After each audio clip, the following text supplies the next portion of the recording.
We're back. And we're back with Danny. Y'all remember yesterday Danny kicked show off, right? Yeah. Started it early last time. Now I got the evening stint, right? Yeah, well, Danny, something happened since yesterday that Danny wanted to come out and talk about just for a few minutes. And I'm going to let him tell you what it's about while I make a banner and stuff. Well, I got the screen share on there, Pops, if you could also throw that up there. So I mentioned it last, there we go. So I mentioned it yesterday as I was getting off that I was coming to the store to help Brendan with the Kickstarter that we're doing for the store. And I know a lot of people were like, what the heck are you talking about? Kickstarter for the store? Like, so we've been working on this since like April, and people have bared with us. You know, Jonathan Hedrick has been awesome. But Tales from the Collective Initiative is the collective's first ever Kickstarted book. What it is we've been gracious enough to have technically 5 stories donated to us with art and everything, and they're all 8-page ash can type stories. And instead of collecting them in 4 ash cans, you get to collect them in one fell swoop here with the Tales from the Collective Initiative. Now, we already have gone ahead and done a small print run for a convention we did in store. 100 of this cover were printed, and that's it. We're going to Kickstarter for kind of what would be the more direct market approach, and we're doing a bunch of covers. Let me see if I can share the other cover. But we did a bunch of covers from a bunch of Madness people, actually. And here is one of them. Some of you guys might actually recognize this. Let's see. I know that guy. That guy. That's also an homage. I'm calling it an homage cover. It's an homage to the Avengers movie poster from the first Avengers back in the day with Iron Man and Cap and everything. Now, we did an awesome Central Florida switcheroo. If anybody here is from Central Florida, instead of Avengers Tower in the background, we have the eyesore on I-4, which is a very famous unfinished building that we have right down the road from our store. It's been like being built for about 10 years, almost a decade. And we put a little slice of Central Florida on our cover there, done by the awesome and ever talented Luke Stone. And that's just one of the covers we're doing. I also got this one I don't have the art for, so I'm going to show it up close on the camera. David Summy did a Justice League movie homage, and I own the original right here. But this is from the Justice League movie where it says you can't save the world alone. And we did this with the we did this with the 5 characters that are going to be in there. What I want to say is super cool about this, and let me turn my mic around so people can hear me. What's super cool about this book? Some of you guys might know the character from Capable. Some of you guys might know Lucas Bishop from Voodoo Nations. Some of you might even know the jogger from David Galliano's. This is Wendy Gale's first ever published comic book. So this is the first appearance of her character. Our register Magic the Gathering expert, Megan, has her first ever published comic story. It's actually a short story. And her mother is the inspiration for her character. We literally had an artist create the character for her just so it could be done on this cover. So there's like 3 first appearances, 2 people's first ever published comic works, and obviously the store's first ever published comic. So I couldn't think of anywhere else, Pops, besides the Madness to kind of share the craziness that we're doing. And it's going to be a fun wild ride. You know, we're going to launch next Wednesday, pre-MegaCon here at the store, and we're going to go for 31 days. You know, we're going to go till the 11th of September, which is a Saturday. And I think the book speaks for itself. There's 4 amazing stories. David Galliano's Final Growth, which is the jogger guy in there. Right. That's actually a proof of concept that he is pitching to the likes of Aftershock, Boom, Image. I mean, it's 100% an indie book, but that's his proof of concept. Like, he was grateful enough to give us that proof of concept to print. But those are 3 first appearances. Like, for the people that like the speculation in the market too, 3 complete first appearances, 3 first published works, first time those universes have ever been in comics, and we're going to provide it here with the Collective Initiative book. And I'm going to end up having, all in all, it's our first Kickstarter, Pops. I know people love the covers. We're going to do 4 covers. Good. The two movie homages. We're going to do a main, like, A cover, kind of like this. And then some of y'all that are familiar with what Dark Horse Presents was doing back in the 90s, we're going to do a homage to Dark Horse Presents, where it'll be like the different panels, like slice, and it'll just be like, it'll look like an action movie from the 90s, pretty much. Nice. Okay, cool. Yeah. I like that idea.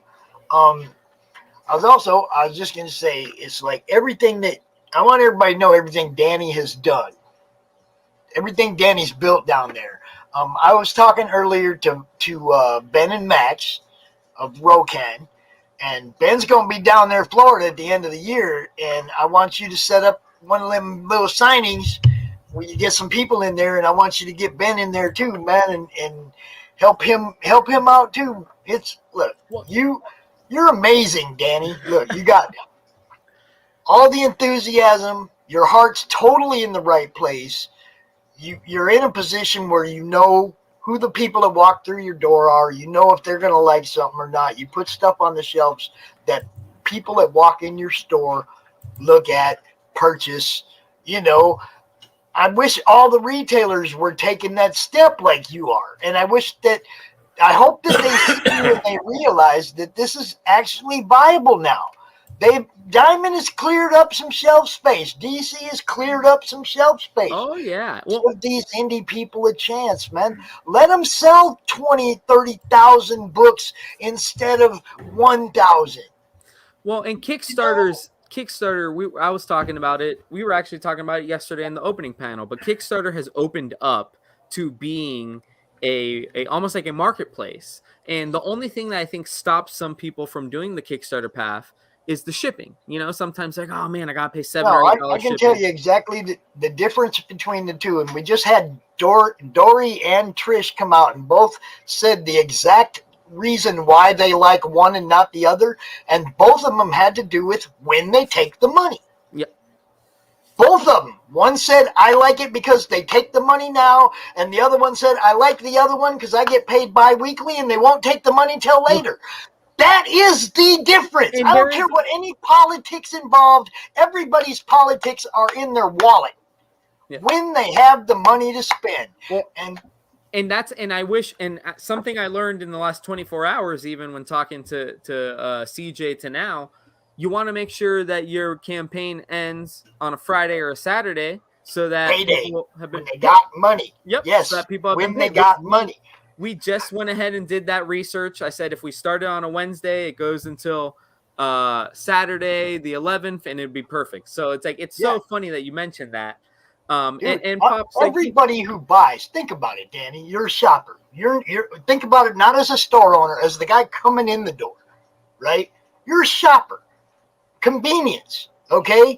If this store likes cash and you like to spend cash, you're going to like this store. No. If that store likes credit and you like credit, you're going to go shop at that store. They got the same stuff, right? Well, okay, and that's part of what the initiative was always supposed to be. It was to take the risk away, because multiple reasons that some people might not do Kickstarter. Some older guys around your age might not trust giving out the credit card number on a website. So we go ahead, we do it with our we do it with the store credit card, and we wait for the books. You know, if it happens to be 6 months to fulfill or 1 month, we'll wait for them, and then we put them out on the shelf, which I think a lot of people enjoy. They don't have to take the risk now. They know that we will provide the books just like everybody else. So, Pops, you shared the link right there just because it's the last day, and you guys have been super awesome to me. I figure I could put this plug in.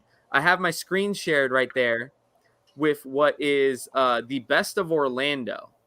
And we are in the running for Best Comic Shop in Orlando. I already voted. Right there. I've never been to Florida, but I voted for you. Hey, you don't even need to have a Florida zip code, Will. You just I know, because I put my zip in, and it's like, and it still lets you. Yeah. So it's the only thing I voted for on the whole list. That's all you have to. The I cool was thing about tempted this to is it sign up lets for you the vote Bear for Festival one. at the end, though. Yeah, it lets you vote for one, and then you just close it and you're done. You know, it'll say you'll vote. It'll let you put an email real quick. Don't sign up for any of it, and then call it a day. And I will super appreciate it because we've been busting our butt. And there are some really great comic stores here on this list. But as Pops and Will and everybody can mention, we've busted our butt here in the better part of a year. They just moved into a bigger store because they're bombing y'all. They're tearing it up.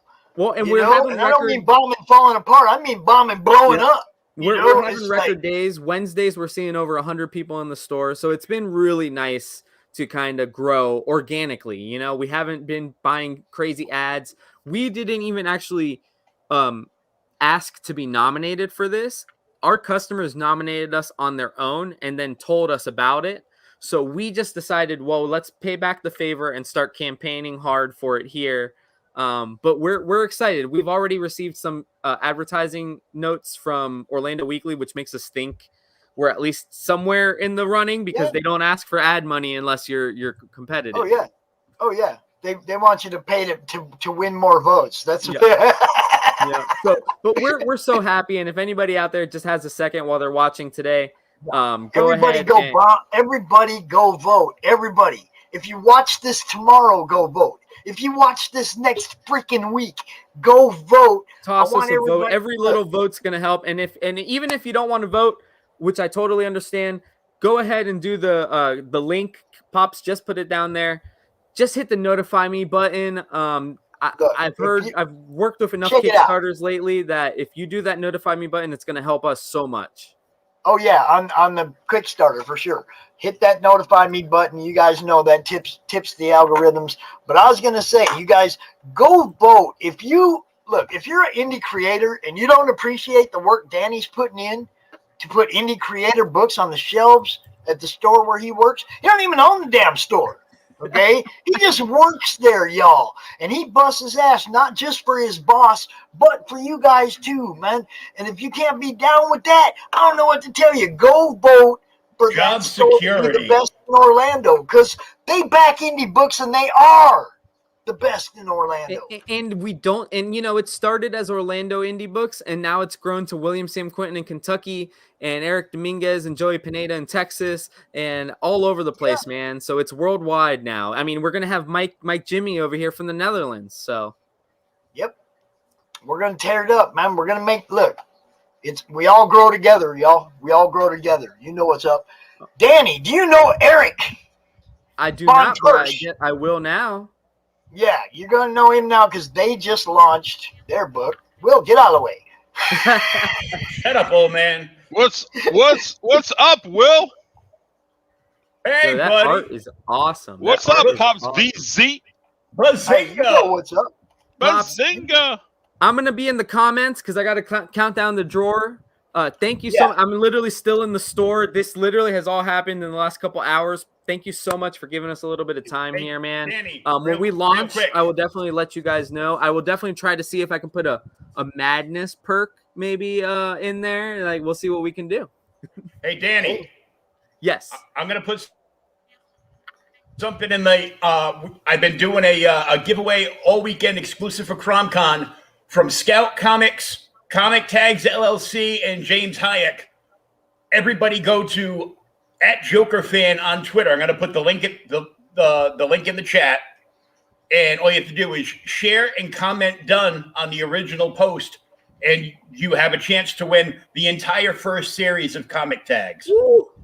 Yo, that is a huge deal. That's like even at retail price, I think that's over $60. And then they're like $7 a piece. Yeah, they're 50% off what a trade is. So you're looking at almost $200 worth of comic books. Now they are digital, but you're looking at a lot of comic books there. But Danny, yes, thank love you guys, brother. Will, Eric, kick ass, man. I'll be watching over from the register on my phone. Thank you guys so much. And if you guys can just do the notify me button, we're going to have a bunch of cool surprises over the next 40 days or so for this campaign. That's the collective initiative. Tales from the collective initiative. We're going to little old school, night. little new Danny. school.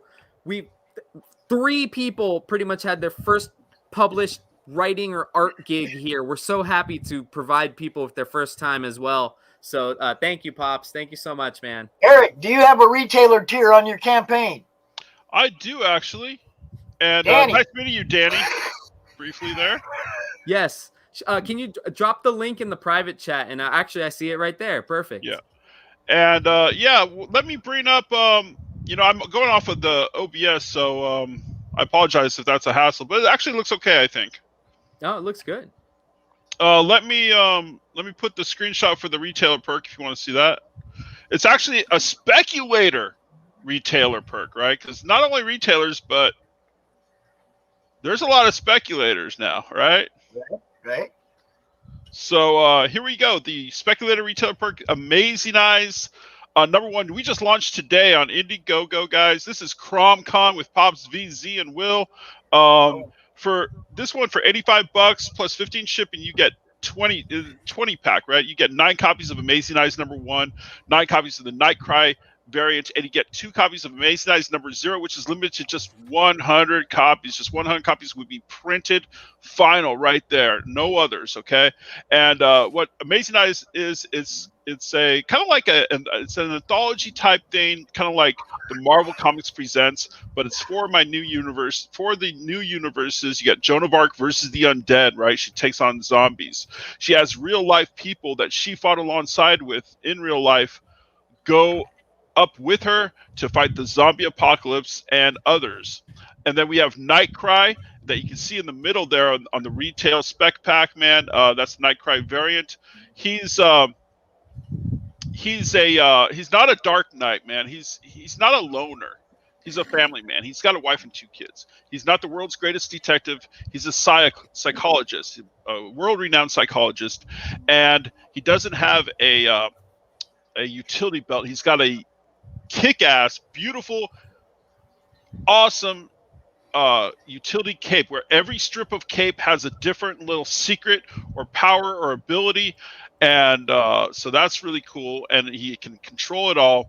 And so his whole thing is he wants to rehabilitate villains. He wants to rehabilitate the bad guys, make the world a better place, make his community a better place for his family, his kids, for everyone. And so, but he wants to rehabilitate these guys, these villains, maybe even turn super villains into superheroes, but it could lead to his ultimate downfall. Okay. Then we have Void Reaper, which is just basically it's Star Wars with the Never-Ending Story and the Dark Crystal. And my whole basis for Void Reaper, guys, CRoM Con, let's go, man, was the whole basis was I'm tired of reading comics and nothing happens, man. It's like, I'm getting a laugh. That's so, dude. Look, that is so dead on. Look, I'm gonna make you big. I'm gonna come back out here with you. Look, that is so dead on. It's like there's some comics that nothing happens. Yeah, man. I mean, I'm talking. Eric, tired. I gotta get out of here, but as I said in the chat, I'm sold. I'm in. So I'm gonna follow the link. This sounds awesome. I know our customers will love it. So I'll follow that link. But I don't want to take any more of your time because you're killing that pitch. So I'm gonna get out of here real quick and close the registers. But keep killing it, man. This book looks sick. Thanks, Danny. I'll definitely check you out, and we'll share. Grab my link for the giveaway too, Danny. For sure, guys. All right. Thanks, man. Yeah, man. So Void Reaper, man. My whole thing, man. I wrote this story when I was at work one day. I was like years ago, and I was just like, I'm like. Every 4 pages, man, something major happens. You're not going to wait around, man. We're going to have a big reveal. We're going to have someone, get offed, someone killed. We're going to have, some big explosion. Something major is going to happen every 4 pages at least in this Void Reaper story. Okay, and it's really kind of like it's a great story, man. It's one that I want to be extended on for sure. And then we have Wine, which is maybe the most popular that I've seen so far. Wine is kind of like Star Trek meets Dungeons and Dragons, Game of Thrones, medieval fantasy, and then throw in a little bit of Godfather, Peaky Blinders, Sopranos, a little Mafia also, but very Star Trek-esque, right? Grope, the space wizard, owns Yield Wineport, the greatest destination in the known universe, man. And it's like Vegas in space, kind of, right? But it's even more world renowned. Everyone goes there, and there's a cast of characters, and it's kind of like Star Trek meets Dungeons and Dragons with a little bit of mafia stuff thrown in. So, Pops, how's it going? How's CRoM Con going this year, man? Dude, we're on the last segment. We everything has been real smooth, even where somebody had to, had a problem or whatever. It's like somebody else just stepped right up and took the spot, and it's like it's been wonderful, man. Awesome, dude. Great awesome. New stuff, Eric. I've seen some great new stuff. I'm looking at your campaign right now, bro. Yeah, we had some backers already. We started like an hour and a half ago, man, and I'm thrilled, actually. I think we're up to like 300, almost 400. Let me refresh. 310, I think, is what I see there. But I'm just like, 397. There, it's still popping. It's gone up just since you sent me that link. So, yeah, dude, everybody go check this one out. It looks awesome. Damn, dude. You need shout out for everybody. Shout out to everybody involved in this, because this is amazing. Just like my team is the cover artist there is Victor Coppola, and then I also have I could do a rundown, but I probably don't have enough time to do a big rundown. But yeah, the team's really great. The team's awesome, and on the page, if you go to the Indiegogo for Amazing Eyes. What's up, Comics Mate? I do show the team and down on the page there. So yeah. Yeah, that's what I was saying. I'm looking at the actual page. I'm just like blown away, man. There's some awesome stuff here. Thank you. Yeah. You know what's funny, Pops, is I always, I gotta show this one off. Now this isn't you, but it could be, right? That's my Pops. That's my Pops, man. And it's a hat club, bro. Yeah, it's a hat club. Give me the hat. So my last name is Von Tersch. So my dad's last name is the same, obviously, and so we go by VT. So that's why I like calling you Pops VZ. Yeah. So yeah, and my pops, he's a published poet. He wrote for Rolling Stone magazine way back in the day, man. He did like record reviews. Wow. Yeah, he could have. If it wasn't for me, right? My mom got pregnant with me. He got married and everything. But if it wasn't for all that, he might have managed ZZ Top, actually. So, yeah. So anyway, he's an artistic type dude, and he's going to do a special Trippinize. He's going to partake deeply, and then do a Trippinize variant comic that will be limited to only 10 copies printed. So that's a special perk there that we're offering, and hopefully we get a few people to spring on that one. I'd like to sell it. Actually, I'd like to sell 9 of them because I want Pops to keep one. Dude, that's awesome. I love everything you're doing. I remember way back when you first hit me up, and I was like, Pops VT, or you said something about your Pops. You said something about Pops VT, and I was like, no, it's Pops VT. Yeah. Because I thought you were talking to me, right? Because it wasn't like you had tagged somebody. You were just talking about your dad. You were like, yeah, man, Pops VZ. And I was like, no. It's Pops VZ, not Pops VT. And that's when you told me, no, man, that's my dad. And I was like, oh. Dude, that's awesome. Yeah, it's kind of funny. Well, so we sell comic books on Facebook Live, and we've been doing it almost 5 years now. And he was kind of just like, I never called him Pops. He was always like Dad or Daddy-O, right? But like everyone loved him and just started calling him Pops VT, and that's how it started. What happened to me, man. That's what happened to me. All my son's friends and everybody calls me Pops. Yep. And so now everybody calls me Pops, except the grandkids still call me Papa or Grandpa. But everybody else, is like everybody I know. It's Pops. So that really stuck. And the Van Zant is also a nickname, which was given to me by a very nice lady back in the day. I used to sing in a band when I was young, and I loved to karaoke and stuff. And I go to the bar and I drink a little, and I'll sing, all night long if they let me. And I'll sing some Leonard Skinner, and old Anna Marie started calling me Van Zant. And that was way before Pops, okay? Van Zant was my nickname way before Pops. Pops got stuck in front of it. Yeah, man, that's cool. I want to say, hail, Dory. Thank you for shouting out, and thank you everyone in the chat for saying hi. Yeah, we got Dean Bazinga. from The Embrace.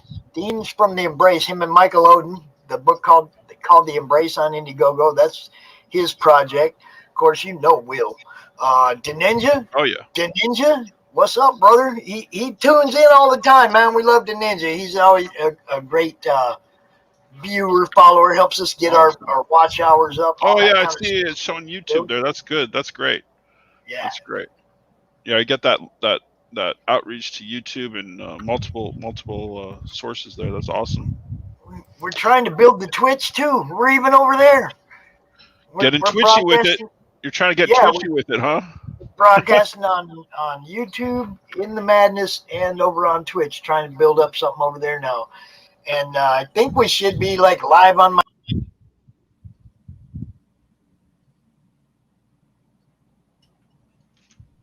I think I lost. Did Pops? Did he boot himself? I think. Yeah, he's not here. You gotta take over, Will. Okay. It's the pace show. It's the pace show. I gotta do work. So it's Hail CRoM, creators outlet in the house. Good thing I showed up. You'd be talking to yourself. Well, so I was looking at this, and I got a friend who's a collector, and he is buying a nice stack of key comics off me this week. very cool. Because I need the money to pay off a couple things, and leave me alone. Get off my lawn. Pops is having too much fun. And that's all I'm waiting. That's all I'm waiting for. I checked, and I don't have quite enough money with the shipping to throw down today. But I'm gonna get it, because then I'm gonna be like, yo, dude, I pledged. So take all the books that you have in that big stack in the back and put them with the one that you just made and ship them all together. Yeah. I appreciate it so much, man. I appreciate it, man. That's sweet. That's awesome. This is the first time doing it, crowdfund, and I didn't know whether to expect a few $100 or hoping to if we do have stretch goals. So if we hit, I think it's $3,200 somehow, we'll be able to do everything in full color. Right now it's black and white. So but I've contacted my printer, and so each stretch goal we could add color to certain stories. So there's one stretch goal at, I think it's $1,700, where we will be able to add color to one story, and then every $500 after that, up to $3,200, we can add color to the whole thing. So those are the stretch goals. So that's the way these crowdfunds are awesome. That's another reason why they're awesome, because even if you just get one book, if you contribute, if you share it out, if you get it out there, and there's enough contributions, then everyone gets a better product, which is awesome, and more product. More product, exactly. Yeah. So dude, looks like you're killing it, and until our next guest shows up, it's all you. Holden McCourt, where are you? Come on down. So you got a few more minutes, man. Go ahead. What's this pre-con kickoff? What's pre-con mean? Are you doing a convention? No, the pre-con. This is our convention. CRoM Con is our convention. Friday night we had a kickoff show. Oh, pre-con kickoff, July 30th. I see. Yeah. I'm late. I'm like, today's August 1st, right? If you missed that show, Eric, you want to go watch that, man. It was Peter Samedi, Don Chin, Randy Zimmerman, and who the hell else was there? Frank Forte. Yeah. Frank Forte, yeah. I definitely know Samedi. Yeah, you had him on. That's good. Don Chin from Parody Press, Frank Forte from Heavy Metal, and oh wow. Yeah, dude, it was a great panel. You go back and watch that when you get a chance. It was awesome. Man, that would have been Randy that, Zimmerman from I will Arrow check it Comics. out. That's cool. That's very cool because and that's great, man. You're getting some good names on the show, and you're getting more and more popular, and growing the audience. I see you hit some new numbers. I think so. Yeah, the Twitter you know, busted over 800. I'd really like to see the YouTube channel get to 400 this weekend. We're like at 395 or something, man. It's Yeah. like 5 more people. Come on, you know. YouTube's tough, man. I tried cracking it. I tried, for a couple months cracking it at one point. And I was just like, it's tough, man. It's not Ooh. easy. You know, I mean, working my own channel, it's been about 6 months that I've been heavily trying to build my own channel. But I mean, I had a huge group to start with on Facebook. I already had a platform, so Yeah. that made it a little easier. The Twitter, I had a page that was starting to grow. I had like 300 people on it. I got kicked off Twitter. So then I made another Twitter page like a month later, and it's up to over 800. It's only like 3 months old. So I'm hoping the Twitch takes off like that too. I mean, any platform where I can get eyes on what you guys do, that's my gravy right there.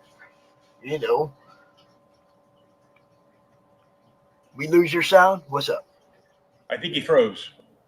No, he's not froze. I just can't hear him. Oh, his head's bobbing up and down. How about now? There you go. There you go. I don't know. My headset keeps turning off for some reason, like every 15 minutes, I think so. You look like a VT bobblehead for a little bit. I do like bobbleheads. Okay. You kind of phasing in and out, that's all. So, super excited, super thrilled that, we got off to decent, nice start, man. We had somebody do our, well, do you have another, you don't have another guest yet. Okay. No, we're good. So I'll let you know. I'll bring him in when he pops in, but until then, let's just keep talking about this because. So here we have, guys. Here we have the True Masonizer pack. Now in this one, now you get that Pops VT Trippinized variant in this pack, right? This is $250, right? So it's a pretty penny, but you get to be in the story, and you get to be a hero to everyone because you're going to add 4 pages to one of the stories. Okay. There you go. So this allows us to add 4 pages of story. Now I've already written in everything. The artists are ready to go. So now we had one of these claimed. I'm not sure which story it was, but we had one claimed. So that was awesome. That was so cool. And then so if we get the other 3 claimed, our Indiegogo will end Labor Day weekend. Labor Day, I think, is the last day. So. If we can get the other 3 claimed, we'll be 32 full pages. And then if we hit our stretch goals, it'll be 32 full color pages of story. So, and in this pack, you get, I think you get,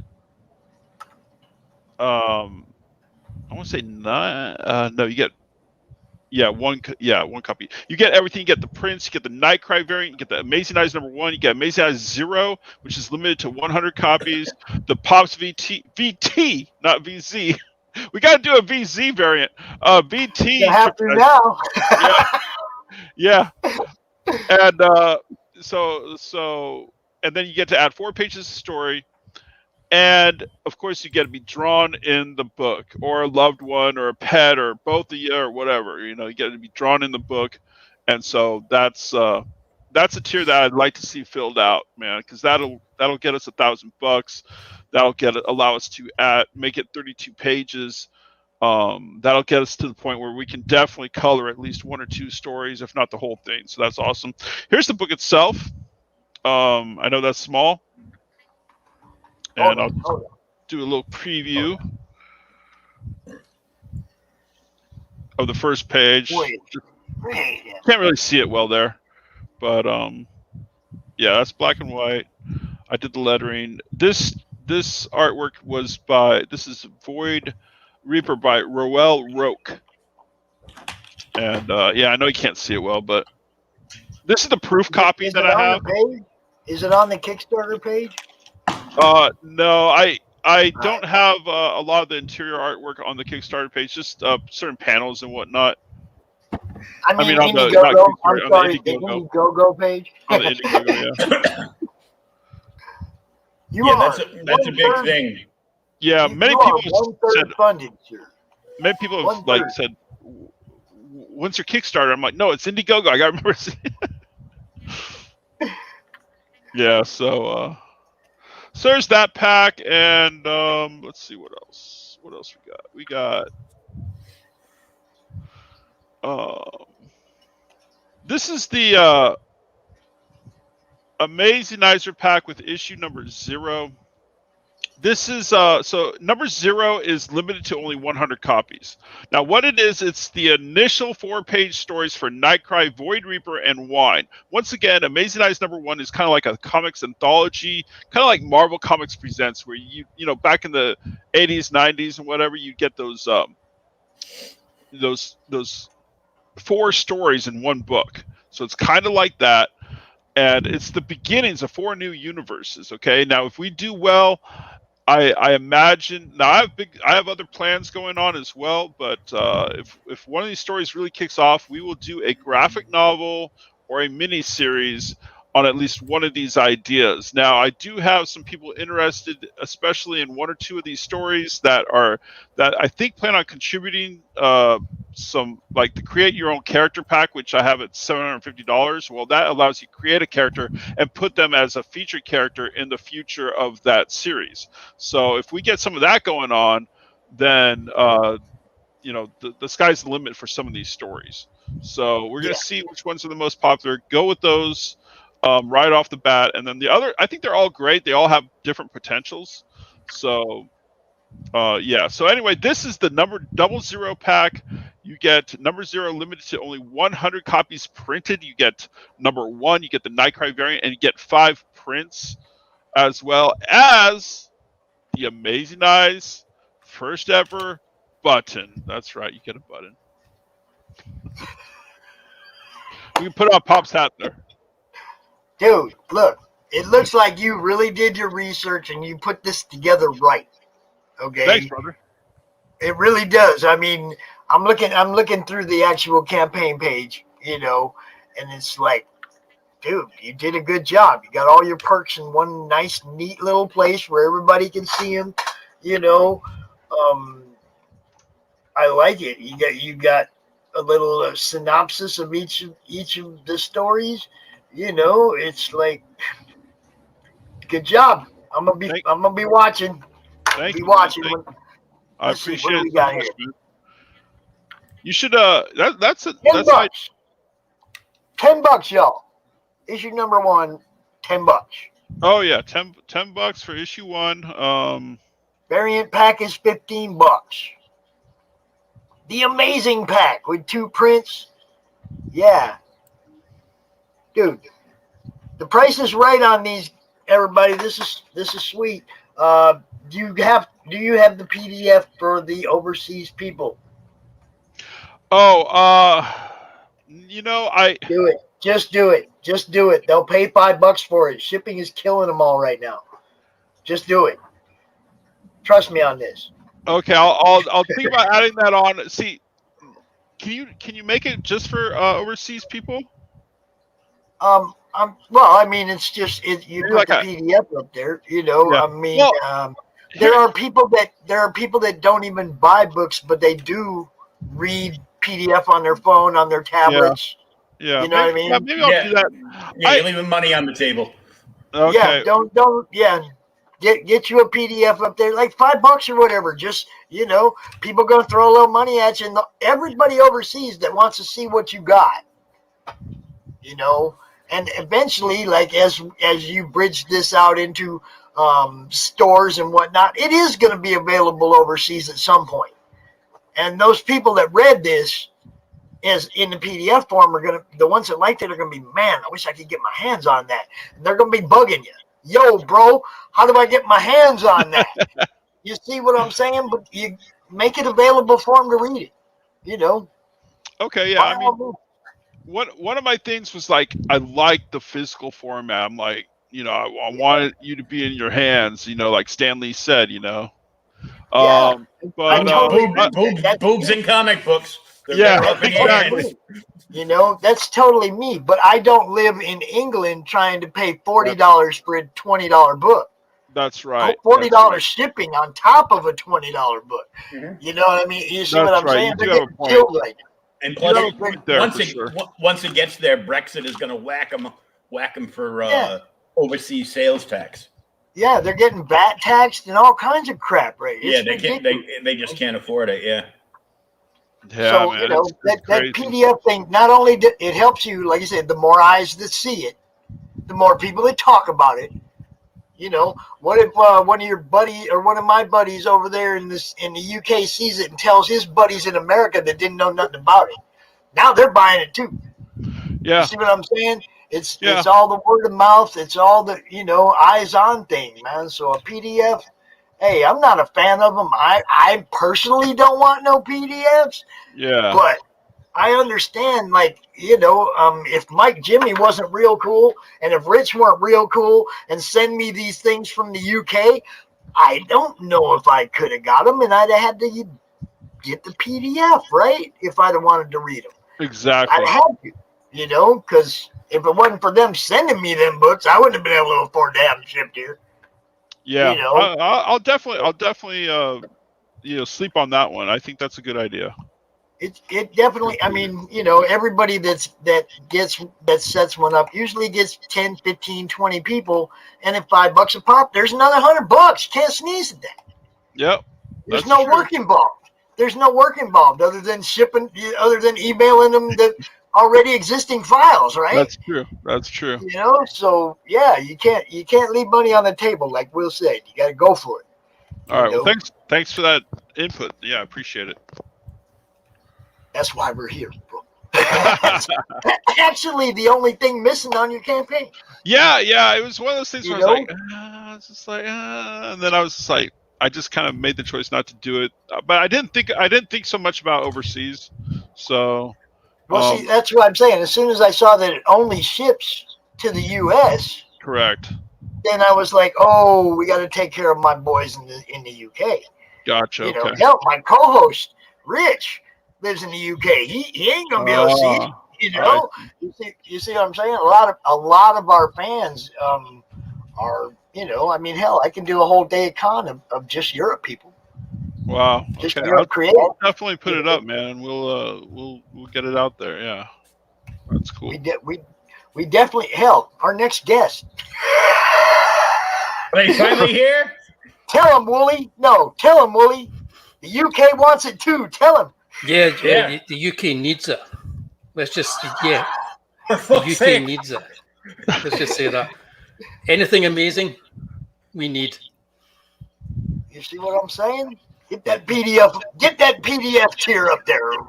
Yeah. All right, we'll do. Bob. I do a PDF and a CBR, so you get both. If anybody goes for digital with me, they actually get everything in different versions. Whether they want to watch it single, watch it. I read it as a single page book, or read it as double page spreads. I give them all these options. So yeah, it's really good.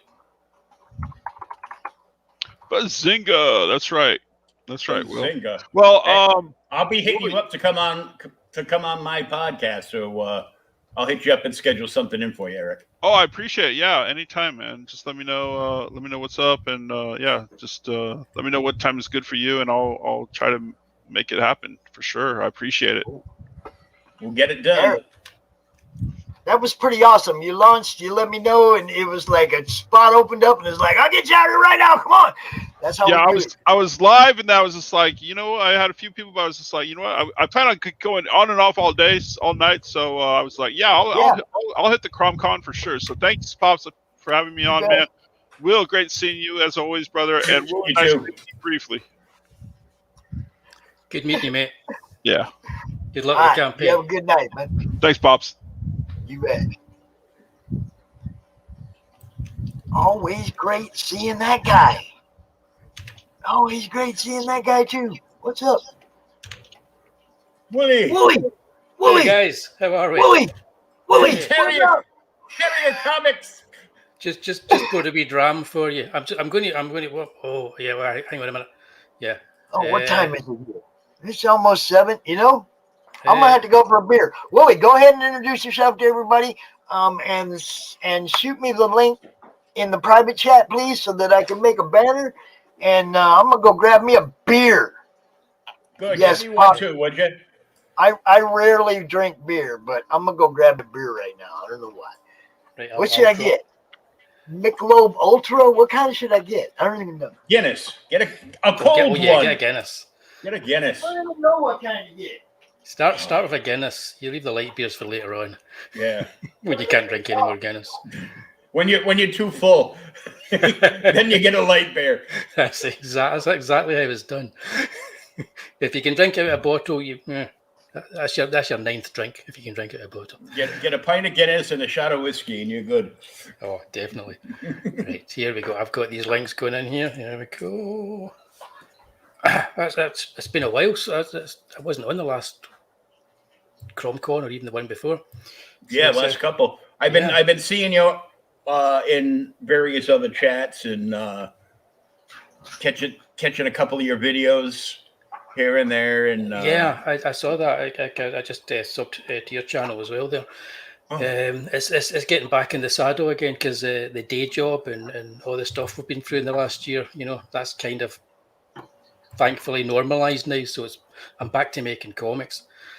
So for the last month or so, I've been finishing off the one shot I was doing for Charlie's London. She's got the Charlie Chaplin campaign that's done really well.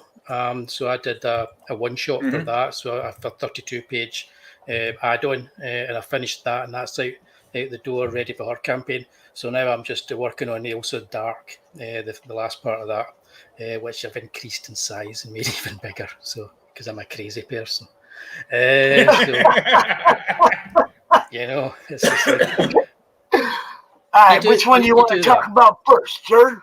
But bring up Also Dark. We'll go with Also Dark, Werewolves and Vampires. I should have gone with my original title, which was Wolver and Vampires, because a Wolver is a Scottish werewolf. And I thought, no, people won't know what that is. Little did I know that there was going to be 999 other werewolf books coming out at roughly the same time. I know, huh? Has it been crazy this year or what? Has Every indeed, time you turn around, you get slapped with a werewolf book. It has indeed. But the werewolves are just a flavour in my book. They're not real. It's not. They're there as a flavour. I almost want to buy them all and send them as a gift to Varian.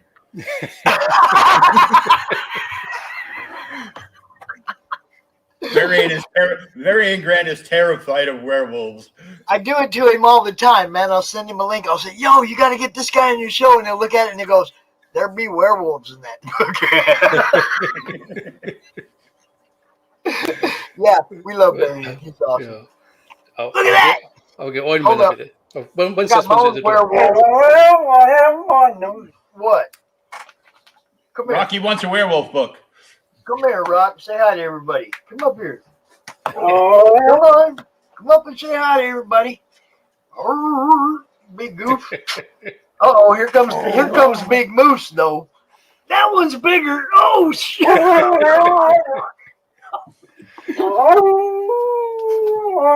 See, Rocky's back there whining, and Zeus is all up in my face. See, that's how that always works. Okay, dude. Okay. I love you, buddy. That's Husky for I stepped on your balls and I don't give a fuck. Yeah, this is the move right here.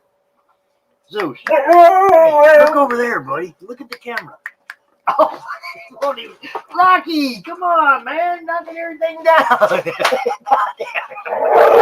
Hey, I don't need no fighting. Y'all act right. Y'all act right. They will. They'll fight over attention. They're crazy. I know where to go now for some research. Billy knows where to go for research now on werewolves. That's it. I need some images. I'm gonna just get in touch with you. You can't even see the black spot walking away. We got a black pit bull too in here with the wolves. It's crazy. Yeah, well, my company name, I say company name is me, Terrier Comics. It's named after a dog I had as a child, which was an English Bull Terrier. So I named the Terrier Comics is named after that dog. A black pit bull. That's got to be like a walking hassock. Well, I mean, she's got that white crown on her chest. But for the most part, if you're not looking at her coming at you, you don't see her. She's dark. So what do we got here, man? We got 79 backers and it's still going. $5,437. Yeah, it's still going. Well, I like it in dollars. That's better. Yeah. It sounds bigger. Oh yeah. Sounds good. Yeah, I've not been out there much, so I need to start getting back out there now because this is going to be. I really need to get this wrapped up by the end of this month and getting out the door because I want the next campaign to be. The next campaign, the book is nearly done. I'm in this unique position where my next campaign's got the work is done for it, but the campaign is on right now. I'm doing stupid things like adding 12 pages to one of the books, but it's a good campaign. I'm really proud of this. I think I've done a pretty good job on it, and it's a professional looking book. And everybody that backed the first campaign and got the first 2 issues really enjoyed it, and they came back for the third. And this campaign lets everybody come in and get all 3 issues, and it's one story, so it's like one big graphic novel over 3 issues. And it's the UK size, so it's A4, so it's larger than your normal comic book size, and it's a widescreen experience to read. That's how I think of it. And it's got, if you like Hammer horror movies, if you're old enough to like Hammer horror movies, like myself, I am. Yeah. if you like 70s kind of like grindhouse stuff, if you like Monty Python-esque kind of humor, if you like all that kind of stuff, it's here. This book is essentially, it's everything that's percolating in my head, especially around about the 70s. It's got a very Bronze Age feel. All that stuff is percolating in here in my head. I'm pouring it into what I call this big cup of werewolves and vampots, and I hope everybody that backs it enjoys it. I've got good feedback on the first campaign, and good feedback because I sold it originally at convention before I came on to Indiegogo, which seems like years ago now. With the first campaign, it probably was with the first campaign, and I was that unique position that you have when you're at a convention where people buy it, go away, read it, come back and give your reviews to your face, and it went well. So this is her. This is Ailsa Dark, and she is. If you imagined Elvira, right? Imagine Elvira does what she does. She goes on and she makes fun of movies and she talks about old films and B movies and stuff like that. But imagine that what she really is she's somebody who protects us from the creatures of the night. She goes out at night and she actually fights these creatures. And not only that, she protects the creatures as well, because there's many of them that are living peacefully with us. And so she kind of polices this kind of area between their supernatural world and our world. And that's kind of like the basis of what this book is about. And it's if you like hard-boiled fiction as well, it's narrated in that way. So Ailsa Dark narrates the story from her point of view. Her partner, a Glaswegian policeman or ex-policeman called Umar Nawaz, he narrates the story from his point of view as well. So you've got a human who's getting thrown into all this and he sees it from his point of view. And you also have a third narrator who talks to us and breaks the fourth wall. He's like the Stan Lee, like, hey, true believer, come on in. This is what's really happening. And that's what he looks like. So should we be trusting this guy's narration? Should we be trusting Ailsa Dark's narration or Umar Nawaz's? And that's the whole thing. You don't really know exactly who's telling you the full truth of the story until you get towards the end of the third issue, and then they all start to converge together with their ideas and what they're saying. Dude, just amazing stuff right here. But then I already knew that because I've seen this before. What do you have a date you're going to pull it down yet? Yeah, well, I mean, it's like I say, it's a wee bit late because I've stupidly added 12 pages. The 52-page third issue is now 64 pages. That just means you're giving your fans more, bro. It doesn't cost any more for anybody. They're going to get all this extra. Right. I looked at it all and I thought to myself, it's too abrupt. It's not doing what I want to do. I wanted to build and feel different throughout the 3 issues. And by the time you get to the third issue, I wanted to be almost like Jack Kirby, Jim Steranko, double page spreads, lots of cool things. And it's just kind of like it's mucking with your head. You don't know what's going to be in the next page when you turn it. And I was thinking it's just needing more pages to do that. Yeah. Essentially, I'm doing something that you might do in 1 page over 2 pages, and that's increased it in size because I want it to be like a widescreen experience. That's how I think of it. It's like the difference between like a square 4x3 TV, the old TVs that we used to get, and then when you finally got a widescreen one, you went, wow, the final widescreen experience and that kind of thing. So I've got 12 extra pages I put in it, but that doesn't mean I'm just drawing 12 extra pages. That means I'm going and I'm rejigging everything now and moving things about.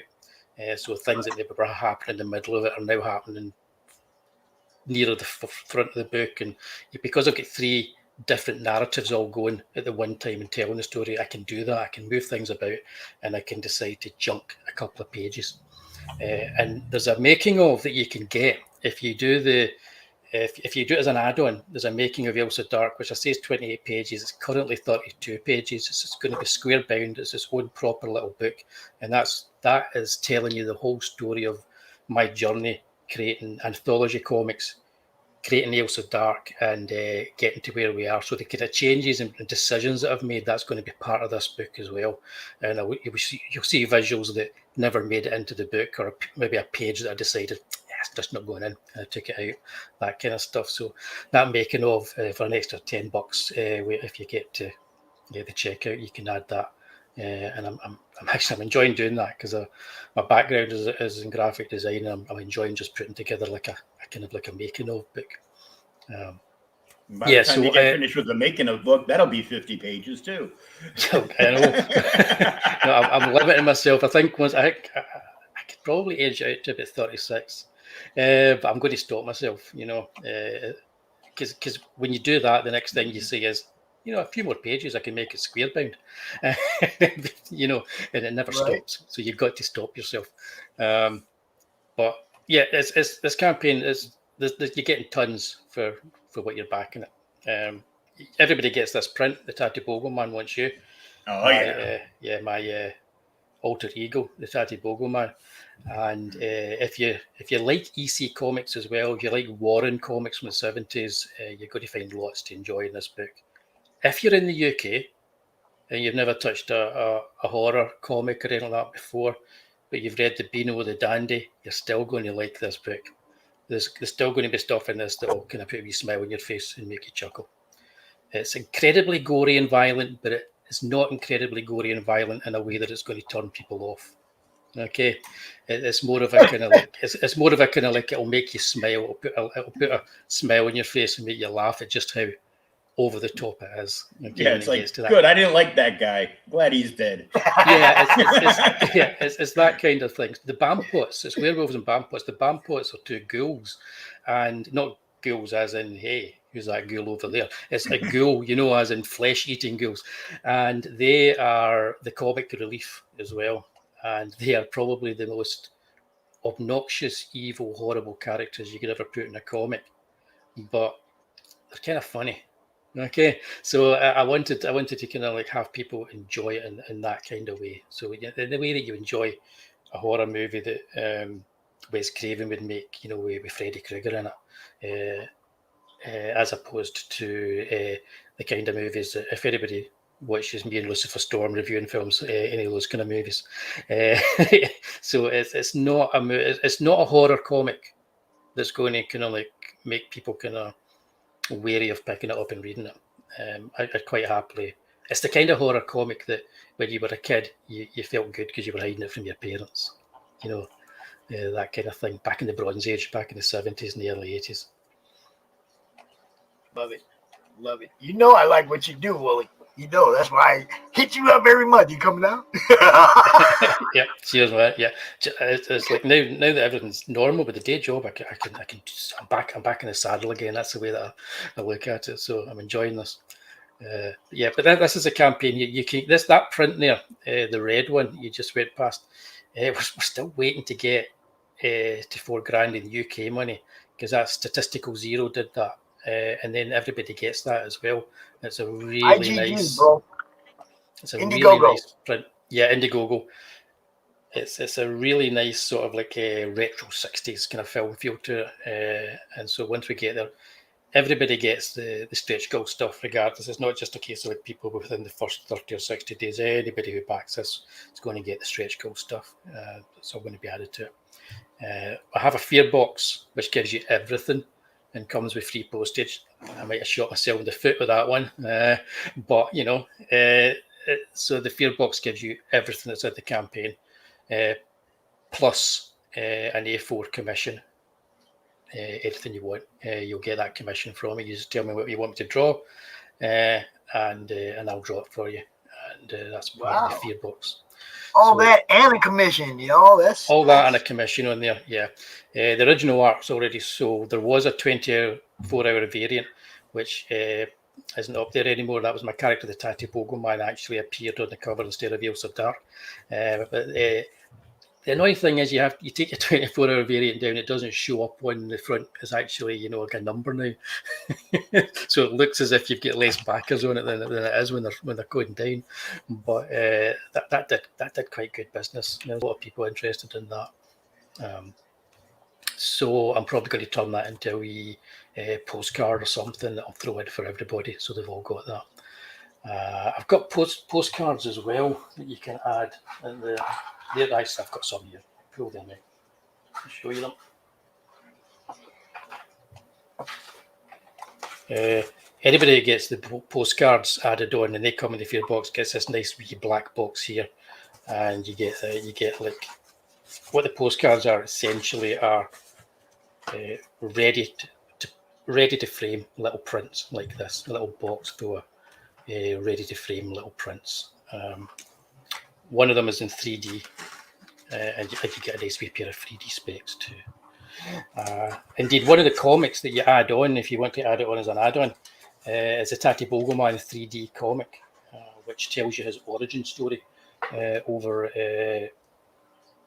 I think I've got 12, 13 pages. I can't remember how many pages it was.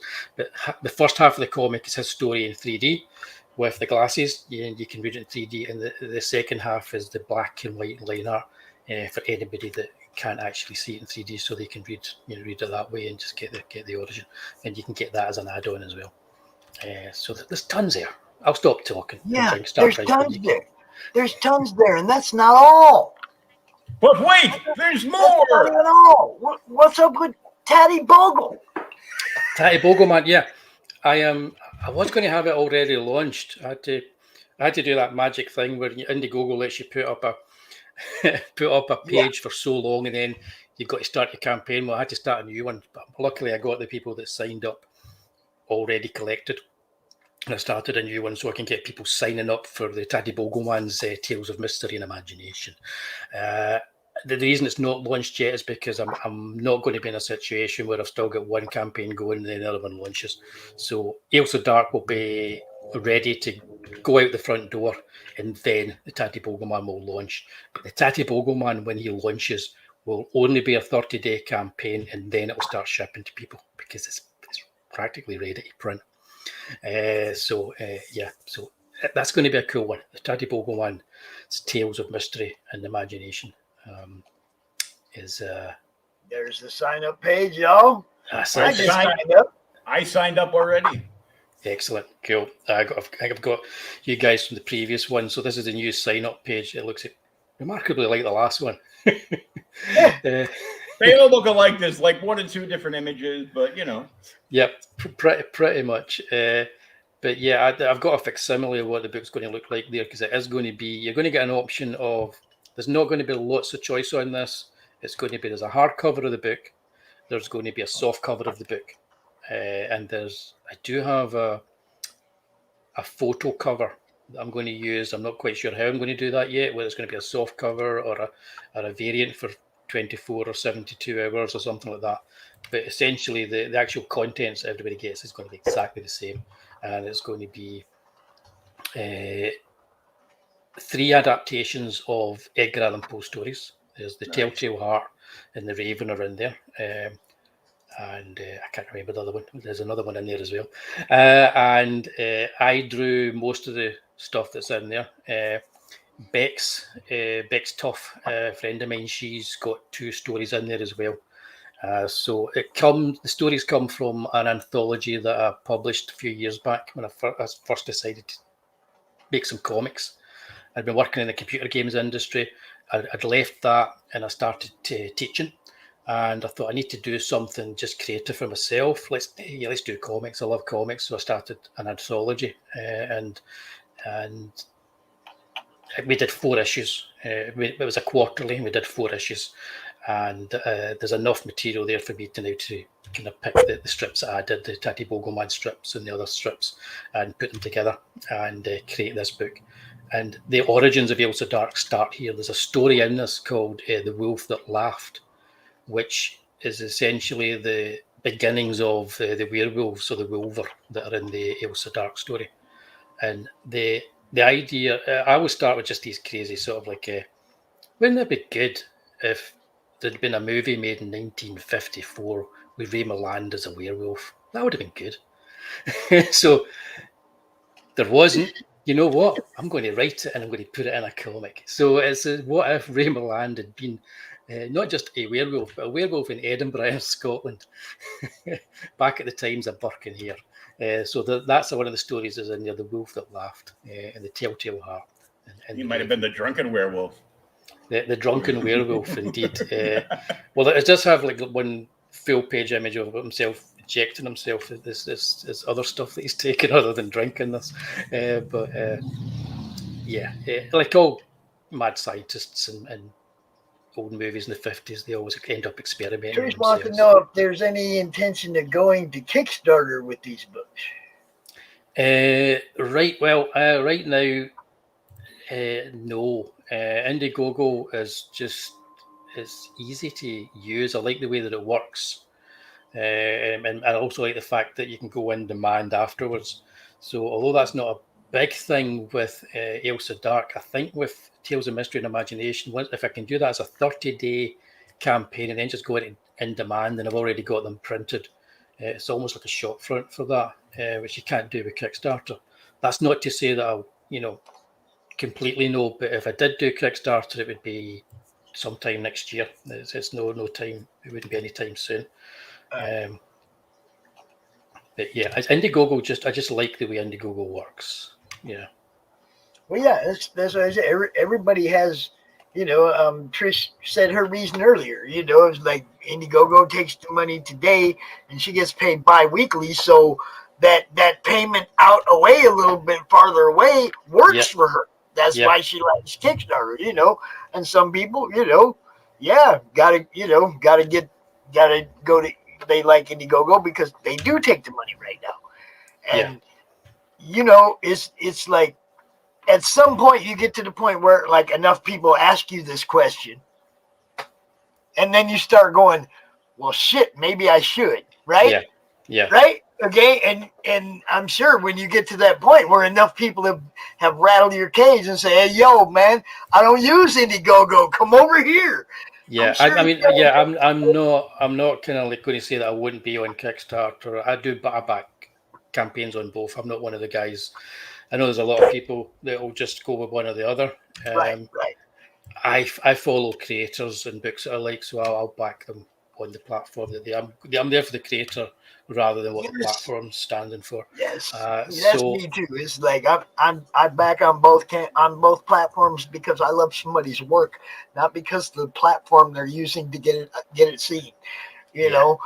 I'm backing you guys because I love what you do, not because of where you're selling it. I mean, it's not like I won't go to Walmart, but I'll go to Meijer. You see what I'm saying? Walmart got some stuff that Meijer don't got, and they've got to go to both stores, right? Yeah, and you know what I'm saying? I mean, I can understand people doing that kind of thing, but I don't know. I think I've got to hit the point in life where it's like if I kept doing that, I wouldn't be going anywhere or doing anything, Right. Well, I'm glad you are open to it. Like I said, if enough people like Trish go, hey, Wullie, hey, you gonna put that thing on Kickstarter? Then Woolie probably gonna put that thing on Kickstarter. So Trish, my suggestion for me and you is to make sure more of these Kickstarter people are aware of this book, okay? And ask Woolie to do a campaign on Kickstarter. You see what I'm saying? It's like no creator is going to turn away the money when a bunch of people are knocking on his door. You know. No. Or if he isn't going to do it right now, maybe get a hold of him in the DM and see if you can just get the book. Buy it outright. You just send him the money on PayPal and get the book. People have got in touch with me once the books after the campaign, once they've been published and that, and said, "Oh, I missed the campaign," because I closed my last campaign. I closed it. I didn't keep it in demand for ages. Once the books started getting posted out, the campaign was done. And I'll do the same thing with Elsa Dark. Once I start with that, the campaign will be done. I encourage people that once leave it open until you get ready to start that next campaign. Yeah, because you want to get as many people, but also I encourage that countdown party on your in demand too. Mm-hmm. You know how like at the end of your campaign, it's like you got a whole bunch of pledges right there at the end. Yep. Same thing when you get ready to kill that in demand, go out there for an hour before it's over and say, "Last chance, motherfuckers, come get it." Because it really is the last chance. Then it's not going into in demand 2 or in demand junior. It's like that's really the last chance. So make sure you let me know so we can do a countdown party for that. Yeah, cool. Yeah, no, I did. I blitzed the social media when I did that with the first campaign, and got a few late kind of like incomers. It was a case of like. Well, it's like this, Trish. If you want Willie's book, I'll work on him for you. I'll work on him for you because you are awesome. You back a whole. Trish and Mike, her husband, they back so many books on Kickstarter. Oh yeah, they are super backers. I mean, they are super backers, but like I said, it's one of them things where the financing and when they take the money on Indiegogo doesn't jive with their budget, Yeah. So yeah, if you're gonna look at this guy. Hey, what time's this guy supposed to be on? I can't remember. You got 8:30 Eastern. 8:30 Eastern, which is still an hour and 15 minutes, Dean. Make sure you wake Oden up. See, I just sit and watch the show and waiting to see if I got a link appear somewhere like that. I'm on. And yeah, this is the thing. Like Trish they make all these buttons. Where'd my buttons go? Dang it. Where'd my buttons go? Oh, they got knocked on the floor because the dogs got all crazy. That's right. Trish makes these buttons for creators, right? And this is a madness one, comic-related madness. And she sent me a whole bunch of these. So I'm going to go to the Grand Rapids Con, and everybody who recognizes Pops, I'm going to give them one of these pins till they're gone, one of these buttons till they're gone. But she's like saying right there, she's got over 100 buttons of different creators that they're backing, and they're showing them all. She's got them all pinned to her backpack. And they're going to the con next weekend, and she's just going to show everybody, She's even got a pin of my podcast logo. Yes, even that thing. Yeah. Well, get off my lawn. if Trish get in touch with me however you want, I can make it work if you're interested in the books. I mean, it's going to be in demand for the whole of August, so it will be in demand for the whole of August, probably into September as well, probably. So it's definitely going to be there. But if it's Indiegogo's, I know, get in touch. We can sort something out. And that's Woolie. Woolie is on Twitter, but he's also on Facebook. But you have to look for him in a different way. That's William Crawford Hazle. Yeah, I've got my normal one, which I think that's fine. I'll friend me on that. But I've also got Hazel Art, which is where I put up all my art stuff. All right. Yeah. But there you go. We'll definitely hook you up, Trish. You'll get one. Look, Anybody, look, Trace, anybody that you see that has an Indiegogo book that you guys like and you want to work something, let me know. I'll And if always help you figure something out. Always. If you do back it, don't bother adding the button on at the checkout. I'll just send you one of those for free. Okay, if you're Oh, see that? See that? That's great. send you a couple of That's those. what we do here, man. Everybody, look, are you having fun? Is everybody having fun? I'm having a blast. Yes. I love Wullie stuff. Go! I need to get this stuff. Yeah, definitely. Because I love this horror stuff. I've got like 2 or 3 collections of the Hammer movies. I've got a box set of the Universal stuff, like all the Bela Lugosi Dracula stuff, all the Boris Karloff Frankenstein, and the Werewolf, and it's a multi-disc collection for each one. And there's like a statue, like a statue bust of each one of those Universal monsters in there too. The package is destroyed from being in storage for so long, but the everything inside is intact. So yeah, that'll be on display soon. Yeah, I sold my VHSs a few years back, but I bought all the DVD releases, and then I bought the box DVD releases, and then I bought the all the releases in Blu-ray, and then the box releases in Blu-ray, and they bring them out in 4K now. So I'll probably buy them all again. That's me with the horror movies. Yeah, they're like somebody asked me, goes, "Are you going to replace your stuff and get it in 4K now?" I go, "With my eyesight, I wouldn't know if it was in 24K." I keep buying bigger screens so I can actually see the picture. Yeah, I hear you. There you go. It sucks getting old. it's good. Cool. That's how we do it. Everybody network. Everybody work together. Everybody helps everybody out. People sell some books, make some money. Fans get books they want to read. Everybody's freaking happy. Not only that, but Trish is also stepping into the creator world here real soon. Okay, cool. They're gonna be popping out with something here real soon. Her and Mike and I'm sure there's a few other people on that team, and they'll be telling us all about it probably next month at CRoM Con, I hope. Yep, Phil's doing some coloring on it, and I am actually already in the creative game, so I'm in the midst of working on three different short stories and a big full length one, but I'm not sure where they're going yet. So I have my artist lined up. It could be a couple of years. I have my artist and creative writing consultant lined up for the Dantarian Chronicles, which not too many people know much about.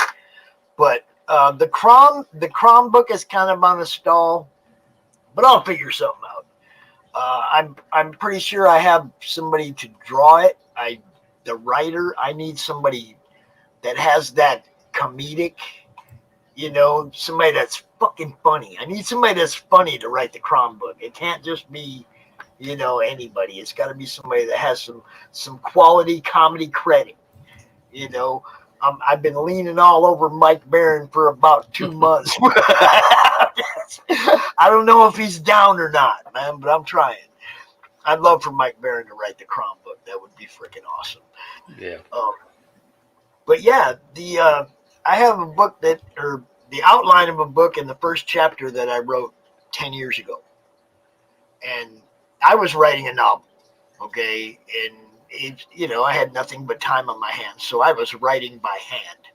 I didn't have a computer. I was in prison at the time, Wullie. So, right. All I had was a number 2 pencil and a notebook, right? Okay. So I have all these pages written out by hand. Like the whole first chapter is like 30 pages written out by hand. And I looked at it and I thought, since I started hanging out with comic people, and then I looked at it and I was like, man, most of this can be drawn. And the dialogue could be in little bubbles. This could be a goddamn comic book. And so, I talked to John Running. I think that's the guy I got is going to draw it and help me co-write it. And, like script it as a comic book as opposed to the novel that it is right now. But I do have the full outline of what the novel was going to be. So it's like I can do 10 or 12 issues of comic Cool. book, you know? So things will happen if I don't die first, you know. Just do it, man. Just it's there. I've got like that's why I did an anthology to begin Yo, with. what's up? The only thing that is John's working on his own book right now, and I will not let him stop his own before starting this one, because he hits me up every now and then. When we gonna do? When we gonna start? Dude, is yours done yet? When you're done with yours, then we'll talk about mine. You know, I don't ever want to interrupt somebody else from what their creative flow is. Yeah, that's the way to do it. Yeah, he's got his own book going. I don't even want to distract him from that. But yes, dude is amazing. And that's, you know, I was honored that he was like, yeah, I want to get involved in that. You know, he says that. I'm going to send him a picture of each page. Because I'm not typing this all out again. You know? Are you going to do little kind of like drawings and diagrams to go along with it? Yeah, and I'm going to send him, you know, a photocopy of each written page. So here's the story, you know, do, you know, however, whatever you want to draw in the description part of it instead of, you know, instead of narrate, that takes so much of that text away. Yeah. Now it's down to dialogue and a little bit of narration, a little bit of square box, you know. Yeah.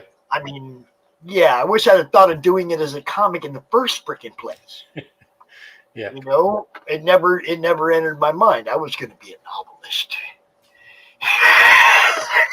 We've all got a novel in us, I'm sure. What a novel idea. Hey. Yeah. I mean, you know, it was before I started doing all this, obviously. I mean, I wrote it 10 years ago. But, I mean, I was a comic lover back then. It still never entered my mind to write a comic book instead of a book, you know. See, I'm going to work. I'm going to work the other way because I've got a complete graphic novel that I've written. Okay. And once it becomes an actual campaign and goes, I'm going to take the script that I've written and I'm going to write it as if I'm a constantly drunk 1970s pulp fiction writer, and I'm going to write it as a novel, right, as well, just to see if it makes any difference to the way that I start to view the actual graphic novel, because I want to try and make it authentic. So in other words, I'm going to, you know, Tarantino did that with the last movie that he made the novelization of it. Well, I'm thinking of doing that with one of the campaigns that I've got in the future. Yeah, exactly. Like I said, for me, it was just, I don't know why I didn't think of that in the first place. I could have saved myself all kind of writing. But where I was at, it was like I was trying to kill time. Yeah. You know, so that's why I have a stack of paper like this, of notebook paper that I wrote all the words by hand on. You know, it's like kill time. I'm not an artist anyway. Shut up, Dory. I said I'm not an artist. I can draw a little bit, but I'm not an artist. I do not have the patience for sequentials. I don't have, you know, none of that. I just don't have that kind of patience. And to be able to draw the same thing over and over again in different poses and whatnot, I can't do that. Right? So, Wullie, as always, it's great talking to you. And you, and it's, I think somebody was asking us, Ailsa Dark, Werewolves and Vampires. Ailsa, AILSA Dark. I dropped the link in the chat. Excellent. And then, you know, Tales of Mystery. And the drink and the link for the other one for Taddy Bogle is a little bit higher up. You scroll up, you'll find it. Both those. Let's see what we got. Trish said, making hubby look over your product. It looks so good, Wullie. To be honest, the first project we got excited by today. Oh, that's nice of you to say that. That's great. Thanks. That's, you know, that's saying a lot because I've seen some pretty good stuff today. So, I appreciate you, Trish. You guys, you know, I appreciate you and Mike big time. And I think Trish and Mike know this guy too. Rodney! What's happening, everybody? Hey, Rodney, Rodney. you know what? Evening, Rodney. Evening. Nice to meet you. Wullie is from over the pond. He's been, he does some horror type stuff, good stuff, Ooh. and just I always like for everybody to meet each other because you never know what could happen in the world of networking and collaboration. Yeah, that's good to know. Horror comics. I'm writing it down. I'm in Scotland. Whenever you're over, I'll buy you a drink. Sounds like a deal to me. I'll hop on a plane after the podcast. Excellent. Hell yeah. There's no length I won't go to for a free drink. So yeah, y'all go check out Ilse Dark, Werewolves, Bampots, the full saga. Sign up for the pre-launch page for Taddy Bogle. Is that number 2, right? Taddy Bogle number 2? It's Taddy Bogleman's Tales of Mystery. It's a collection for the anthology, so it's the best of the anthology. It's a hardback. Right. Yeah, you can use it as a weapon and everything. It's amazing. Yeah. So everybody go check those out. Woolie, it's always great talking to you. I'll make sure you're aware of the sign up for CRoM Con next month. I'll make sure you know when it's going down. You know what's up. It's always a pleasure to talk to you guys, and thanks for having me on. All right. Take it easy, man. Slange. Take care, Woolie. See you guys. See you. Cheers. Right. Rodney. What's happening? What's going on, man? How you doing, Will? Rodney! we had way too much fun when we did the podcast together. Yes, we did. It's a good time. Look, hold up, Rodney. Look at this. Look at this. So we did the old yard sale a couple weeks ago, right? Yeah. And I was out and all I did was buy frames. Oh, nice. Look. Sweet. You recognize that guy, Rodney? I do. Very nice. I think this was the night I met you, wasn't it? It might have been, yeah. I was like just scrolling through Facebook and there was Amanda. Oh, I'm sorry. Amanda Gillum. Amanda Gillum was hosting the show, and Rodney was on it, and Rodney was drawing. And they were like, everybody sent an email to this about this, and everybody's going to be entered in to win. And I came in like right at the last minute, email, wasn't sure my email got through, started talking to everybody in the chat. Hey, I want to have a chance to win that too. Sure enough, I won it. It came home. Rodney sent it to me, and it sat here for the longest time. And my grandson wants to mess with this card all the time. The youngest one, the little guy, yeah, he wants to look at it. He wants to hold it. He wants it, and I'm like, no. We got to get a frame for this before you can't bend it up. It's like, this ain't your regular Pokemon card, dude. This is a drawing. This is sweet. You got to take care of this. So I finally got this frame a couple weeks ago, and he was so happy because he can carry it around the house now. Nice. And look and show everybody. Look at it. Look at it. Look at it. Dude, totally made his day that I got him a frame for that thing. That's cool. Yeah. And Daniel says, "Hail, Rodney." Hail, Daniel. How are you? Yeah, we got Daniel. We got Mike James. We got Trish. Woolie, he just went from being here to watching. See how that works? Nice. There's Trish. Russ! What's up, Trish? Russell's into his ass. That's right. Hey, Russ, how are you? Doing good. How you doing, Will? Glad to see you're awake. Oh. Somebody boot that guy off the podcast. The fuck? Actually, Will's done really good this weekend. Oh, Will's a great guy. I love to give him all the time. His daughter's there visiting, so he's got to pop in. He's got to spend time with her too. But I totally appreciate him, being here. Like for when I kicked myself out the studio, and I laugh. Yeah, there's got to be somebody. And he types back in, "Shut up! Quit making fun of me." He comes back on, and I turn my camera on. I yell, "Get off my lawn!" I turn it back off. Now look, Brad's where I'm at here. Brad's where I'm at. Well, Brad and Pops, I have some good news on that front. As a matter of fact, Sean finished all the interior pages yesterday. and he scanned everything, cleaned everything up, and sent all the pages to us today. So the interior pages are all done. He's going to work on the cover, and we will be sending it off to be lettered and everything. And it's coming, boys and girls. It's coming. Woohoo! Now I'm under the gun to finish the script for issue 3, so no pressure. Dude, no. Roadkill Rampage is awesome. Thank you. Thank you. I want everybody to know that. And Brad was one of the guys that came up to me at the Gem City Comic Con and told me they liked it, and he didn't have his copy with him to sign it. So he told me he spent way too much money at the Gem City Comic Con.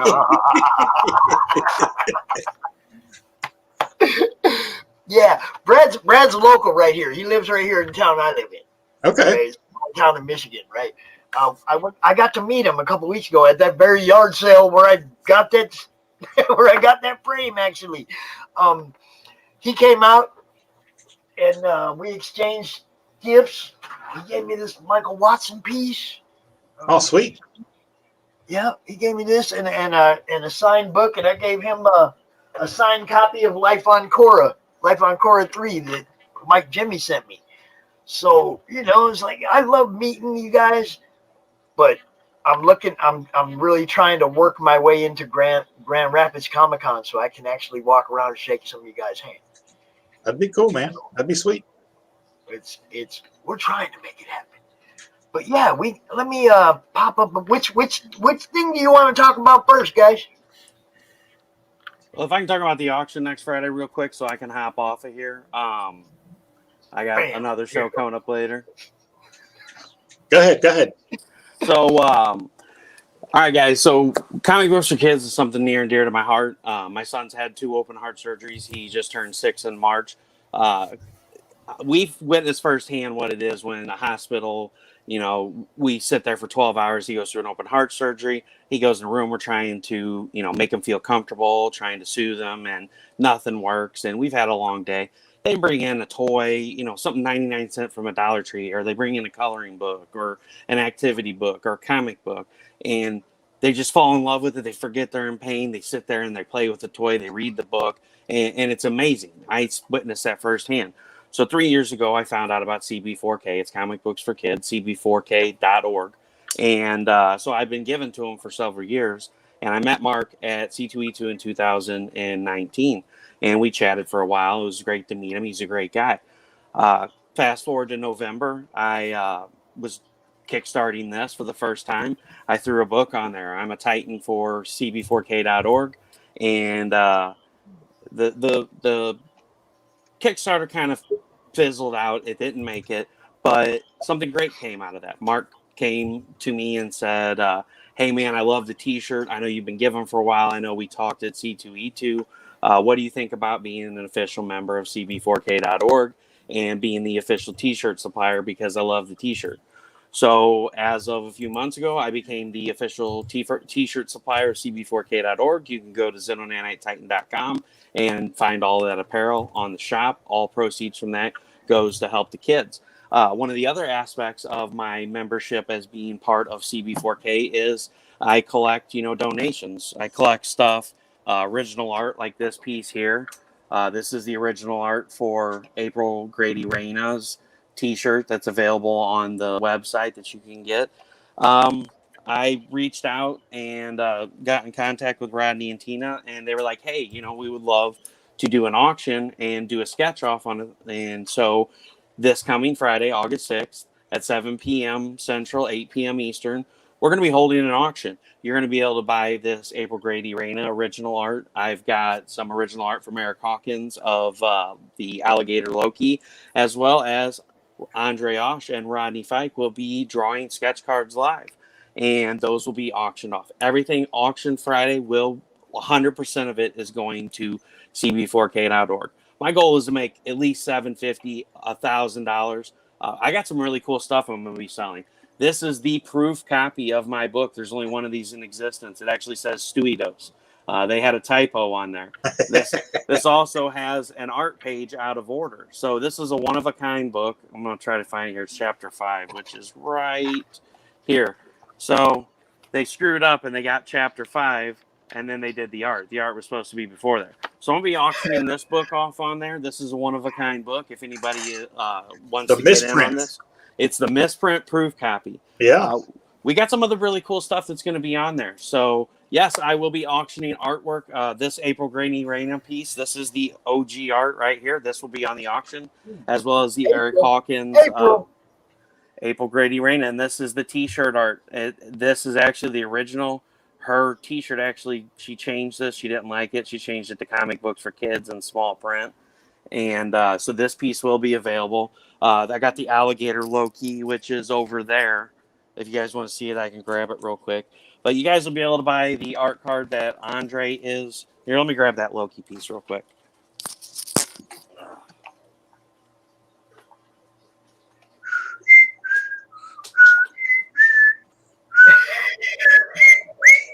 Good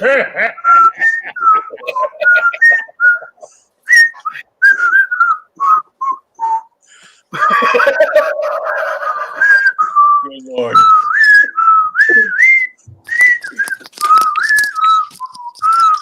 All right. Holy crap, who is whistling?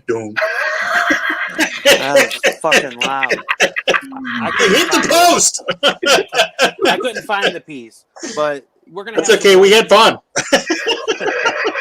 So I can't find the piece. I just got done fulfilling my Kickstarter, so my stuff is everywhere. I was shipping everything out. Everything is out the door for my Kickstarter. The book's available on my website, but everything's kind of a mess right now. I have it in. We believe you. We believe you. You're auctioning off your own art. She said she needs more Steph Pool in her. Well, I will be drawing a Steph Pool piece. I have no problem with drawing Steph Pool. People actually love Steph Pool. I have a lot of fun doing it. That was one of the Kickstarter. You need to draw a female Steph Pool. Hey, you know what? Style. Hey, if you want a female Steph Pool, come in and drop some money, win the auction. No, I'm saying in Steph's style. Yeah, I can do that. So, I mean, that was one of the things. Part of my Kickstarter, everybody that backed it within the first 24 hours got a Steph Pool. All the day one backers got a Steph Pool drawing. I had 42 of them to do. So I'm not going to complain. It was awesome. I had a lot of fun. My Darth Vader turned out great. But the main thing is, guys, please check out Thursday Night Throwdown, Friday Night Draw with us live. It'll be Andre, Rodney, and I. There may be some special guests that pop in. All of the artwork, anything, the book, the proof. I got some original art from Trevor Von Eden, one of the co-creators of Black Lightning. I have 6 original art pages. They're actually the comic boards. It's all pencils and inks. It's got the DC copyright on the back. These are legit storyboards of an unpublished JLA story. So this is the only piece in existence of this story that never got printed because DC wanted to go in a different direction. I'm going to auction those off. They're not going to be cheap. There's 6 pages. It's got a letter from him that's signed by him stating, I bought these from a charity. And I'm re-auctioning for them for another charity for children. So I want to keep it moving. So I got some really cool stuff that's going to be auctioned off. You guys don't want to miss this. If you guys don't want to buy stuff from the auction, you can always go to my website, buy the apparel at xenonanititan.com/shop. I popped one of the links in the comments. That's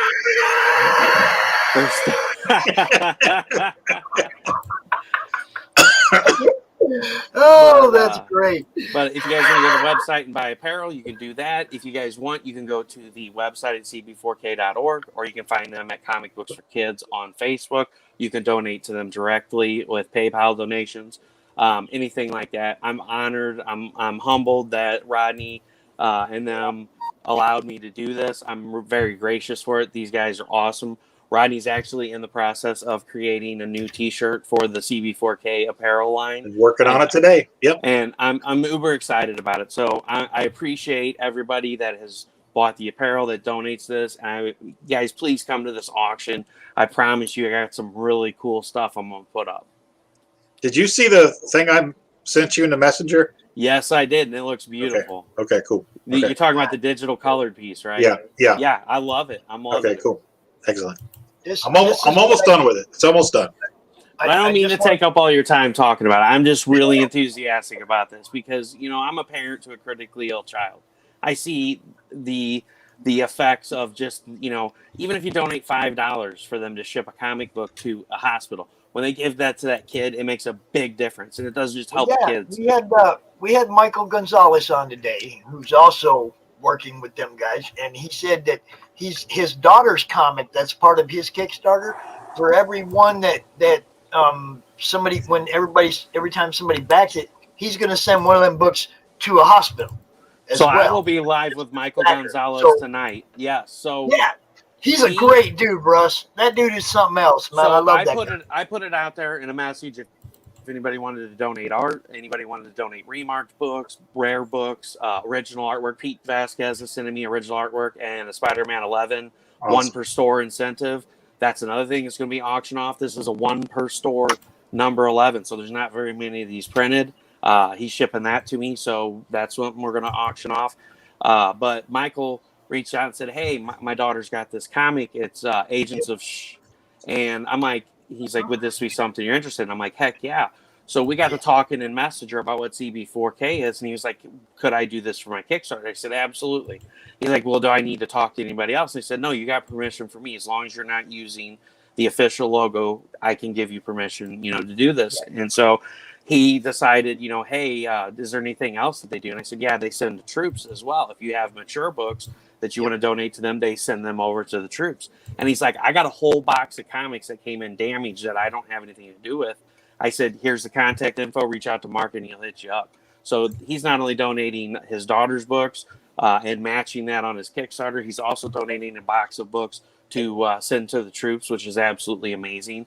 And I got 4 paintings that his daughter done. They're oil paintings on canvas, as well as a copy of her comic book and her Pokemon card that will be auctioned off. So it'll be something really cool. Check this out, Russ. Check this out. Monday Madness, tomorrow night, 5 o'clock. Come out for a half hour, talk about it, talk about the auction, what you're doing Friday night, show off what you can show off. I'll give you a day to prepare a little 30-minute presentation, and I'll give you 30 minutes on my show tomorrow.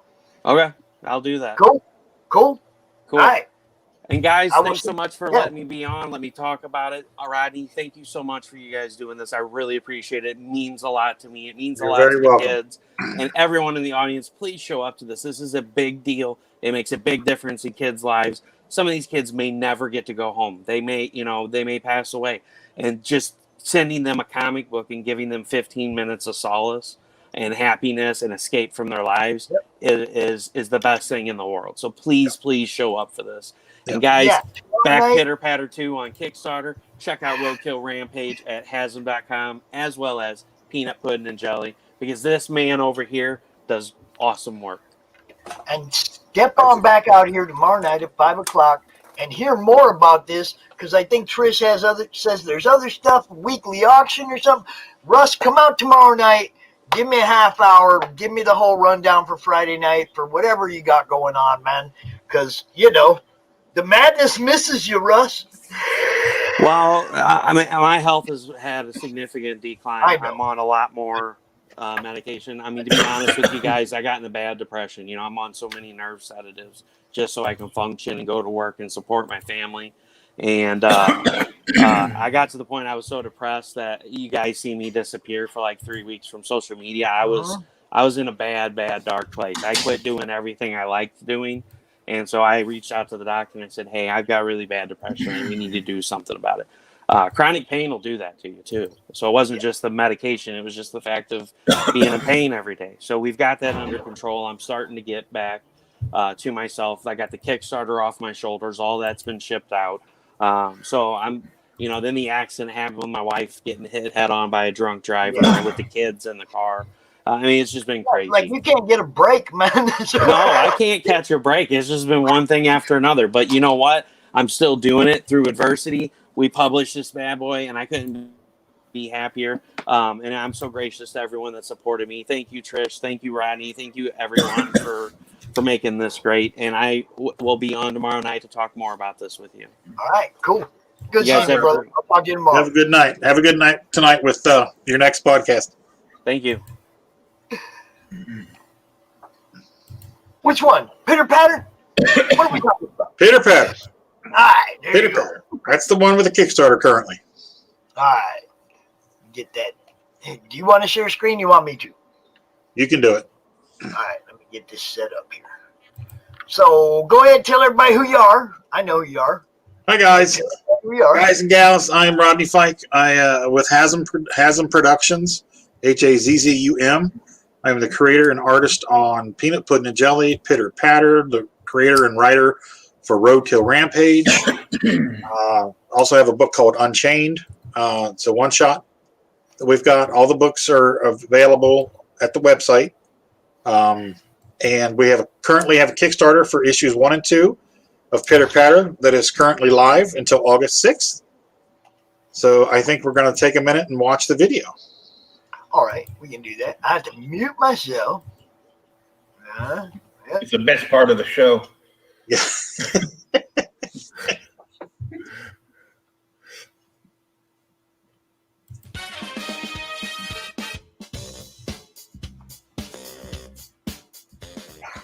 Hi, I'm Buddy. And I'm Dude. And I'm Rodney. Excuse me. And I'm Rodney, the creator, artist, and writer. And welcome to the world of Pitter Patter.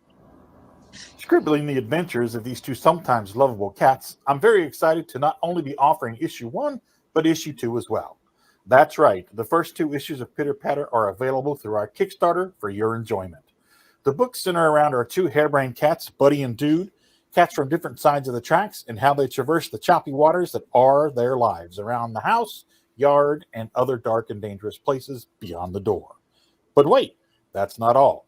If you act now, you can get your grubby little paws on all of the shiny pretty things we have to offer. The goods are aplenty: pins, variant covers, stickers, trading cards, and more. Simply scroll down below and check out all the rewards, add-ons, and stretch goals. If you have a cat, love a cat, know a cat, or even hate cats, these books are going to be right up your alley. So come on, follow along and enjoy the ride. And thank you all for checking out the world of Pitter Patter and for supporting our Kickstarter. For Buddy and Dude, this is Rodney Fike saying, so long, everybody.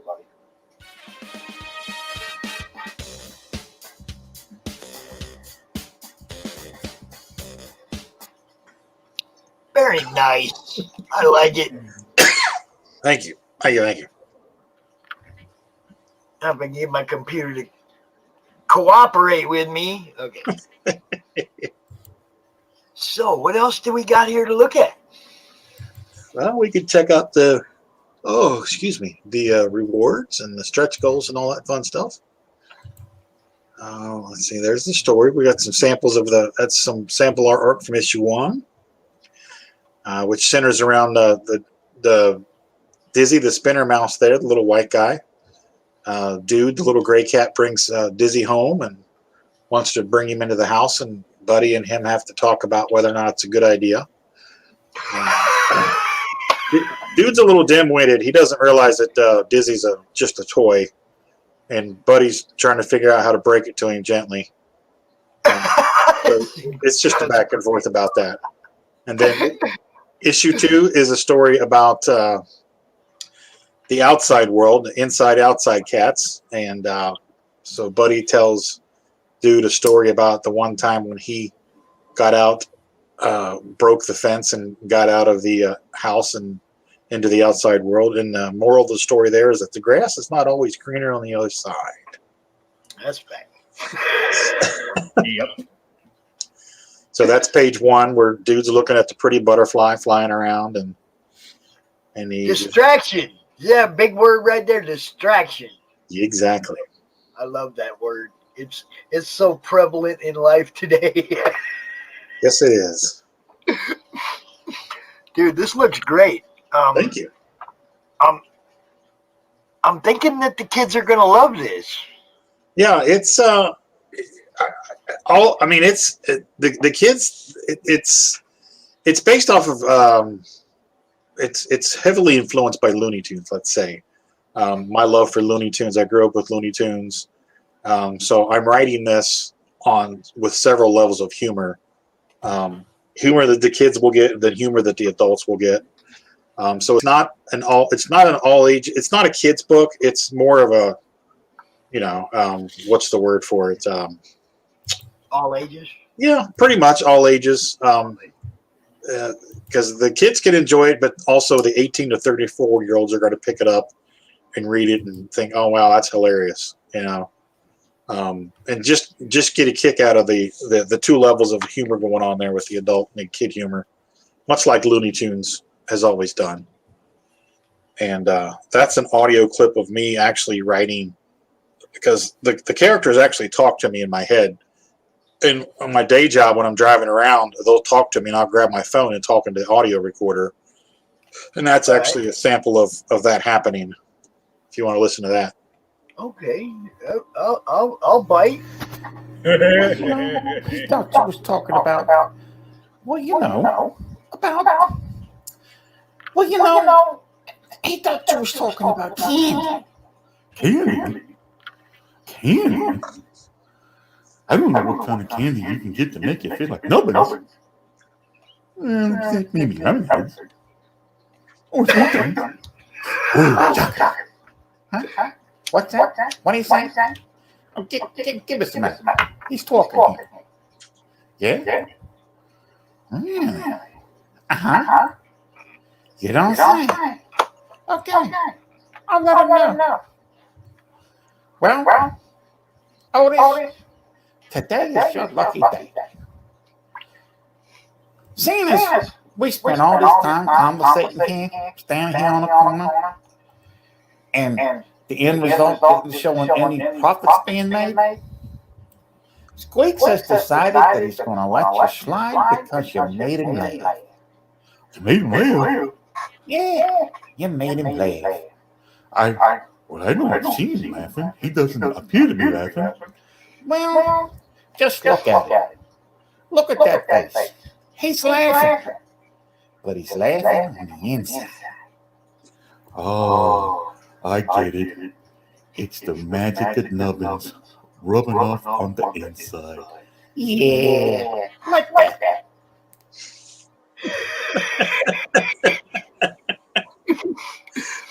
That's me. That's me in a car 200 miles from home working and dictating the scene as it's being told to me in my head into the voice recorder on my phone. That's great. That is organic as you can get.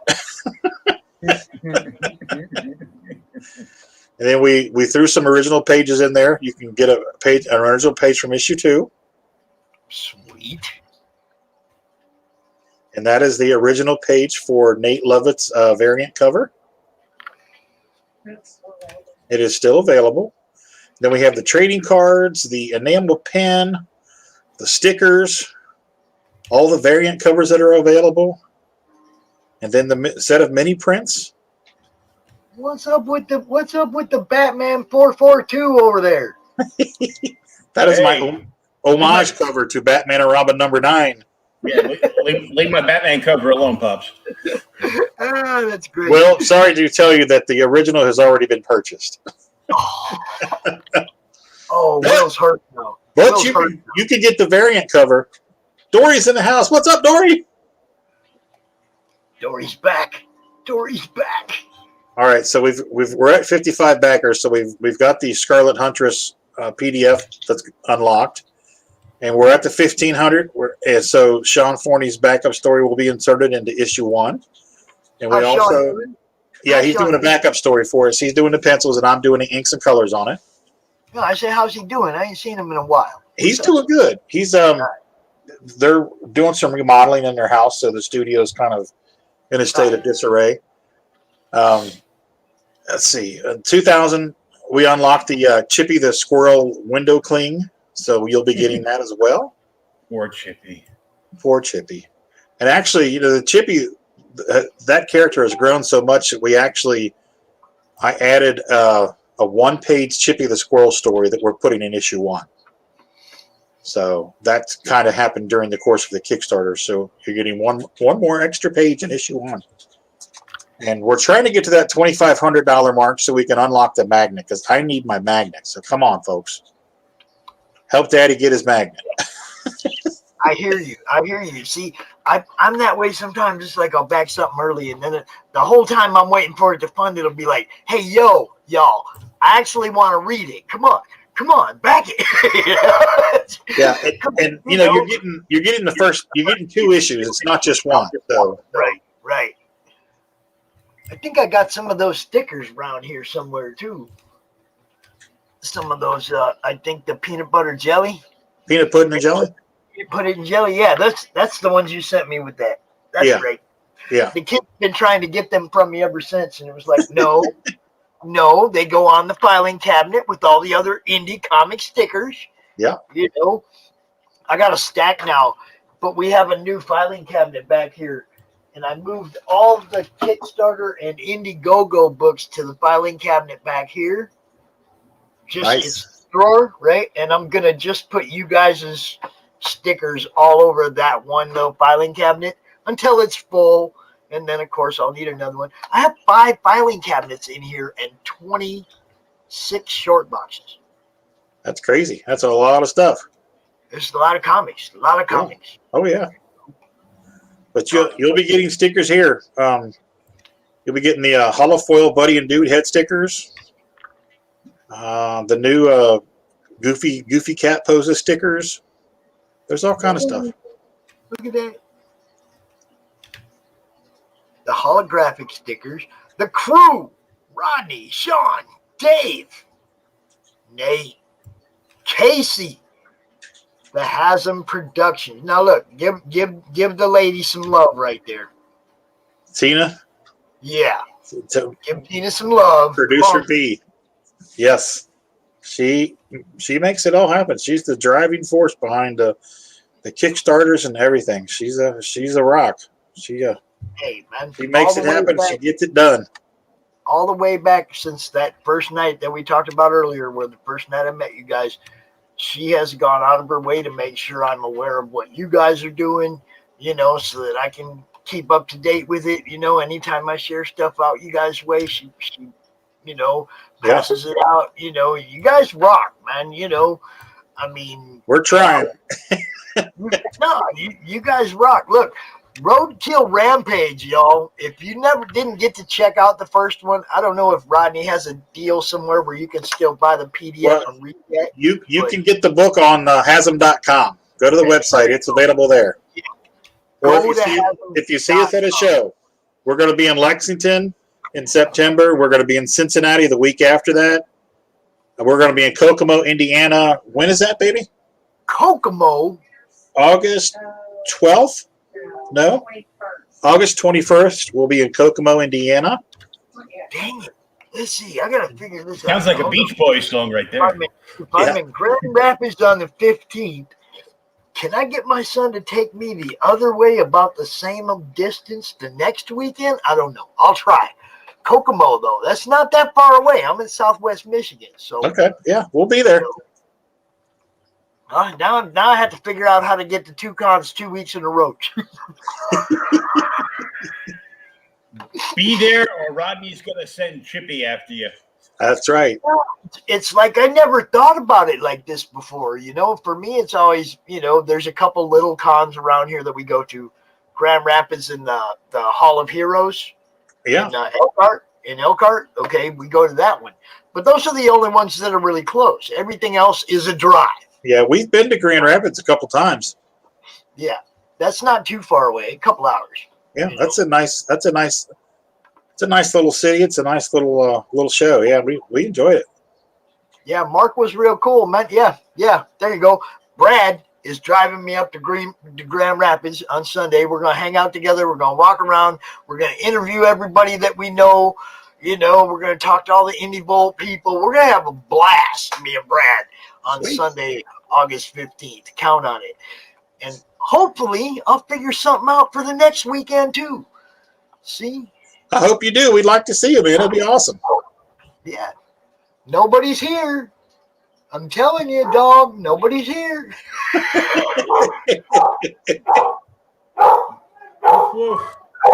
You did it now. Ah, you got me, Will? I got you. They heard you talking about cats, and they're getting all riled up now. It's like craziness. Dory says, hopefully the cons here in San Diego will happen again, Rodney. Hint, hint. Yeah, that's going to be a stretch, Dory. I don't know if we can afford the cost of doing that. Yeah, that's a little pricey out there. Yeah. That's first of all, you have to get accepted. Yeah. And then you have to accept the ridiculous overcharge for a small table to to set up to hopefully make any money that weekend. You might be better served to just go and walk around, get more networking done that way. Yeah. To be anchored by a table. Yeah, that's much better that way.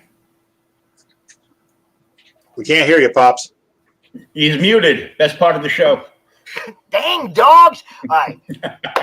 Rodney, tell everybody where they can find you, where they can get caught up, and we're going to move on to our next guest. All right. You can find me at The Art of Rodney Fike on Facebook, Rodney Fike on Facebook, Hazzum.com, HAZZUM.com, the Hazzum YouTube channel. You can find us Thursdays and Friday nights at 8 o'clock Eastern for Thursday night throwdown or Friday night draw, where we do our sketch off with Sean Forney and myself. You can find me Monday through Friday at 11 a.m. I do a morning sketch where I'm usually working on commissions, and also Rodney_Fike at Instagram. Right, dude. It's always good to talk to you. If you want to jump in tomorrow at 5 o'clock and take some of Russ's time, it's okay with me. We'll see what's going on. I might hop in and give him a little hard time. Yeah, Right, you can come in.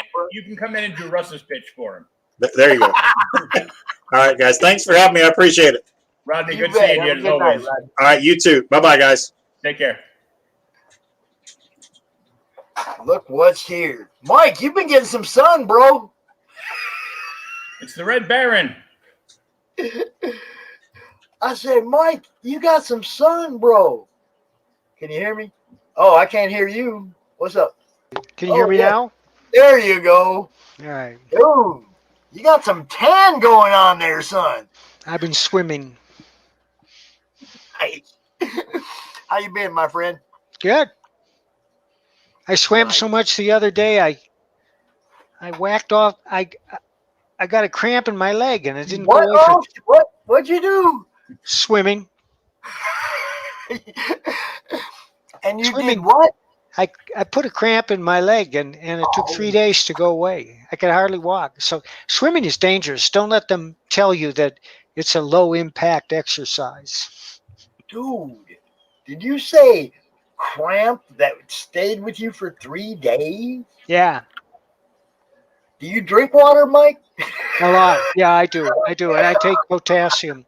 It was 100 degrees that day. And I swam a lot of laps. And then I was lying in a lounge chair, and my leg just went. I was talking to Kelly Jones at the time, and my leg just became like a piece of rigid steel. It was everything I could to maintain my voice quality so that, I didn't start yelling or anything, and I just forced myself to relax, and it went away. But I think that extreme cramp that I experienced affected the muscles.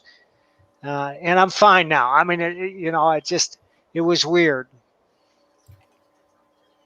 Maybe that guy was looking for something to eat. For y'all who don't know Mike Barron, the Bloody Red Baron, this is your quintessential Florida man writer. Hey, how's this? Did you still selling this on your Absolutely. store, right? Yeah. FloridaManComics.com.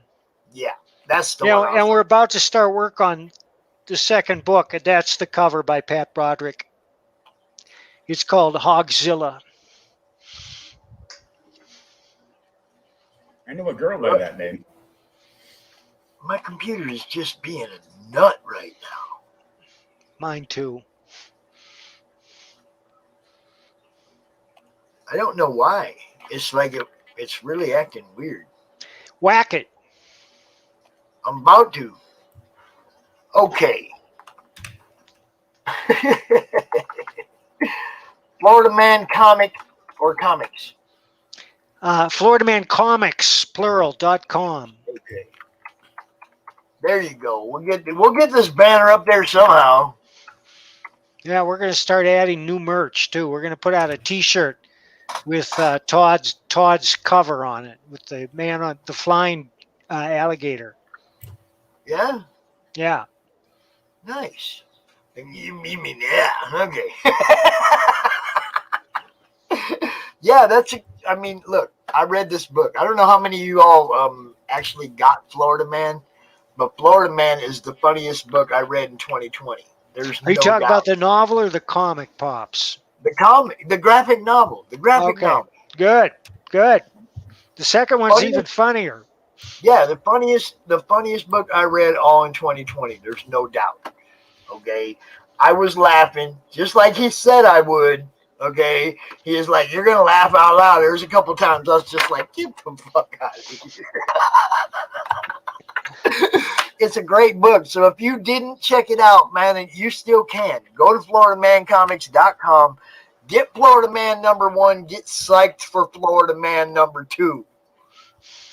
There you go. See? Thanks, Pops. And you know, it's truly funny, and I mean honestly, gut busting funny at the highest level of humor, which is absurdity. There's a hierarchy of humor. What's funny, and at the bottom are puns. Right. They pass for humor, but they're not really humor. There are some funny puns. A man goes to the zoo. There's only one animal, a dog. It's a Shih Tzu. Good Lord. So there are exceptions, but as you move up the tower, there's burlesque, there's pantomime, there's slapstick, but at the very top, the funniest stuff are absurdities and odd juxtapositions, and I'm sure you know what I mean.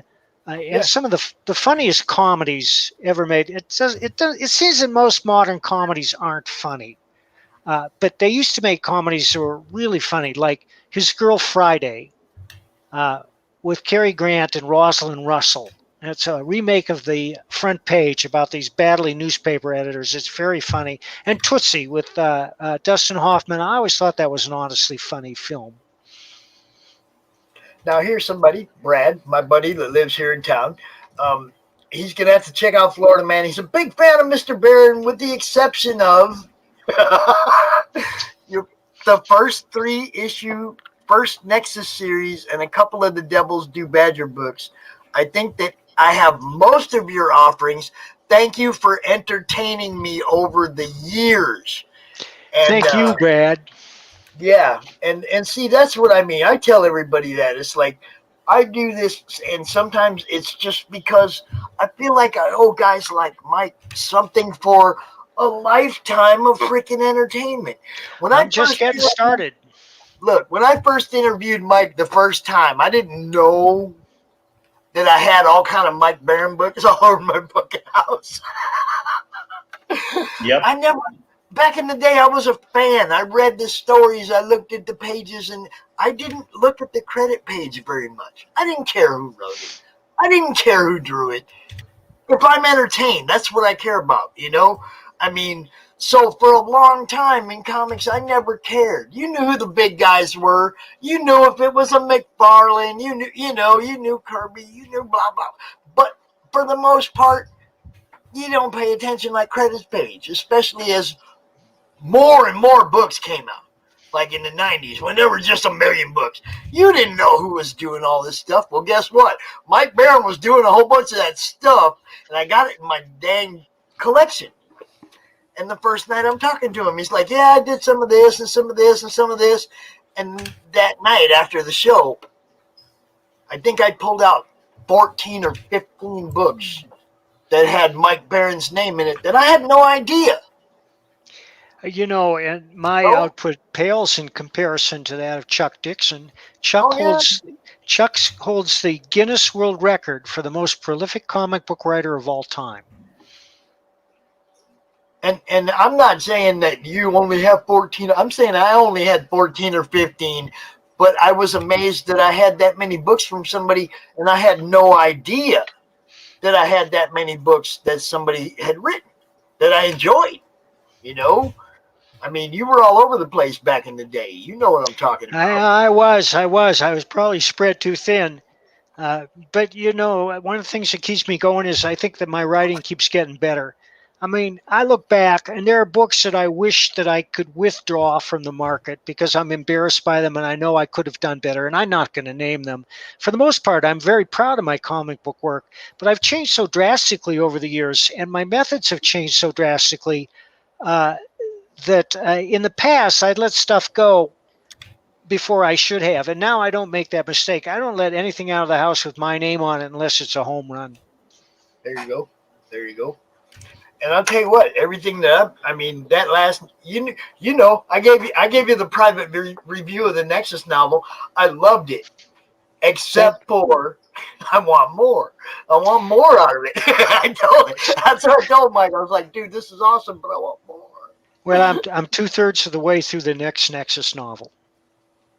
Good, dude. Mike tears it up, y'all. I don't know if you know, but he's got other stuff. I don't want to say he's the workingest man in comics because I'm not for sure. Shock. But Mike's got his fingers in a whole lot of pies. All right. Show him the next one.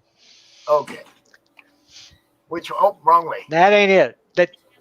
That's it. Thin Blue Line. 2 police officers trying to survive the night in a riot-torn city.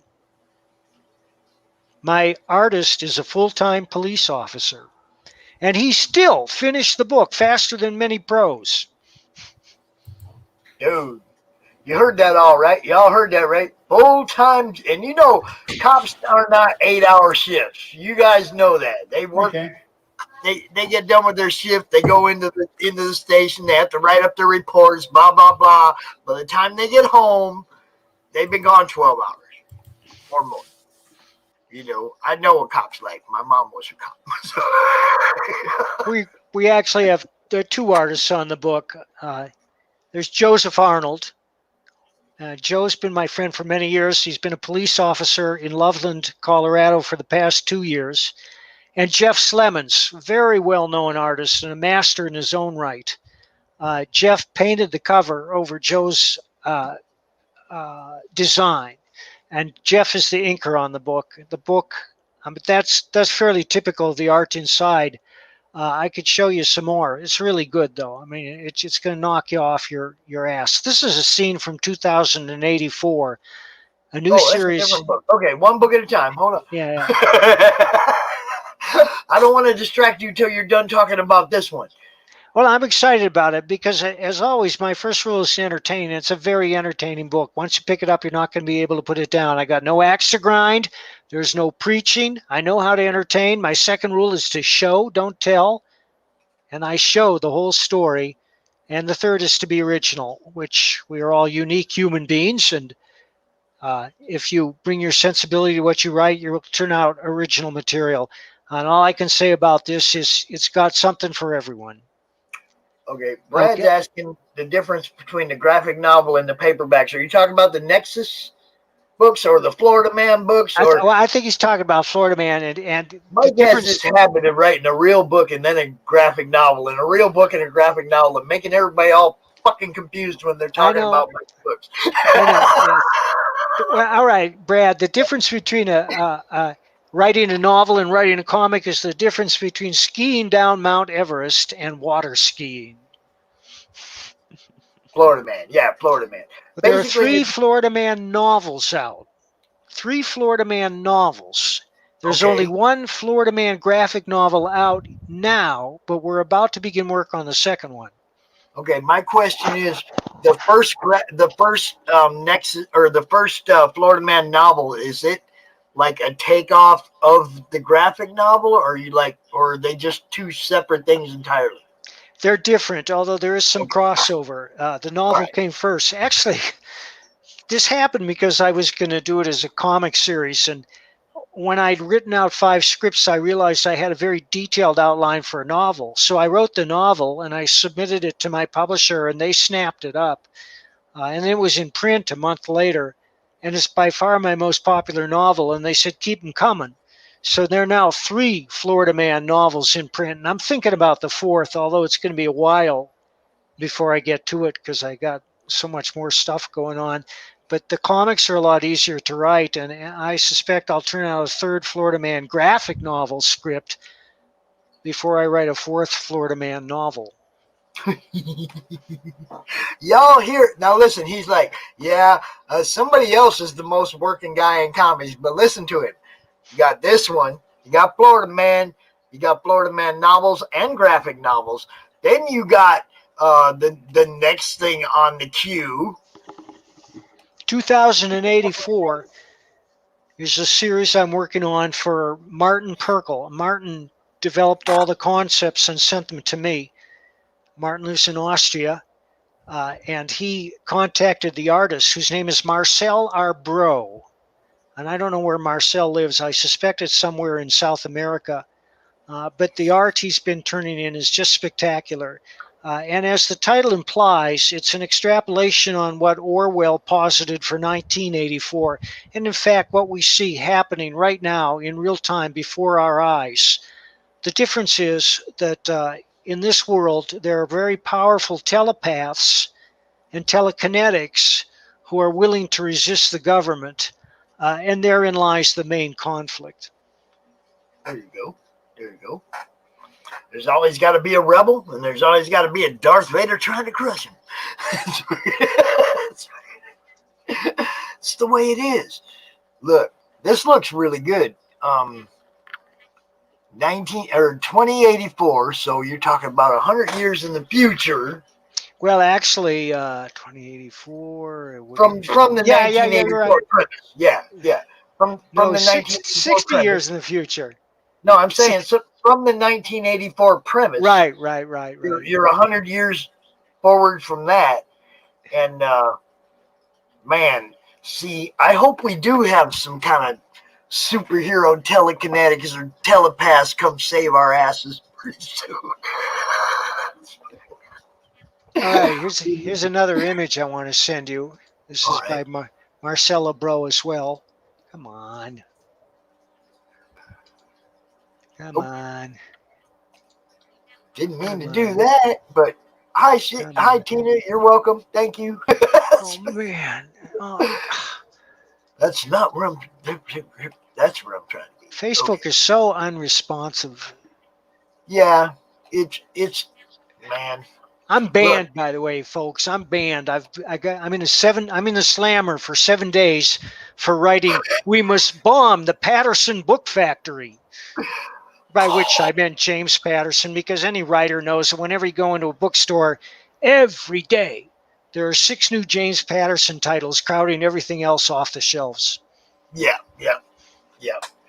And come on, everybody knows Mike Barron ain't got time to go bomb anything but another, Well, it's just an algorithm. That's what's so infuriating, that they ignore context, and the algorithm says, here's the word bomb. We must ban him. Yep. And even if you fight it, by the time they get around to talking to you, it's too late. You're back. What do we got here, Mike? This is 101 from the series 2084. Okay. He's the Syndicate's prime enforcer. Nice. So he's coming after the telepaths and the telekinesis people that are standing up to the government. This is the guy they got to deal with. This is their bad guy. Yeah, and there are battles in real time and in virtual time. They're battling on all fronts. Cool. All right, so Mike Barron, Florida Man, Thin Blue Line. Are you is Offworlder still active? Well, the script is written, and it's up to Larry when he wants to launch that second campaign. And then I'd have to write a third script, I suppose.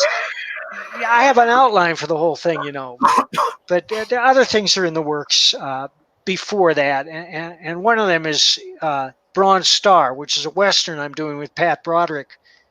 And it's the best work of Pat Broderick's career. It's just mind-blowing. And we are looking at a couple of publishers. They're sniffing around. We'll see what we can do. Hey, Mike, have you heard the word of CRoM today? What is it? Nose nuggets? You know what's up. I'm gonna keep leaning. That way. Yo, Mike. No, see, I would never look. As much as I would love to have you write the CRoM book, you got so much going on that I know is good. I would never bust into your creative flow. You know what I mean? I ain't going to distract you from the stuff that you really do. I actually said that earlier. We were talking about, some of the books that I'd like trying to get out there and get in print. And I was like, man, Mike Barron was the first person that came to mind to write this book because I wanted it to be funny. I wanted if you write it, Pops, I'll kibitz. If I can write, Mike. No, see, the whole thing is I've thought about this, and if I really try to go put time into creating a book and being part of what you guys do, I wouldn't have time to do what I do. Right. You know what I mean? So it's like I'll throw ideas at people and try to get somebody to bite on one of my ideas, and just for that little, hey man, this was Pop's idea. He didn't write it, he didn't draw it or something, but it was his concept. I'd love just for that much credit on a book, I don't even care. I want to keep doing what I'm doing, which is promoting what you guys do. And if I start burying my head into trying to create stuff, I won't be out here doing this. It'll change my focus. It'll change my focus. I don't want to do that. I like doing this. At the same time, I want that credit. There you go. Woolie's all in for the Barron and Broderick Western. Trish got Let me see if banned I can find you some art. Trish got banned for liking a pic that showed too much boob.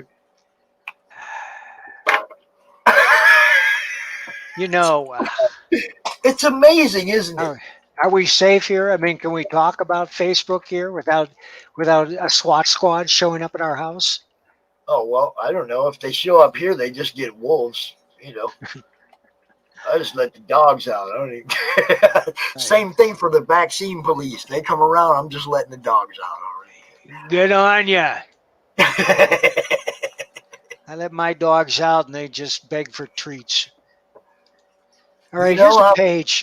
Here's a Pat Broderick page. Now, the reason it has that sepia tint is because of Pat's camera. That's the only reason. The originals are crisp black and white. Look at that. There's your Western, dude. I hope you can zoom in on that. I'm no good at trying to mess around, zoom in. I'll end up kicking myself out. Yeah, you're better than I am. I hope people can get a good look at this because this looks awesome. If you want a better look, go to Pat Broderick's Facebook page. Yeah, that's just badass. Oh, there's another one.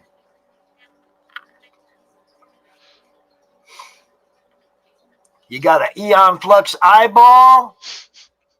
All of it, dude. Look. Custer up there in the corner.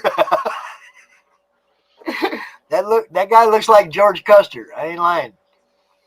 Not like that's the protagonist. It's not like I know what George actually looked like, but that was the first name that came to mind when I saw the big mustache and whatnot. I was like, sure.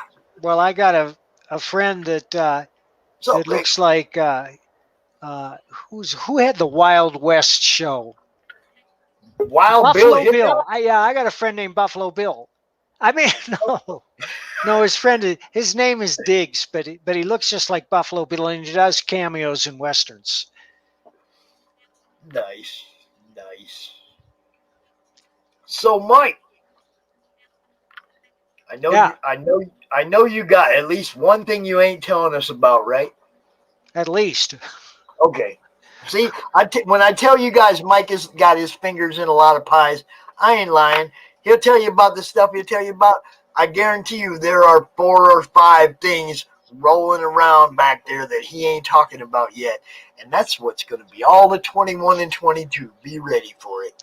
Well, some are projects that I wrote years ago that never found homes. And others are projects I've always wanted to do, and all of a sudden opportunities are presenting themselves.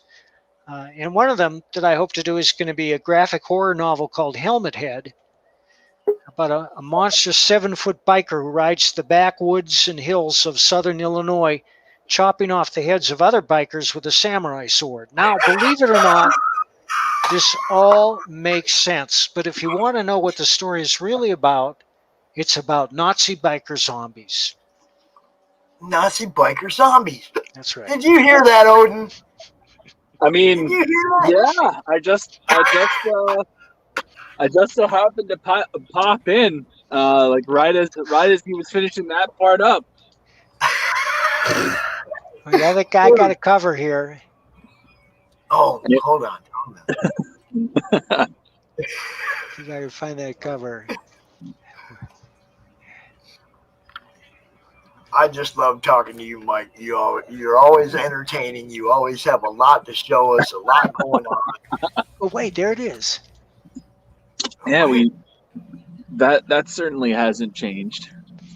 Yeah, it has. It's just like every time, man, he's got some great stuff to show off. Always. Look at this, guys. Take a look at that. Pops, Look at this, guys. Fantastic. Ooh. Dude, I love it. Helmet heads, y'all. Look at that. That's awesome. Any crossover potential with Florida Man, Mike? No. What? You're not gonna have a crazy face off between Helmet Head and Florida Man? No, I see this opportunity.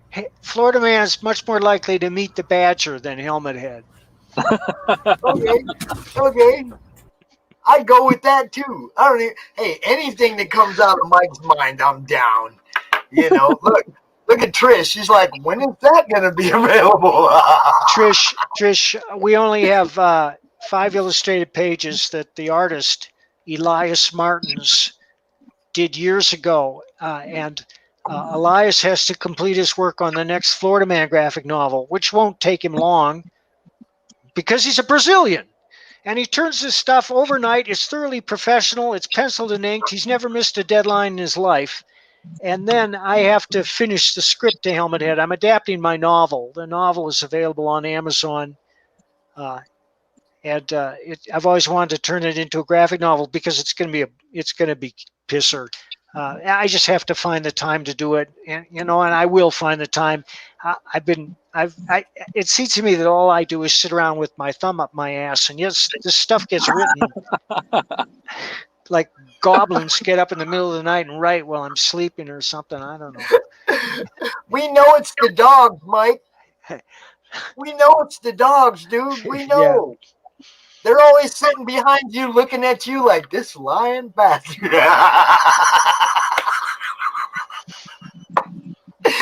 No, it's always good talking to you, Mike. You're awesome, man. Look, we got 8:30. It's time for Michael Oden and Dean James. And they're both huge fans of yours, Mike. You know that. Thanks, Pops. Hey, we're going to do this again next month, right? Okay, sure. Okay, sure. Hey, now look, Mike. Digging Mike's enthusiasm. Whenever any of these books are actually launching, let me know so we can do launch parties for them. I will. All right, brother. Cool. You have a great evening. Give the wife my love. You too. Everybody else, buy Florida Man. Go check it out. I love Mike. He's and awesome. The Eisner Award winner is gone. Yeah. I mean, is that awesome? He's been a part of CRoM Con since the beginning, dude. Oh, I know. I haven't been there quite since the beginning, but I've been there pretty. You've been there for a while. early. And You've been around for a while. Yes, you have. I remember when you guys were doing all the initial promo for Florida Man. I had never put like A and B together, and then I was like, oh shit, that dude fucking wrote Punisher. Yeah. I'm sitting here trying not to throw all of it, but I said 14, 15, 16 books over there. The night after I first interviewed him, I was like going through my books, looking for Mike Baron. When you brought me on and you were like, did you catch that, Mike? Did you hear all that? And I don't know what you want me to say. I mean, what input do I have for the man that has like how many more Eisners than me? Like 3? No, it was strictly just, did you hear that? Everything that he's talking about. Every time we have him on, dude, 4, 5, 6 projects. Every time he's got something fucking new up his sleeve. He's an inspiration, really. Dude, he is. And that's what, like I say, one of them people, when I talk about a lifetime of entertainment that I owe these guys this time that I put out, that's one of those guys I'm seriously talking about. He's been part of my life for a long freaking time, even though I didn't know it. But now... like he's hanging out with you once a month. He's effectively like he's your drink. He's almost at drinking buddy level, man. Dude, no. Hey, I'll be honest. Another thing about Mike Baron, he is the very first person of all of you guys that I talked to that sent me his phone number. He said, "Yo, man, just give me a call." Right? Like, call me up on the phone. I got Mike Baron's phone number. I don't got your phone number. He's a great kid. Okay, sure. Guilt trip the shit out of me, Pops. No, I'm just saying he's like the first guy that just went, I mean, there's been a few since then, but he was the first one that said, "Yo, man, just give me a call." And shot me his number over Facebook, instead of doing the type text thing back and forth, It was a trip. I was kind of blown away. Mike Baron wants to talk to me on the phone. I think I even told my son that. I think I even went to my son, "Yo, man, Mike Baron wants me to call him." Hey, I'm a fanboy when it comes to some of that. You guys know it. What is this? $13,000.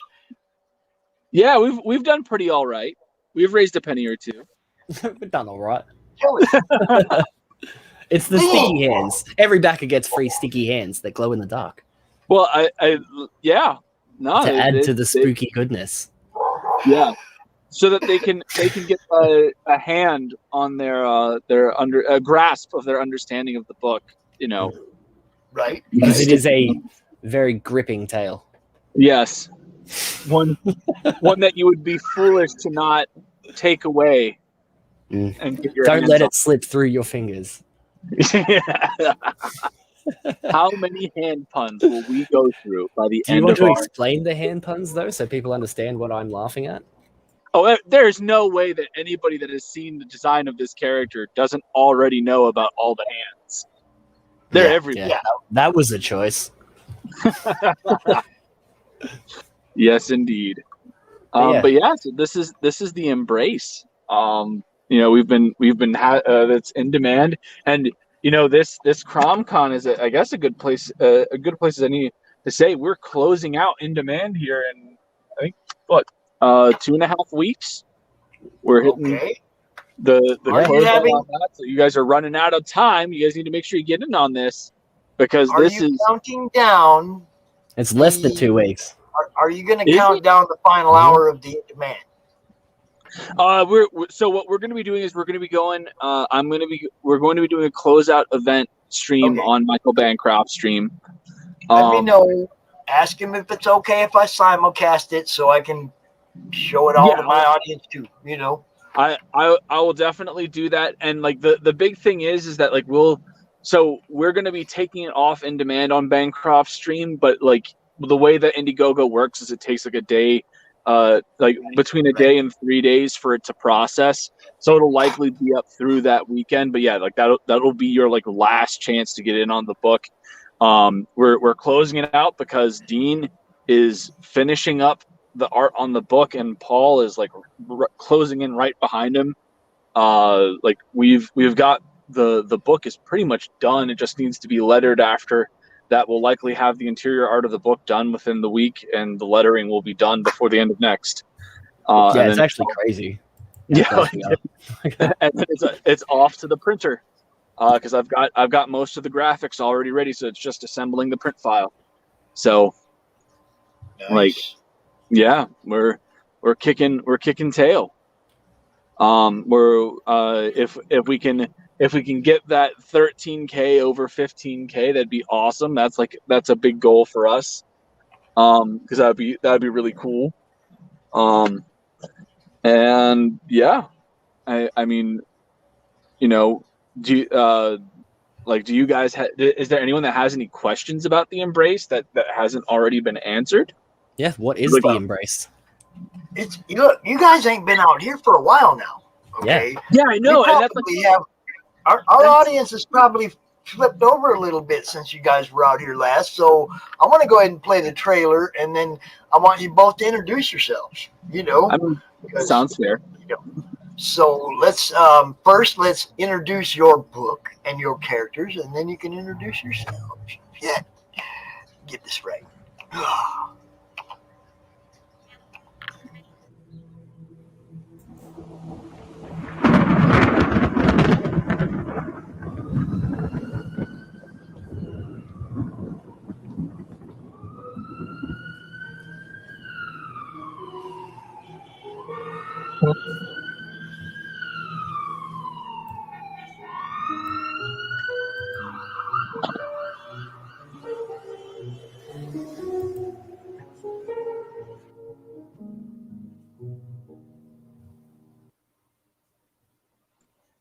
All right. So, fun fact: this was the little teaser that we did for the mailing list. We were going to do a full-on trailer, but we decided, like, we were about halfway through the campaign, it hadn't been done yet, and Dean and I made a decision saying, you know what, as nice as it would be to have like a full-on trailer, we're going to focus on getting this book done, and so that's what we did. But I've been taking up a lot of the airtime talking, so I'm gonna let Dean take a minute and give his own little pitch of the book, and then I'll come in and fill in some gaps, and we'll hit it that way. Sound good, Dean? Yeah, cool. First of all, Pops, I love the fact that Comics Mate Live is in your recommended thing, like the next thing that you should watch. So definitely go check that out if you haven't already, because that's how we ended up doing a lot of the advertising for the Embrace. But yeah, the Embrace is a spooky superhero, like a horror supernatural themed superhero along the lines of Spawn or The Crow, characters like that. And as you can see on the screen right now, the book opens up with the main character, Clarence, being told by the police that the murder of his son, which happened a year before the book started, cannot be solved, and that they're going to close the case. They don't know what's happening. And this pushes him over the edge. So he goes to the parking lot where he was with his son last and goes to take his own life, which is where he is met by the ghost of his son, who stops him and gives him a vision of what happened that night. And when he comes to out of this vision, he's in this really cool super suit, you know, made of ghosts with all the hands and everything like that. And yeah, given the abilities to go out and seek justice, not revenge, for what happened that night. Yeah, very, very, very well done with that summary there, Dean. So, in our writers. Yeah, I'm the artist. I'm the writer. He's the artist. I know who's I'm the unimportant one. But anyways, so our book, as Dean put out, is focuses on Clarence and his son David, who have come together to form the spectral hero, the Embrace, and they are going after David's murderers to bring them to justice. And as Dean touched on, it is a very similar style of book to things like James O'Bare's The Crow. It's got elements of Spawn. Todd McFarlane and Robert Kirkman had a book called Haunt that had a pretty big level of inspiration on this. And, it was a way for me to take a lot of the emotion that I've had over the past year that I've been dealing with my separation and everything, not being able to see my son every day, and try and take all of the negative and turn it into something that's constructive and positive. And, you know, that's where the Which is Embrace a superhero book. Yeah. Yeah. Something constructive and positive was an awesome superhero book. Exactly. And, you know, Dean was such a pivotal role in this that I actually made him my co-creator in this. We give each other a lot of shit whenever one another is on a stream and what have you. And Dean will constantly claim that I am Bob Caning him, which is not the fucking case. I'm Dean the is Bill no Finger of Bill indie comics. He is not. That's bullshit. Give him plenty of credit where it's due. But anyways, so, you know, Dean came up with the design and everything like that, and that helped me visualize the character. And I think within a week and a half, 2 weeks, I had the first script done. And when, like, I knew this was going to be a hit when I had, we brought in Lee Byron Carver as our editor, and I had him read the first copy draft. And that's the man called Kemosabe for anyone who doesn't know him by his actual name. The guy that makes the company, man. He read that first copy draft and was like, "You got something here, man." And you made me you got me to tear up a few times in there as a father myself. And I was like, well, I'm glad that we have this heavy hitting thing. You know, we did some tweaks to it, and I really think that the product's going to speak for itself. This is a book that you don't want to miss. Like, it has all the great things that you would want in a superhero. Like, as Oden just explained, you know, it obviously has a lot of the heart and the sadness and, you know, things that you want from a good story that'll get you sucked in. But it has a lot of the just, you know, cool superhero stuff that you want from a comic book that you're going to get, because once he gets that superhero suit, like, he gets superpowers, you know, like he turns into a superhero and he goes out and does heroic things. And there's this great dynamic between the father and the son, because, like, as you could probably tell, the father is in the suit, but the son is the suit, kind of like Pretty he's much, in there, like, you know, like you kind can of hear him driving it, talking and stuff. Like they talk to each other, they can go back and forth, and there's a great dynamic between the two of them, even though they're in the one body, if that makes sense. And there's a unique levity to it as well. You know, I talk a lot about books like The Crow and Haunt and Spawn, which are these like dark, domineering 90s titles that like set themselves that set a reputation for themselves as these dark and scary books. But, you know, one of the big things that's very unique about this is that half of the personality of this character comes from an 8-year-old kid. And, you know, as an like, you compare it kid, to you're comparing it to Spawn and Haunt and things, right? You could just as easily compare it to Invincible or Spider-Man, even though it doesn't look anything like those characters. It's like the dynamic between them both. Like, the idea of the Embrace being a superhero is just because David, the 8-year-old, loved superheroes, you know? So there is that whole, this is what a superhero does, right, Dad? Sort of attitude towards half the story. And that is a dynamic that does play through our first issue, and that will play through the entire series. Is, you know, Clarence kind of has to discover the man that he was before, and how to be a good father, how to be the father that he should be for his son again. Because, like, you know, this version of himself that he is now is broken, and he's hurting, and there's all this pain, and his sons come back to help him, but, like, as a Pops, father, if you look at what's on the screen right now, you can see Clarence and David together right there on, like, he's giving him like a piggyback ride.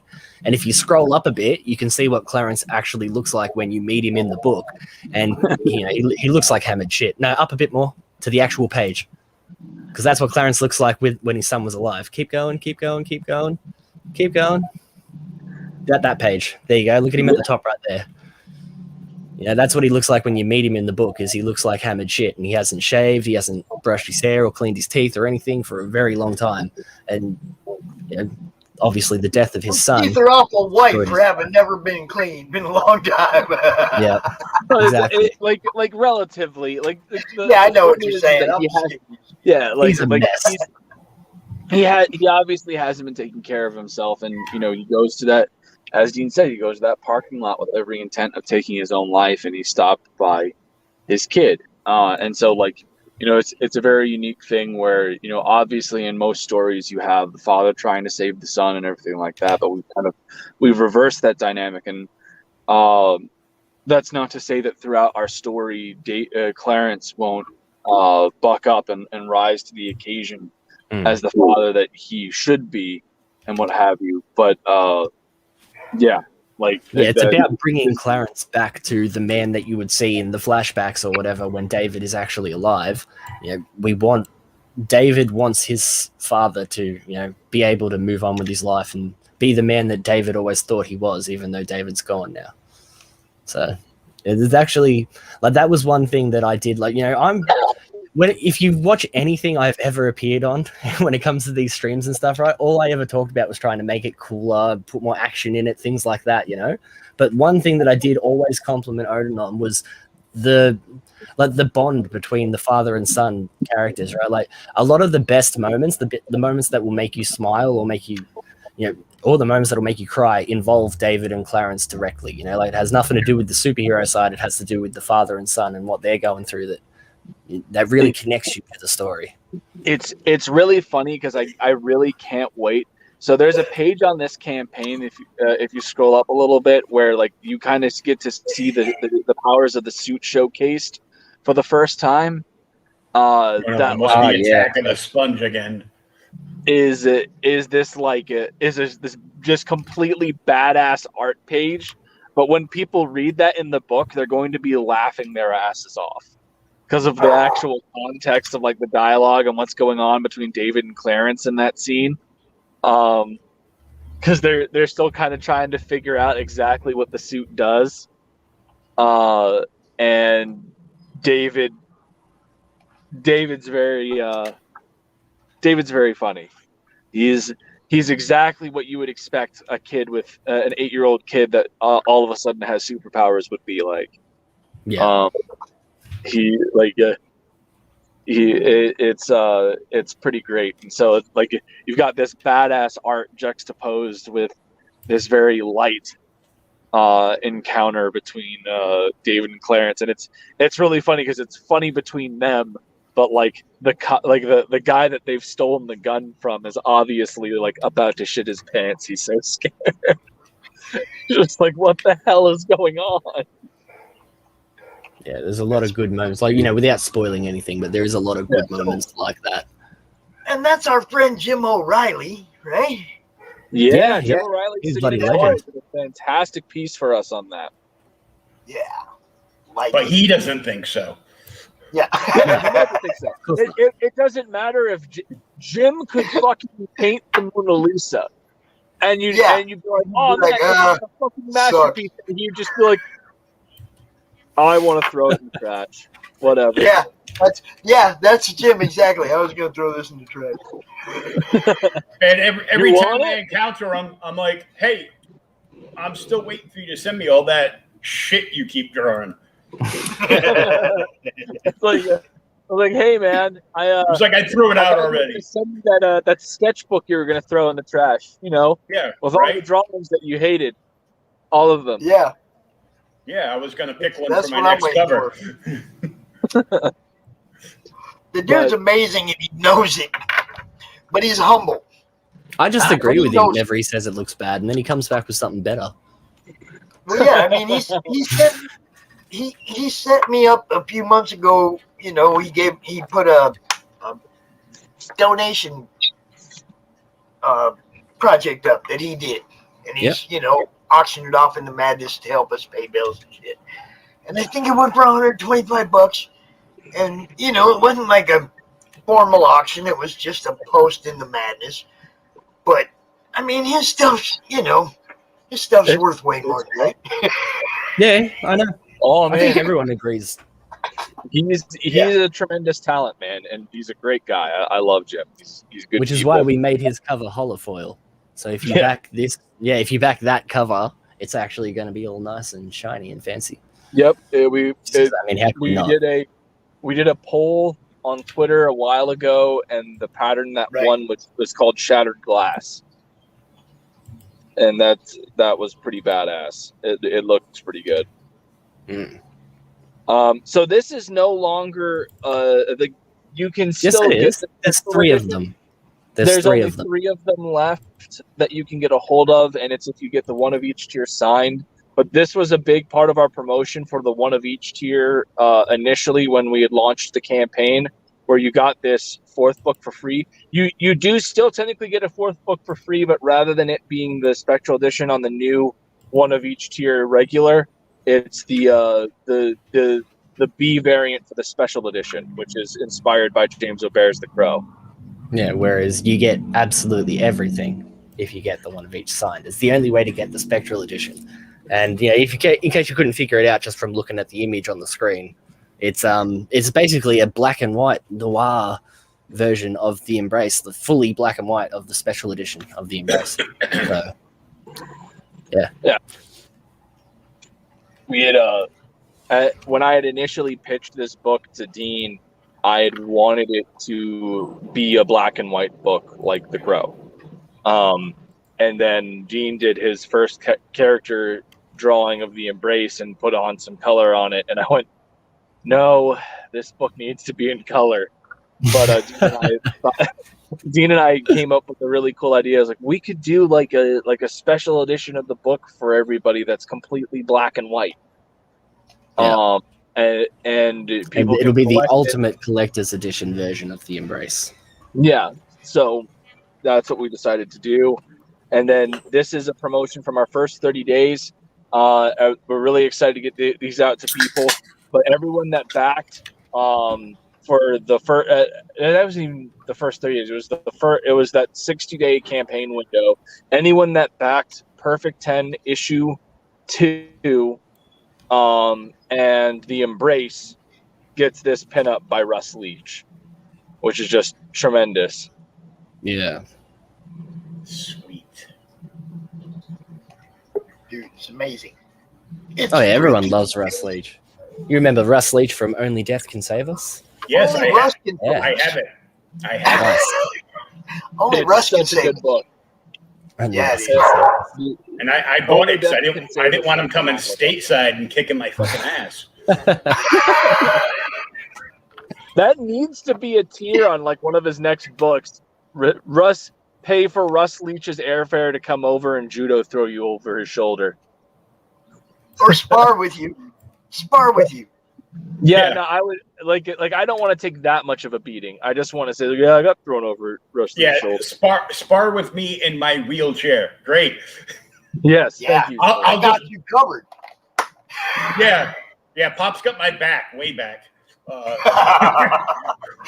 I'll push your wheelchair at him. With friends like you, who needs enemies? Come on.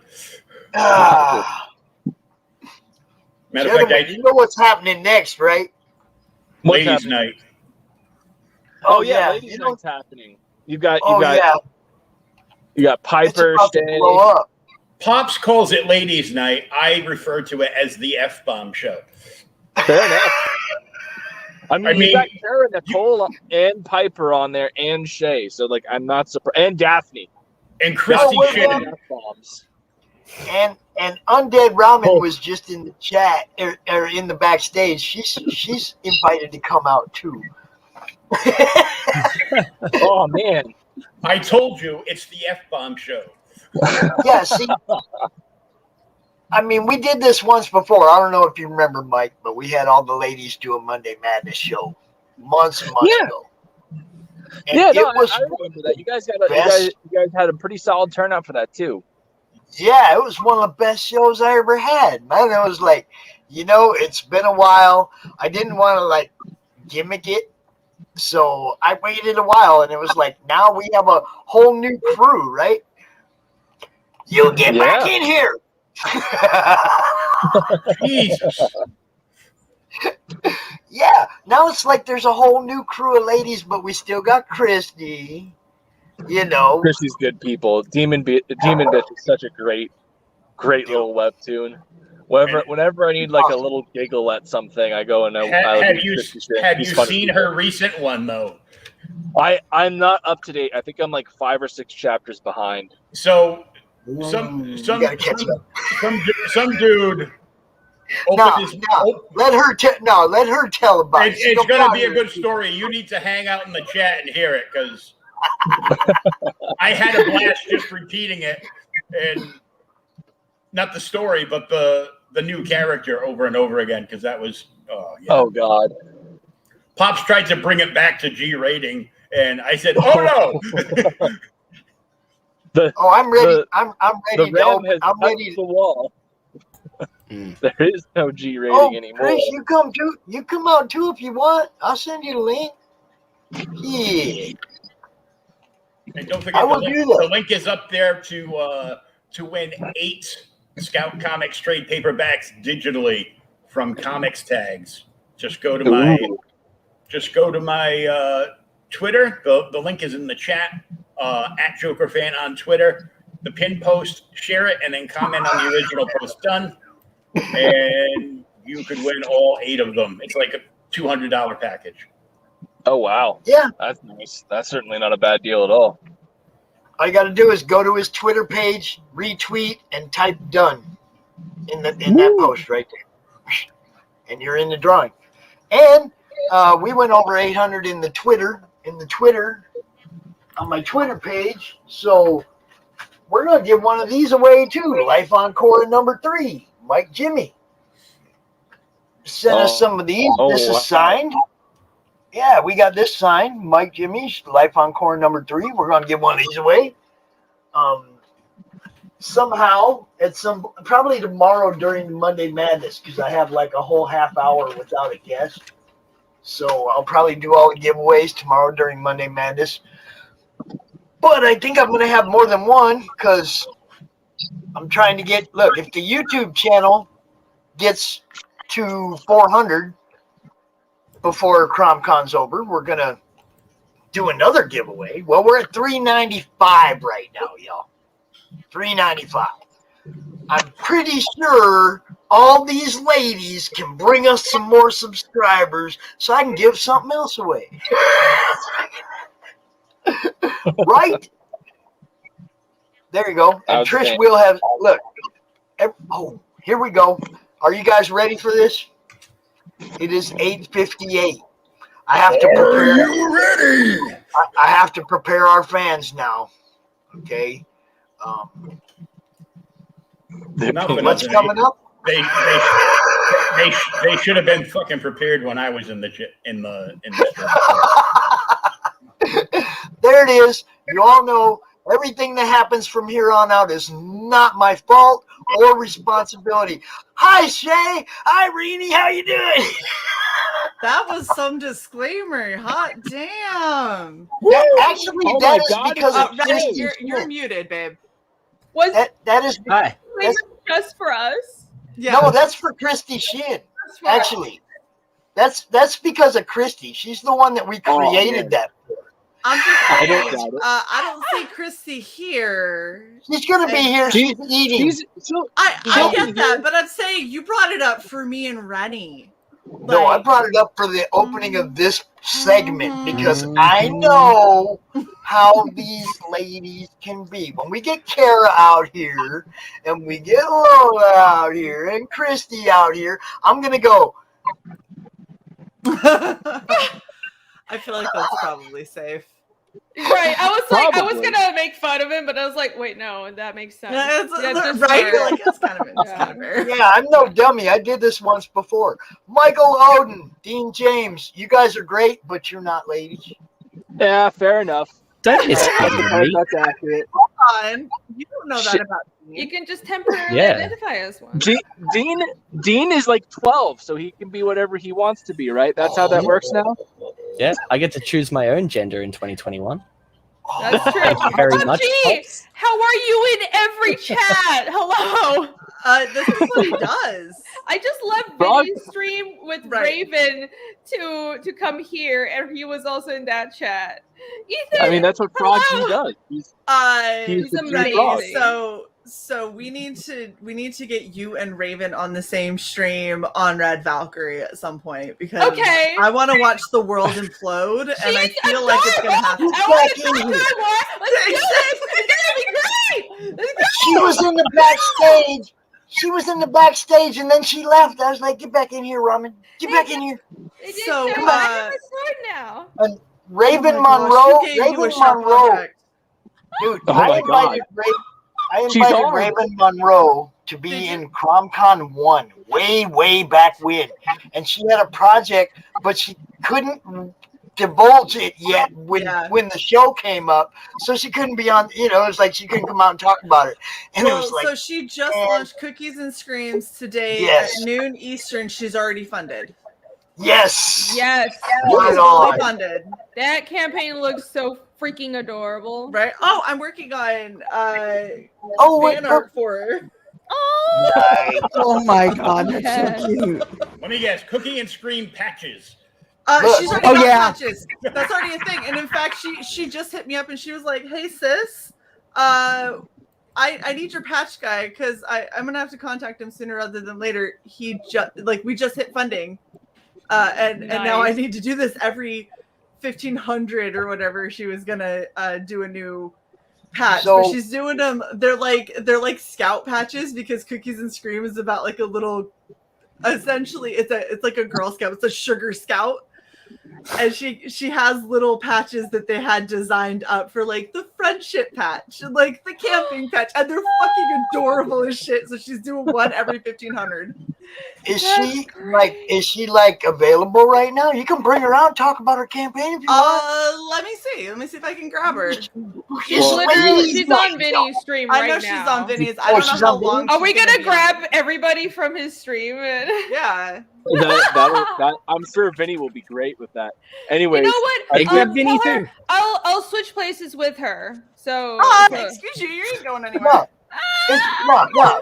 It's like when she's done over there, she can come over here. We're gonna be out here for a little while, right? We got a whole bunch of people to talk to, so I mean, RJ isn't even out here yet. He's supposed to be like hosting this. He started his open mic night as soon as Oden and Dean James Finger came on. So, fair enough. Speaking of, we should go though and let you guys continue with the show. So. Hey, Shae, it's great seeing you. It's been far too long. I apologize. I know I've been like a ghost lately. A giant package here for you. Yeah, I know, and I still have your book. So like we just need to schedule a time and link up because we're not that far from one another. It's just us figuring this shit out and actually doing it. Yeah. Yeah. We'll figure it out. It'll happen. We'll link up. Yeah. RJ, hello. All right, guys. We'll catch y'all here in a bit. Hey, good seeing you, RJ, even if it was only for like 2 seconds. Hey, RJ. Critical Blast. Take care of everything for the Embrace. I was just about to say, make sure you back the Embrace. Everyone? Yeah, back the Embrace. Back Yeah. as many Anyways. copies as you can to as many different addresses as you can. Mm-hmm. Yeah, fair enough. All right. Cheers, guys. Peace. Bye. Good talking to you, Mike. You know it. Dean, you guys rock. So RJ. ladies' night. Awesome. RJ. Yes. We're still missing a few. What's up? We need Kara. You know what? We got to give people more than 10 minutes notice about here's the link to the stream, man. You can To be make fair, these I things, had it like 20-something minutes ago. you can make these things 6 days in advance, right? Yeah, well, not when you're making 4 or 5 of them. Yeah, you can. No, you can't, dude. I do it every time, and it ends up not working on Facebook. The only way I can get them all to come up is to do it one at a time. I make 2 in the morning. I don't put the schedule time on them, but if I try to do any more than that, Facebook and StreamYard do not agree with each other. I've been through this month after month, dude. It has to be with groups then. It has to be with groups because my page, because I don't have a page. Yeah, I don't have a page. We are a that's group. the thing. Then, Because I'll make 14 of them, and they'll all be at different times and different days. And as long as it's within 7 days, Facebook's like, yep, there's another one. Yep, there's another one. And I don't have a problem. It was only when I tried to send it to a group that it would start, Well, disconnecting. see, that's the only place I send it to is a group. There you go. There you go. We've been busy today. This is our first stream of the day, Pops. We did a Lego build stream today. Ooh, very That's a cool cool. idea. Whoa! It's a Batmobile. This is new in stores now. This is the 1966 Batmobile. It's got a little base on it. It rotates on this little thing here, but it does come off and run. This is so accurate that the Joker figure has a mustache. Nice.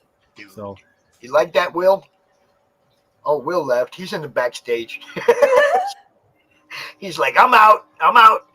Okay, so we got a few people that aren't here yet. Christie she's eating dinner. She's going to join us shortly. Daphne can't make it. Yeah, Daphne sent me a message earlier today. She's just like slammed Babe. with a deadline. So, Yeah. I understand work. I'm not gonna check anybody on work. I don't know where Lola is. I don't know where Piper is. I sent Piper a link. So did I. Well, they got family. They're probably busy with something. She was in my chat this afternoon when we had Wolfsbane on. You gotta get the Aaron Jordan on with Wolfsbane sometime, Pops. Because I was like, where's Piper? This is a werewolf comic, and she showed up in the chat. Says I was summoned. It was like Beetlejuice. and then she said she had to leave afterwards because she had to go set things up for pooping with Pops. And I'm like, I know that she's mistyped that. And she said, I meant popping. No, It happens. We've all typed that before. Don't let her fool you. She meant pooping. Stupid autocorrect, am I right? Right. Totally autocorrect. Yeah, it's not that I can't spell. I mean, that's just my life. I don't know about you. It's actually a lot of fun, y'all. It really is. It's more than I wanted to know. Oh no! Oh shit! That's not what I wanted to do. Sorry. Wait, is that the sort of power? Has Rini become Shiro? Yes. Yeah, okay. I have the power. I don't know why anyone gave. Why did I would anyone watch give that Rennie? show over the new Tila show anytime. I don't know why anyone gave Rennie a sharp object. That's just dangerous. I have many sharp objects. I know, but people need to stop giving them to you. They need to start giving you like pool noodles around them or something. I want like an actual Viking sword, but like a real one, like a actual functional, well-made one is like $500. But I want all the swords, and I want long swords, and I want axes, and I want weapons. Not at all terrifying. Back before all you ladies were born, when I had to fight the dinosaurs to get to comic book conventions in the 80s. Yeah, I've heard about those times. Yeah. Yeah, rough times. It was rough. It was rough. There was a wow. Thanks. Mom, That's said all right you here. ladies. All you ladies. So you're included, even if it. Is... No. I went to comic conventions in the 80s, so yeah, thanks. Just shut up and pretend that you didn't. Gosh.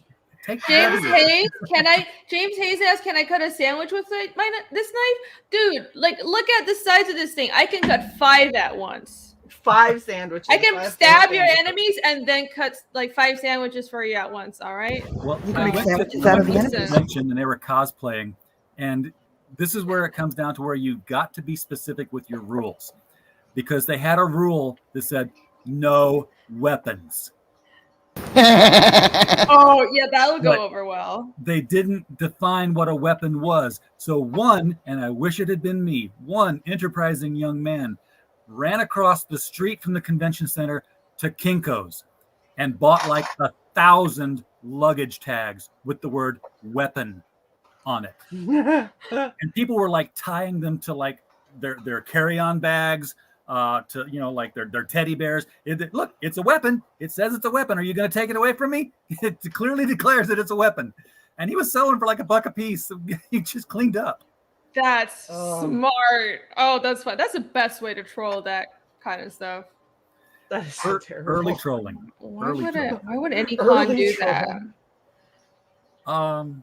Because it was the 80s and swords were dangerous, and Oh. Mm-hmm. Okay. Everybody wanted a Okay. sword in the 80s because of Highlander. And Oh, yeah. It wasn't like, they were carrying around these katanas or these elven blades. They wanted claymores, that they had to hold with two hands and drag the ceiling if you pulled them over your head. I wouldn't know. Well, if you held a claymore up with both hands, first of all, Rainey, you'd fall over. Well, oh yeah, I know what the size of a claymore. Wow. Oh, Rainey, come on. I'm just And, dipping out of this conversation. Oh, look, I'm making art over here. What? Huh? I like my Nothing. weapons. Yeah. I want a whole arsenal. And you deserve it. Running with an arsenal of weapons is horrifying. No, it's not. I think it's awesome. Thank you. See, ramen is Ramen. positive. Ramen is ramen. Ramen is positive. Oops, Shae, what the fuck am I supposed to do with that? Huh? I don't. Whatever you would like, doll. Wow. Okay, this is where we're going tonight. Okay. Hey, Why am I here? I could be insulted at home. Why am I here? I got stickers. Because you love. Ooh! Yay! Look at those. See? Hold on, let me try to focus them better. I hope I ordered those with my comic. Right? These are for active campaign backers, so it is just a bonus thing that goes for everybody who backed it before it went in demand. Nice. Yup. Because I was just talking today about how I've run out of space on my computer for stickers, and then Simple Jack, who was doing the Lego with me, he puts the stickers right on his table, so the camera is aiming down at it while he's doing Legos. I'm like, that's what I'm gonna do. Danger should be the first sticker on my table and be seen on all my Lego streams from now on. Yay! Awesome. Yeah, you backed it early. You definitely you'll get one of these. Yeah. I'm very happy I understand that. So you're fulfilling that one now. I'm still wait. The book isn't here yet. The book and the Demon Standee are still in production. Everything else is on their way to me. I have another batch of these stickers that are like I don't know what FedEx is doing with them, but I have like part of it because it's complicated. I got like 2 different places to print it to like test the quality. But this one is really good. I hope the other one is as well. But yeah, I'm close to fulfillment. Original fulfillment was August, and it's going to be an August fulfillment. I've been doing other things today too, Pops. And I might get yelled at for this one, but I went in the garage like 3 nights ago, and I started getting dive bombed by what I thought was a small bird running around in the garage. So I'm like, what the hell is this thing in the middle of it? It's a bat. It was not a bat. I found it the next morning, dying on the floor, and so I it wow, in a jar with an alcohol swab. Oh my god! An emperor moth. So now I've got it pinned and it's drying like this. Oh, that's so pretty. I love moth. So I'm waiting for it to dry and then I'll put it on a board. But it's big. It's oh yeah. Oh, that's awesome. But here's I the love other moths. thing. I have a mothy. When I had it in the jar and I still got the jar here, it dropped some things behind, and you're not gonna be able to see them here because they're just so tiny. But it's maybe you'll be able to see them. Okay, there's one right there. It dropped 2 perfectly round little jelly eggs, like BBs. So I'm going to see if I can't hatch my own 2 emperor moth pupae, and if they work, great. I'll feed them, and when they turn into butterflies again, I'll let them go. Awesome. That's awesome. I didn't ever thought of like how moths lay eggs. I thought it just like a whole ton, like a lot of insects. But... Well, she was like fluttering on the bottom of the jar because she was like still scared. She wasn't dead when I picked her up, is the thing. And I saw these things knock off of her. I'm like, she pooped. But it was like, these. But it's green. Yeah, so she was like giving birth in panic or something. Oh God. Oh, that's sad. I'll make a comic about that. The giving birth in panic. It's like, dude, I'm dying. Make babies. Some animals like reproduce right before they die. It's like they reproduce. Okay, my life is fulfilled. Like cicadas do that. They just live as larvae forever underground, then they come to the surface for like a month, and then they reproduce and die. They could not do that, and I'd be okay with it. Like they could just, that would be nice. They could just not come to the surface ever.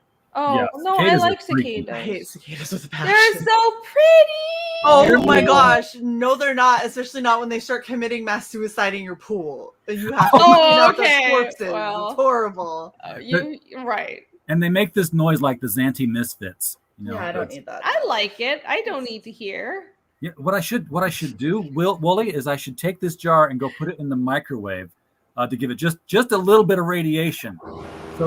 Yes. No. What is wrong with you? So that I can hatch Mothra.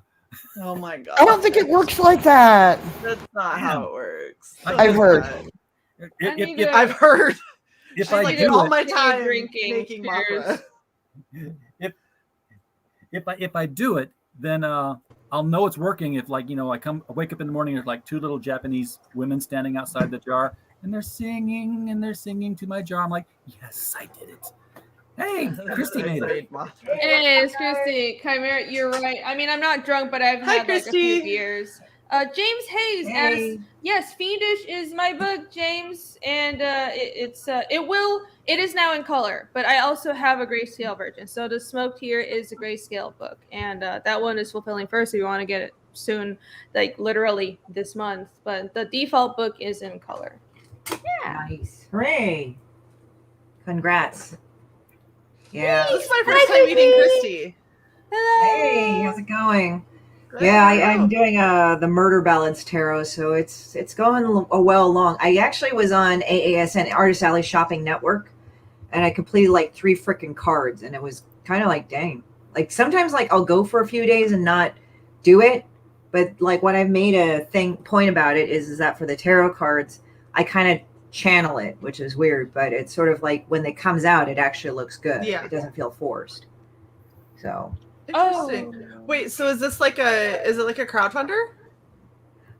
It's going to be eventually. I haven't done it because my policy is to have the thing done at least 90%. Oh gosh, 100%. I love you already. You're fantastic. Thank you. Either have like at a minimum you have to have your script and like half of your art done would be preferred, like when people are doing comics and stuff. But the people that are like, okay, I work really fast and I'm at a very good quality, or I have it almost entirely done before I launch, like you are my favorite people, because then I can sit there and be like, guys, it's almost done, like just back it, it's easy. Like Rennie shows up and I'm like, look at how good her stuff is. It takes like 5 seconds and then it's done, and it's really frustrating because I'm over here working on this fucking Gus sweater for 3 hours and it's still very mediocre. I'm just kind of like at this point now where I'm just sort of going like, I just need to get it done and shit. Yeah. It's just like, I've just heard horror stories and I've heard people that have been pissed off and everything because like people that don't back it, or it's like, again, it's not trashing anybody. It's just like with Life Hill, it's like people have been waiting how long for that fucking book that they backed. I don't know if they've fulfilled it yet. Like every so often, I just out of curiosity, I check back on it to see. But as far as I know, it has not. Nothing's been done yet, and some people are mad. I'm waiting on a couple that are like 2+ years old now. Yeah, I mean, it's like, unless it's like production, like, your manufacturer's taking it sweet time or whatever, that's kind of out of your hands.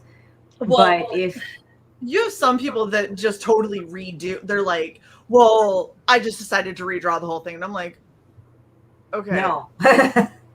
I'm not here for this. Especially, I've had a couple that have been like, we decided to completely change the art direction. I was like, bitch, I don't want this book. Like, I want the book I backed. What the hell is this? Gosh. Yeah. I'm like, this is what I want to put out. And it's like, now that you have 100K off of people, now this is what you want to, you know what? Like, it makes me want to go like, fuck you. Like, you took my money. And it's like, I mean, I get it. Like, if you're doing another version of it later on, but you gave them the version that they paid for, that's fine. Right, or at least still like be like, you know, hey, this is more what I was hoping to do, but if you want to keep the original, that's almost done and we'll do that one anyway, but if you want the updated one, just let me know and I'll change you over or whatever. Sometimes they can't. Sometimes there's like an artist difference of opinion with the creators. That's something different, and that's something that you have to be upfront about. Just randomly going, I decided I'm changing the whole thing. Like, no, that's not what you do. What you say is, unfortunately, we had creative differences with the art team and we had to part ways and we have to change up the style now per the contract. And then everyone goes, wow, that sucks. Okay, cool. But at least I mean, as long as it's like that. Yeah, like for me with the cards, it's like some of the cards I've had to redo because I'll do it at the time. Like I kind of pushed it out and like I go back and I'm like, this is not what I think that this card should be. Like I did a version of the Chariot card and I like it was a car or something and I looked at that like I really don't like it. So I did another version last night with Trish. Thank you, Trish, for commenting about killing it. Yeah, I popped that up and I was doing it because I just kind of had this image in my head. But the thing is that that's why I don't want to go onto the crowdfunding first. I'm releasing the art as I go just to show, to gain interest. But it's sort of like, oh, thank you, Frog. So it's sort of like, but I want to get all that shit out of the way and have the art finalized before I do everything else. So it's like, for me, I'm kind of keeping that goal amorphous. And people say, oh, when are you going to do it? I said, I don't know, maybe next year or two, because we don't know. So it's sort of like I have to also, because also I found out the reason why I'm taking my time with it is that shipping rates are bouncing up right as of this month by 12%. Yep. So I kind of don't want to be screwing with that now with shipping as of this moment. I am looking actually. So there's this card called Shuffled Ink. I will give a weird little plug. Shuffled Ink is great with cards. They've done my shitty tarot of Demon Bitch. And this is the size I'm looking at. This is not my cards. This is a sample that they gave me. Big. Wow, that's nice. So also like you got the demon bit. Do you got the other set handy? I did. I don't know what the fuck happened to it because I had it around here. I just and I clicked had it on your open. website and then saw this drawing and I'm like, oh my gosh, this is all real monsters on crack. I am so happy right now. Oh, thank you. It's like somebody like took coke and meth and like drew them. By the way, I don't do drugs, but Shae, I've been trying to get you and Christie together for a while now. Okay, you guys are like, you know, yeah. Two shifts to pass in the night, man. I don't like. You're I don't gonna know what love Christie's each other. life is You're like. gonna, I you don't know. ever- Well, here's what I learned about Shae tonight because I sent her the link to the CRoM Con. Obviously, 20 minutes before we started, we talked about, and she DMs me back. She's like, "Is this for CRoM Con or did I forget something?" So I'm like, no, I'm going to send a link later in the week, and it's going to be to my show. I'm like, yeah, you forgot about my show. You're coming on the show. This is what happened. No, this is what happened. Pop sent me a link. 2 minutes later, you sent me a link, and I was like, did I double and then he scolded me about not Did I sending double out the book? links. Shit, no, I've been so spacey lately that I have had situations where somebody's like, hey, we still good to go in an hour? And then I like look and I go, oh no, it wasn't on the calendar. They're like, oh, I don't have time for a call. I'm like, oh shit. Like I like look at their thing and it's some big elaborate comic and I'm like, nope, I can't do that. I had to get one. Okay, I have it on my I have a shared calendar with Alex. Oh, who's Alex again? That's my co-host. Oh, okay. So Alex is my I have a shared calendar with Alex, and we'll put shit on there like, you have a doctor's appointment at 4. And it's like, oh, thank you. I would have totally forgotten to go to the fucking doctor if it wasn't on this calendar. I have to do that because sometimes I space out too, and I'm also curating a show for the Hive Gallery and Studios in September. So I had to send that email out, and it's like I'm in the Hive show because I'm a resident artist there. I have a show also in that same gallery this month. So it's like I have to coordinate and shit. Oh, Mr. Yona, thank you. Trish, Shuffled Ink, yes, I am going through for those. I actually found the cards. They were buried under somewhere because that's me. You guys are gonna love this. You guys are gonna love this. Like this is fucking- Demon Bitch Tarot. Oh my gosh, look at them. The dog. Yeah, this is actually Lenormand's failed deck because she's a fucking idiot and she doesn't know how to say the right things. So yeah, this is let me look at this. Demon Bitch Tarot. Okay, this is the Demon Bitch character, and this is Demon Bitch Tarot. Oh my gosh, this is Yeah, awesome. I heard Alchemy merch is good too. Trish. I've had some friends work with them because the thing is, like, I'm careful with merchandising too. I go by recommendations because there are some like Crack and Print. They used to be really good. They have really good quality work, but then they ghost people. And I've had some friends deal with that. That shitbird's ass right there, the ring. Oh my god.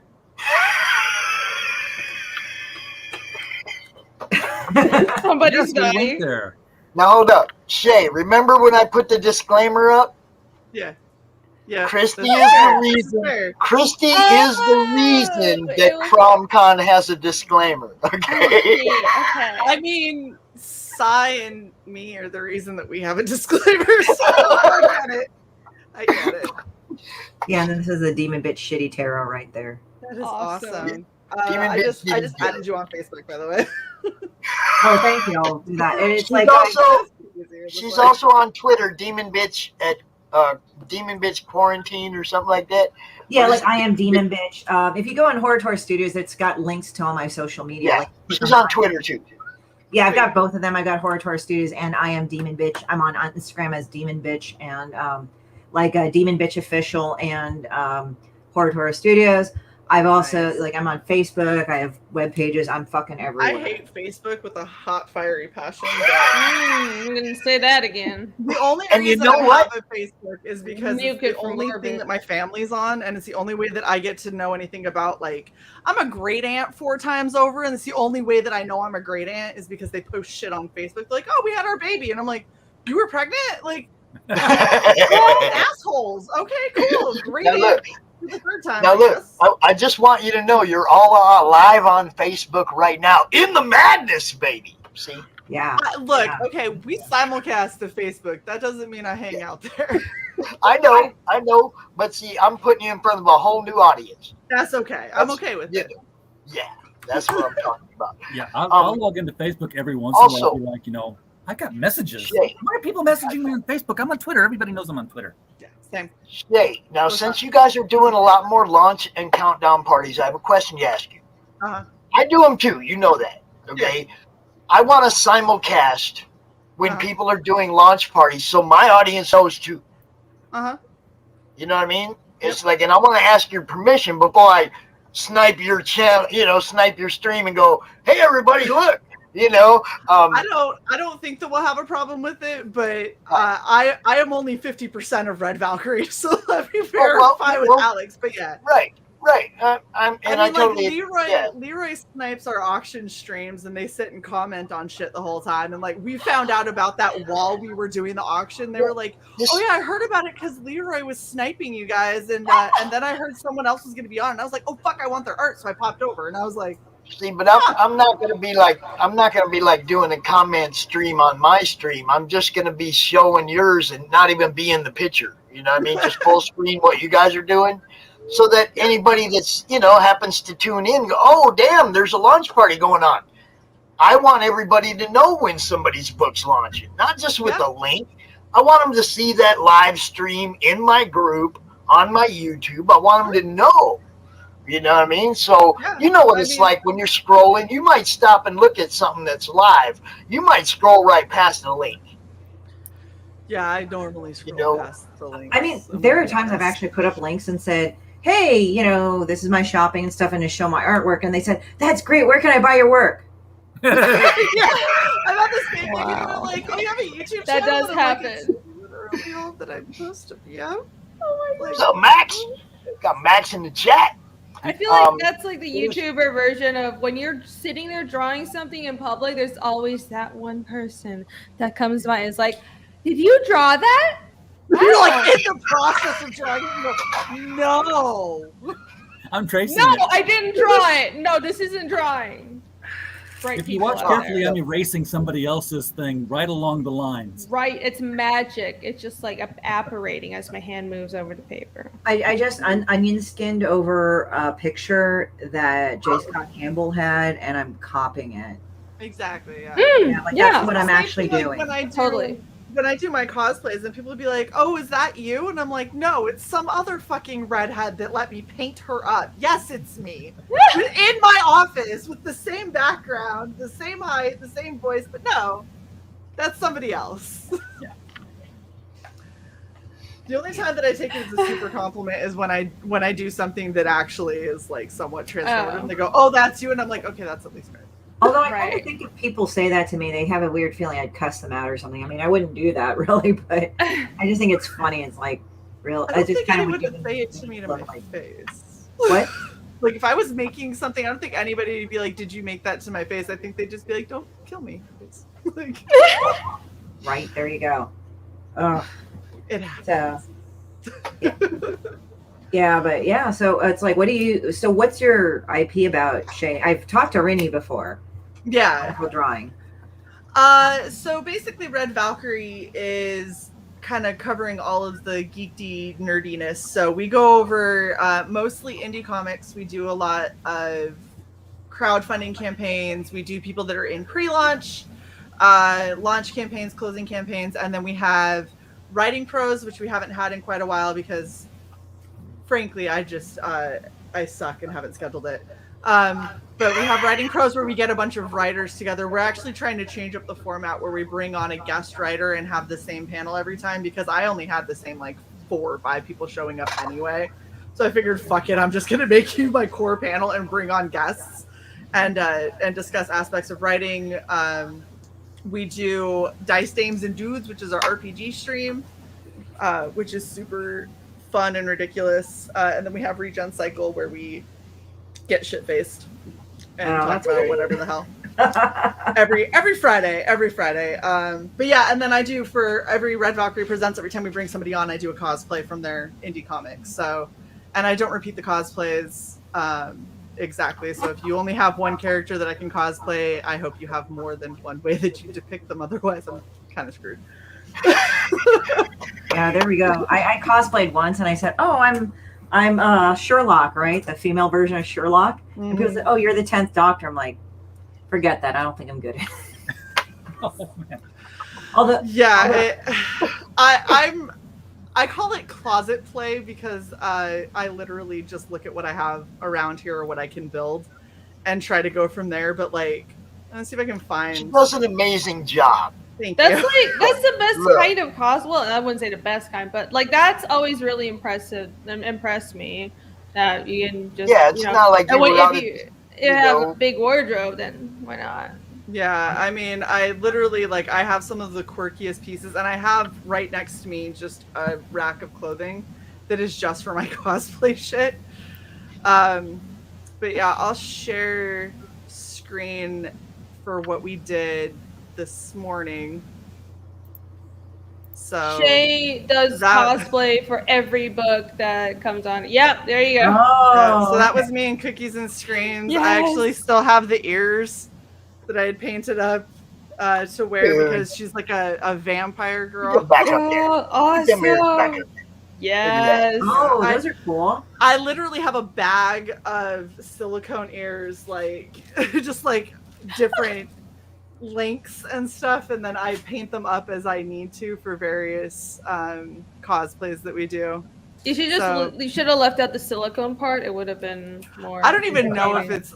I mean, I say silicone. That's me being really generous. You just have a bag of ears. I have a bag of ears, just a random bag of ears. But yeah, we've done. 14-year-old girl, I keep it in a jar. Yeah, it's fine. We just don't worry about it. But yeah, so we have like Red Valkyrie Presents. I didn't mean to play them all. I was going to just go to the thing. Motherfucker. I hate that shit. Right? So we have 228 videos, and the last one that we uploaded was actually tailless. So we have a lot more than that. I just we haven't hit them all up yet. Show her the tailless. Show her the tailless. Well, I was going to show her the Downcast. Oh, there you go.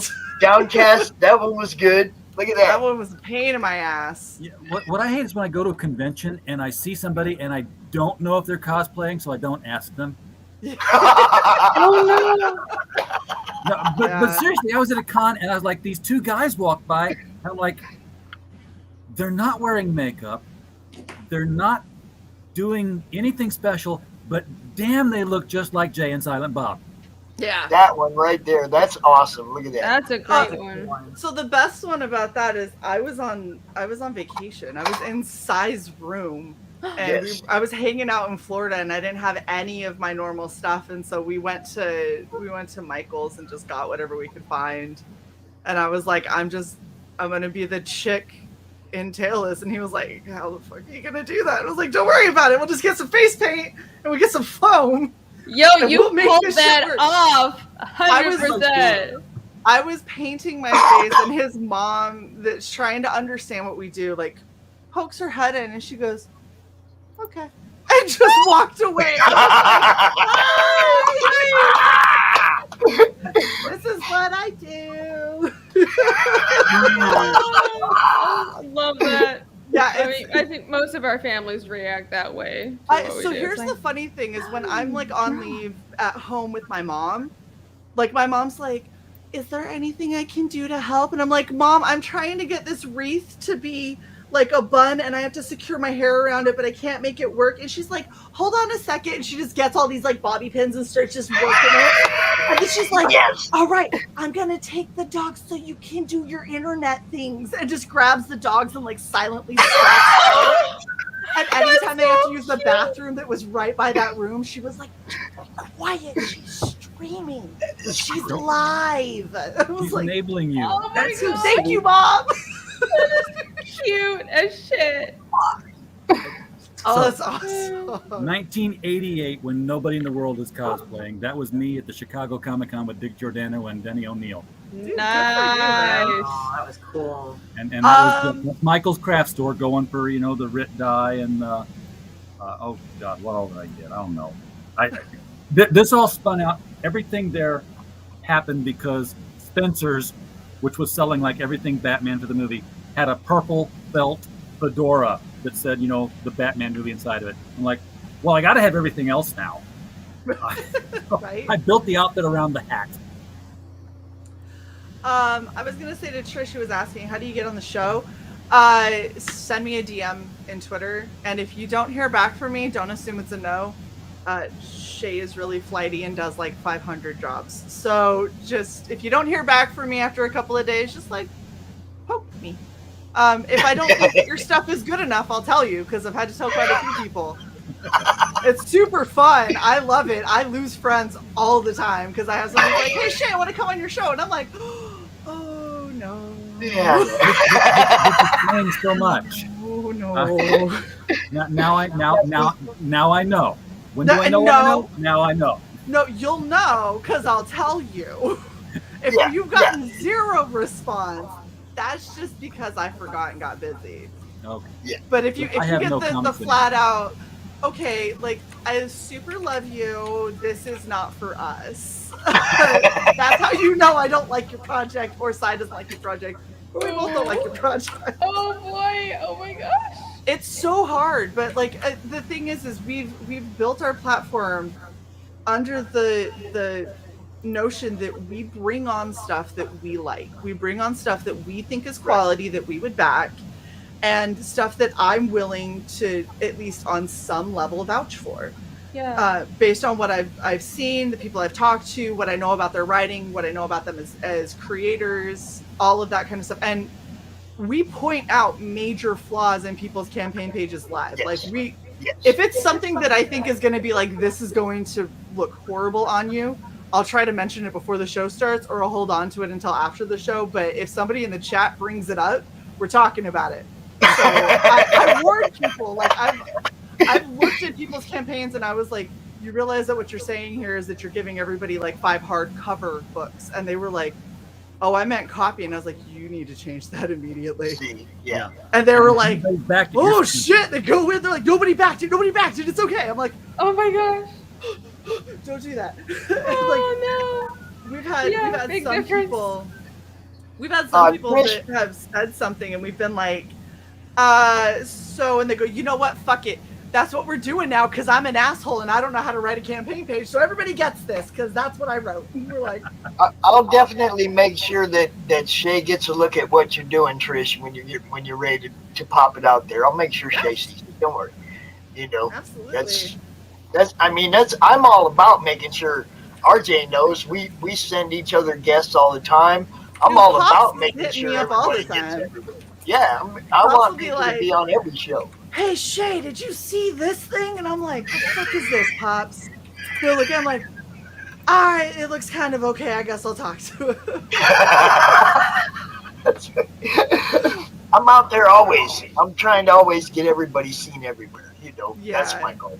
You should read some of the past Kickstarters I've done because I write like I kind of don't care, and I just I got drunk. But yet people find them funny because when I write them, it's like I kind of have the idea of like you're gonna read 10 million of these in the day. It's like I want to be informative and succinct, but I don't want to be boring. Yeah. And I know like some people who run Kickstarters. I'm in a Kickstarter group, and they're lovely people, and they actually do want to inform you, but sometimes it's such a long TLDR thing. I'm like, dude, and Kickstarter is like both Kickstarter and Indiegogo are notorious for that, but Kickstarter is like 50% of the campaigns on Kickstarter. You're like, bruh, Seth, get an editor, like get somebody to take your ideas and go, okay, instead of putting it in 30 sentences, you could say it in 3. And please stop rambling. And we don't care about your dog. Like, I'm sure he's adorable, but please, for the love of all things holy, stop. I gave you a link to the latest one, the one that I had funded last year. So if you want to take a look at it, and you're probably going to laugh inappropriately with this shit, but I'm excited. James has a put an ass up here. Ass. Hi, Lola. Hi, everybody. How's it going? Hello. Sorry, I'm so late, everybody. That's all right.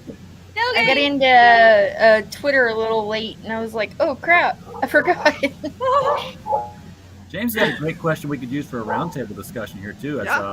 Just ask, everybody all around. Oh, that's a cool idea. Yeah. What are your favorite books that are crowdfunding right now? Start with Rennie.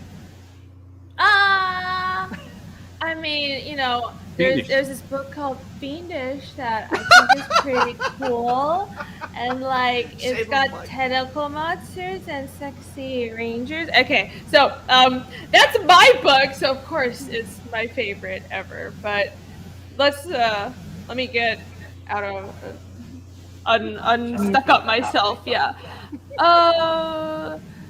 Cryptindles is one of my favorites right now. I really, really like that book. Why does that like not that surprise me? Yeah. I mean, it's horror. I like monsters. I like horror, and they got like a kind of Junji Ito thing going on. And I mean, I don't only read stuff that's kind of manga, but I appreciate it just reminds me of Junji Ito. So I'm really looking forward to that. Yes. And let me see what else. I backed so many books because it's like sometimes the art looks really good and I don't quite know what it's about beyond the genre, but I'll still back it. So I feel like I have to go through my backer list and then look at what else is, what else I back. But anyways, there's that, and I'm really looking forward to Shadow of the Kraken because I've actually seen some of Vinny's art in it. He showed me pages that aren't on the campaign. Yeah, some of those behind the scenes stuff. Yes, oh my gosh, it's really exciting. Just like I know the way it starts, and I can't wait to read that. And let's see what. Oh my god! I'm on this one. Oh, I know. Think. Well, types in Indiegogo and starts looking down the page. I like this one. I know. I have to go to you guys don't have time to open your Indiegogos and see I what just you went back. to check my Indiegogo and went, I'm almost at 300 contributions, so there's no way in hell I'm scrolling through this. Oh my god. I did that recently. I sorted them by, here's the latest ones and here's the newest ones. And like, I'm doing pretty good as far as not getting late stuff. Oh, kitty. Most of the stuff that I've backed, I've gotten on time, or if it's late, there's been a lot of good communication as to why. There's a couple of them that there's been almost no communication, and then those guys come back and they're like, "Hey, Shae, I got a new project." And I was like, "Fuck you, you're a year late. Come back to me when you fulfill your first fucking book." And they go, "Oh yeah, there was an issue with that." And I was like, "Not according to anything that your backers know, so try again." Right. Like, the only one that I'm all about helping you get that message out, but if you just like fucking ghost everyone who paid you for something, like, nah, I'm done. Yeah, like I always, like one of my friends, Rich, you probably saw the Incontesti one. He was like, he was saying to me privately, "Man, I'm so tired. Like after this wrecked me." I said, "Go to bed, put up an update, say, I am not going to be present for a week. I need to take a break. You can't do anything because it takes about 2 weeks for you to get the funding. So let your people know that. he said, well, last time it took me X amount of days. I said, well, just put a range and just say, I need a rest. People will be fine with that. Give me a week. And that, yeah, just communicate. We had him on too, because I was like, dude, I like the look of Incantessia. I think that it looks fantastic. We gave him a ton of tips for what we saw in his campaign to try and help him get a little bit better funding and a little bit more successful. But like, I love what he's doing, and he's killing it with the like come see me draw pages live and all that. Like he's really communicating what he's doing for like what he's doing for the production of his book and making sure that people know. And he's killing himself doing it. I mean, if you, when you have him on your stream, it's like, yeah, really. Yeah, well, yeah, it's okay. And I'm like, dude, you either need coffee or sleep. Right. Well, and that's the thing is, it's like nobody's expecting you to forego like food and sleep and self-care in order to make these books. They're just expecting you to talk about it. And so, hey, I thought that I was going to be able to keep this kind of an ops tempo after working it for a couple of weeks. I'm realizing it's starting to really toll on me, and it's making my pages less awesome. It's making things a lot harder for me to complete. And so I need to scale back how much I do. So instead of streaming 5 days a week, I'm going to stream 3 days a week. And we're going to see if those extra 2 days can help me out. And hopefully it'll keep me from burnout. You know? Christie, you're the echo. Yeah, I thought of... Oh, no, sorry. No, that's okay. I was wondering. I muted to see if it was me. No, it's Christie. Suddenly, yeah, the echo methodically stopped. down the line. No. Yeah, it was kind of annoying. I don't know. It wasn't like this before, and now it's doing it again. So it's like it's been doing it the last few times. It's usually an earbud issue. What? Usually it ends up being if you don't have earbuds in, then it tends to feed back through your microphone. Oh, that's annoying as hell. Yeah, trust me, I feel you because these bitches fucking suck. Yeah. It's like I have my speakers like buried down here, like way down here away from And the Pops microphone. is an echoing son of a bitch. Every time he comes on a stream, we're always like, Pops is here because you can hear everyone 10 times. Oh yeah, and this is a little thing. No, like that's because no, hold up. When I come in the stream, I have my YouTube open, and it's still on. And I forget that I've been watching you on YouTube, and then I jump in the stream, and it's like you get that bang bang. You know? Yeah. Oh, yep, that's me. Pops, is that dog still horny? No, they're just look. Mom and Dad left today to go on vacation. Okay. Every time a car goes by, they're gonna. Mom and Dad are. Oh, okay. Gotcha. I see. Right. I thought of the third book. It's Lumina Vox. Yes. Lumina Vox. Yeah. Lumina Vox Just was because- really good. Yeah, just because it looks so new and special. I'm really looking forward to seeing. I love what that he it's did about. Eldritch horror with pastels. Like I'm Yes! just so baffled by that because I was like, it looks creepy, but Stop. beautifully creepy, and I'm okay with that. Right, Sorry. it's such a new style, and Yeah. I feel like it's gonna sound like stuck up, but it is.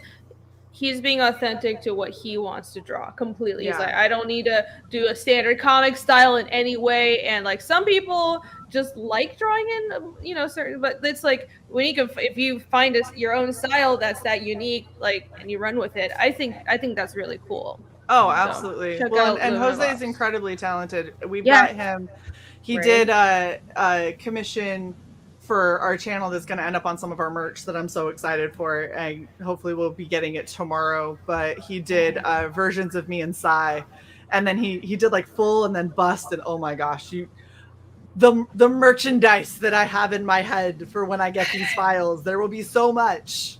That'll be much. great. I can't wait. I'm excited too. Okay, so Christy, what are your favorite crowdfunding? Did you see this last night? Did you guys see this last night? I did Right. not. There you go. This is Neff from Global Frequency Fabrics, Oh. Yeah, wait. and that verse. But look at the guy underneath the lifeguard Yep. chair. Who's that? Oh, that's CRoM. funny. Lola, who's that guy? Who's that CRoM. little guy? It's CRoM. It's CRoM. Yes, Hex Allen was one of the first people that drew a CRoM. and he drew it during one of their sketch card streams, and he was giving them all away. They were Sim and Chris and everybody, and Lola got Hex's CRoM drawing. Oh, that's awesome. And I don't think anybody knew back then who CRoM was, and I was like, Hex, she's not even going to know who that is. He's like, it'll be fine. Don't worry about it. It's Lola. Lola just loves shit. Okay, it'll be fine. I just keep saying that ass. I'm just like, okay. That is the exact response to Lola in a room is that ass or dem titties. Speaking there of you go. Right. Yes, littlest umbrella. Oh. So that is amazing. That is really cute. In case you don't know, Christy, the artwork on the front of that is actually Lug. So that umbrella guy's little girl, Lug, drew that. And then that's the character Lug holding Lug's drawing. So it's like Lugception. And she's what was she 5 or 6? I think she was 6. So she's 6 and she's published. Which Yeah, drives all of the SJWs absolutely insane because a 6-year-old got published. Yes. On the cover. Yes. I've got my grandkids. I've got my grandkids doing art that's going to be published this year. I'm all down with that, man. Hell yeah. But to answer your question, though, I've been kind of out of the crowdfunding just a little bit because I just had to like kind of take a break because like I was helping other friends. Monster Matador by Stephen Prince is really good. That's one of my favorites. He just does this. I forgot the guy's name, but he's a Mexican matador, and then he fights kaiju. So I always like weird shit like that. There's always Rich Perota's Incontesi. You know, there's a lot of good ones out there. Don't get me wrong. I've backed a lot of them, but I would say come on out, Si. Okay, come on out, man. Yeah, here. I'll chick in the top right corner. I'd send for her. And then there's the other one. I'm trying to think of a third one. I liked what was the one Annika did? Because I am brain farting right now. Fucking Pops, do you know? I forgot. It was like I backed that one. It was what Annika did? It was like you mean Annis? Ennis, yeah, Ennis. Sorry, I don't know why the hell I thought Annika. I think everybody knows about this, huh? Yeah, Ava, because the artwork really got me. Yeah, I think everybody knows about this one. This is good stuff. You don't know about Ava? No idea. Ava's a really good looking comic. Yeah, Shae's got her on the wall back there. You bet. See there? Yeah, it's. I think it's really pretty. I definitely. I didn't finish reading it. What I've read of it, I would have liked to see an editor on. Yeah, well, we like to see an editor on everything, but we can't get everybody to get an editor. It'd make me really happy if people would start paying for editors. Like we have an editing service. It's not just because, like, I edit and Si edits, but it's because for the love of all that's holy, just get a fucking editor. If you're even if what's up, Si? This is a perfect time to come in. Yes, the other editors and I would be very happy if people got editors. Please get editors. It's mostly because when you don't even as a writer, you can write something, but editing your own shit accurately. Oh, it's horrible. It's hard. It's fucking hard. Right. And 9 times out of 10, you're gonna fuck it up. Like you have to have outside eyes. You have to have somebody who doesn't know everything that you're thinking in your head and everything that you're trying to say. You want somebody who is like a virgin to your story and then be like, okay, read it, and then have them go, the fuck is this? And you're like, that was in my head and not explained. Yeah, I see that. That was one of the things I tried to explain to somebody the other day. A lot of times when they go from one scene to another, the artist and the writer, that's all in their head. They see that, but the editor doesn't see how we got from this scene to this scene. The fan doesn't see how we got from this scene to this scene. You need the editor to blend that story so we know how we got from here to here. Yeah. I know it's all in your mind. You know how dude got around the corner, but we don't. You see what I mean? It's like you always want somebody to smooth out your story, and that's all, not change your story. Well, that's the thing, is when you have a good editor, then it's somebody that you can trust in, and just because your editor brings something to your attention doesn't mean you have to change it. Like, there's times where you're intentionally vague. And so it's like, okay, so you keep alluding to this shit, and I don't know what you're talking about, and then you can go, well, that's okay. You're actually not supposed to know yet. And it's like, okay. See, sometimes an artist is like, when I worked with this one guy, he was a good writer and he had a good script, but then when I was drawing it, I said, there's one section that is weird because like you're saying the room is this way, but it's really this way. So I'm a little confused. And they're like, oh, and I said, what I think would be good for the progression of the story is A, B, and C, and he went with it. But I wasn't trying to be all like, oh, well, you know, you got to change it, because I'm just saying when I'm drawing it, this is how I see it. But then, like, you switch kind of the thing around. But I personally think that this would be better because for the whole story, it would be this. It makes more sense. And if that's not what you're looking for, like, if you want to do something different, then, you know, I need you to explain it differently. We need to get a better setup because what you have in your head and what's in my head isn't the same. And if you want me to draw it, like, we got to have a similar picture. Well, or it's never going to get drawn. In their defense, you know, a lot of these indie people edit at least as well as the big two do. I mean, remember the infamous. I have no idea who that is, Pops. Shae got it. What? But remember, I already sent Raven the link. Please, I sent Raven the link while she was on Vinny's and was like, "When you're done." Oh, I know. I'm just saying she's done now. So remember she might that also be infamous tired, shot Pops. of Batgirl's bathroom? Oh God, that was awful, RJ. Yes, it was. Why do you The have door to listen to that? on the wall behind the bathtub, and Yeah, you couldn't open the door because the bathtub went over. Right. It was like the worst layout of a bathroom I've ever seen. It was like they just found clip art of bathroom items and then just pasted them onto the page. I don't know. I've been looking at houses for sale, so. Oh, there you go. We have seen You have a some where you're point. like, did you have to cut out the door so you could shut it? Oh, What like the- the I don't shit understand people what you're do doing. to modify their houses. Did Marvel make your house? What's happening? They have to like cut into the molding because you can't turn the door handle with the molding the way it is. And you're like, that's not how you make a door. Like, you should be better. Just be better.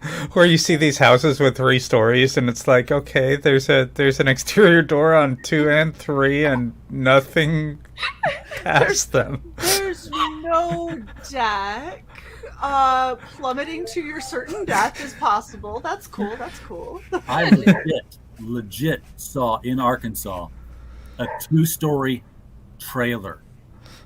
And it was literally, they had craned a trailer up On top of a trailer. Trailerception. Oh my God, that's like so dangerous. Were they going for the Ready Player One motif? It was like Ready Player One. I can't say what that is, but I've probably seen that place as well. Just saying. Don't shame Lola's previous house. Oh, how dare you, Sai? I didn't say it, Lola. I love you. At least I said that you were out at the park. I'm sorry. Never lived in a trailer park. The Corinne. trailer court. I have never lived in a trailer park. Lola's gonna stab you later, and I'm just gonna watch. Chris can tell Hey, everyone about a new character from yesterday. Well, it wasn't a real new character. He's been around for a while, but I had to dig him out of the pile. I have a character called Cunt Man. Nice. Oh my Sorry. gosh. Hell yeah. It's I like how he has that already. It's about That's hilarious. basically, again, like most, like, okay, with Demon Bitch, I just make fun of fucking anybody, like certain archetypes that I've run into. Right. So one of the things is Cunt Man is basically based off people that have, like, fucked my friends over as roommates. You know, like, they go like, oh, yeah, I'm into weed, or I'm into this. But they try to do it in a way that kind of makes them look like they're a better person, but they're so bad at it. You know? Like, I support an artist, but I'm a total asshole to them. But I support artists, but you're an asshole to them, kind of thing, right? And they're usually whiny, and they like, there's this one guy that used to, like, go after this one actress, and he said, she smashed a chair on my foot so hard and everything. And all the people were clowning him. They were saying, so she actually stubbed your toe and you're crying about it. Because how he wrote about it, like, she just took the chair and slammed it into his instep. And it's like, it just sounded so fucking stupid and so, like, over the top. Like, yeah, okay, you're obviously writing this to get attention. There's like a certain level of that. So Cunt Man is this. So I had to deal with unfortunately a patron that just kind of got abusive, but it was sort of like I got an invite. It was like I was in a fight that I never received an invite for. Oh, that's fun. Yeah, it was like weird. The guy was kind of off as rocker, and I just simply said, like, look, if you're being shitty, I'm not talking to you.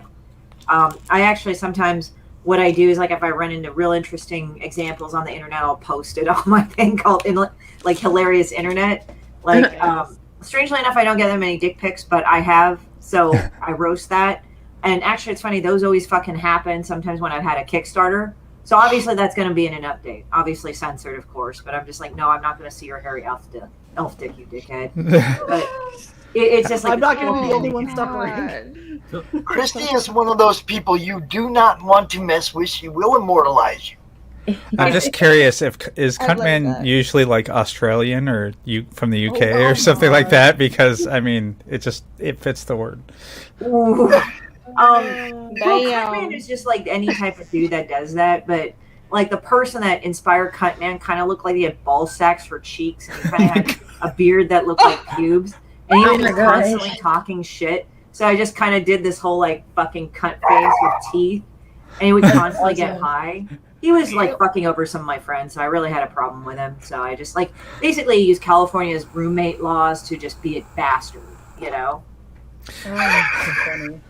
So I just said, okay, fuck you. I love so it's just like I just threw it, and it's like, you know, it's like he's like, oh yeah, I'm marching for equity and shit. It's like whatever. So and I can was we kind of like, my friends and I were horrible. What? Can we see it? What which one? Him, the guy you're talking about. No, I don't. Man. No, I don't want to. Not right now. It's just because I just don't want to get my friends into trouble or anything like that. Just tell us about him, but she doesn't want to show him. I mean the cartoon you drew. Oh, the cartoon. Yeah, I can show you. I'm like, I don't want you to dox anybody. Is the caricature that accurate that they can instantly? He's like really terrible. It's really accurate, Si. Wait till you see it, bro. How can we be talking about Cuntman Here, there you and go. YouTube not take us down? And I did an interview with a woman who had a superhero called Orgasm Girl, and YouTube. Oh my God! Stream. They flagged that so many times on her channel. I remember that. Oh, He looks like girl, Fox. man, Trisha, that poor girl trying to. She was like, as I was setting up the stream, she goes, "You're gonna have to change the name." And I was like, "Seriously?" She goes, "Yeah, YouTube won't let you say orgasm." And so I was like, "So what the fuck do I call it?" She goes, "Everyone just has been going with O Girl." And so I went with O Girl, but then I put one of her pictures up there, and they were like, "Oh, cleavage." And I was like, "Oh my gosh, it's first off drawn cleavage." Secondly, YouTube are run by freaking babies. Oh my God! We changed it like 5 times. I had to change it to the fucking version of her, like in the carnival with the fucking stuffed animal. That was the only way that they would be like, I guess we'll leave. I trolled Shae all the time with the thumbnails I use that never get flagged versus like the completely innocent ones that she uses that get bounced off all the time. We got a hit for lewd content because I wore a silver tight top that was a mock neck long sleeve, and they were like, it was lewd. I'm like, where? Well, I got to put back up, minus the 10 minutes that we lost in the stream because I didn't know they'd killed us. Because I'm like, this was a comic book, and this is what shows up on your site when I search the term orgasm. You tell me what's more acceptable. Well, then they have like fucking jigger removal videos. They're mites and worms that burrow under your feet. So they're all digging away at that, and the pimple removal videos. It's like, oh, honey, they have naked yoga. Yeah, they have okay, how to properly use sex toys. Like, no. Yes, you know why? Because they want to come over here and like flag art and like. And then well, because there's drawing thumbnails get flagged. Yeah. There's a very wide exception that's carved out for educational videos. Well, it's. I was drawing on stream. That's educational. It's a demo. Well, like one of my first thumbnails got flagged because I used a chick walking on a beach and she was in a bikini, and it showed just enough of her ass for them to flag that shit. Oh, You got John Mayland. That's why I use what I use now. So James, it depends on if you hit the monetized. algorithm or not. So like when you grow quickly, YouTube starts checking you more. Yep. So if you're a channel sitting really, really low that doesn't have a ton of views, that hasn't gained much for months and months on end, you can get away with a lot more stuff. But like Lola started streaming and then everyone was like, fuck, I love this. And she streams all the time. So she's getting views constantly. And so now they're like, well, what's this channel that is always active? And she's hitting the algorithm. We started hitting the algorithm when we were getting close to monetization because we grew a couple hundred at a time. And so YouTube was like, the fuck's happening over here? And they started flagging us for, we got taken down because somebody said Barnes and Noble. What? We had our stream nuked. We were in the middle of talking and he said something about Barnes and Noble and then something about like, oh, we probably shouldn't say that because they'll come after us. And then the next thing I know, we are down. And people in the chat are like, what happened? You got killed. And we were like, what the fuck? And I like went back through and looked and I was like we finished backstage and I ended up having the whole thing. So I just like uploaded it as a separate thing. It was just like, here's the rest of the interview, you fuckwits that just took me down for no reason. Yeah. Yeah, I did that. Like they randomly flagged me and I just like, I only simul recorded on other places. So I just download and put it up and they wouldn't bother me. I'm like, yeah, exactly. I mean, Facebook restricted me of this uterus picture I drew. And it was like, basically, Facebook is even worse. Oh yeah, it was basically it was done like a sex ed poster with a wiener and a vagina, and it was ejaculating, but it was filling up the uterus. But it was a joke, and it was funny because I was posting that on Facebook as a joke, and then some artist got really pissed at me. They said, "Do you realize that's impossible?" I said, "Yes, dumbass. This is why it's funny." And so I literally. Yeah, like Facebook restricted me because they said, "Oh, somebody flagged you." I'm like, "Oh, okay." And then I told my friends, I was like, "You know what?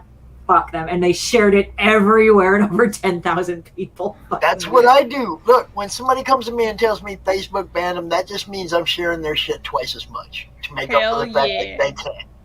You know? Like, I had so many people follow me after that. I'm like, damn. If Facebook bans it, means you actually have something to say. Froggy's like, I'm not linking those. Well, I mean, like, if every creator gets upset, I mean, it's okay to get upset about it because sometimes Facebook or any of the other platforms are bullshit.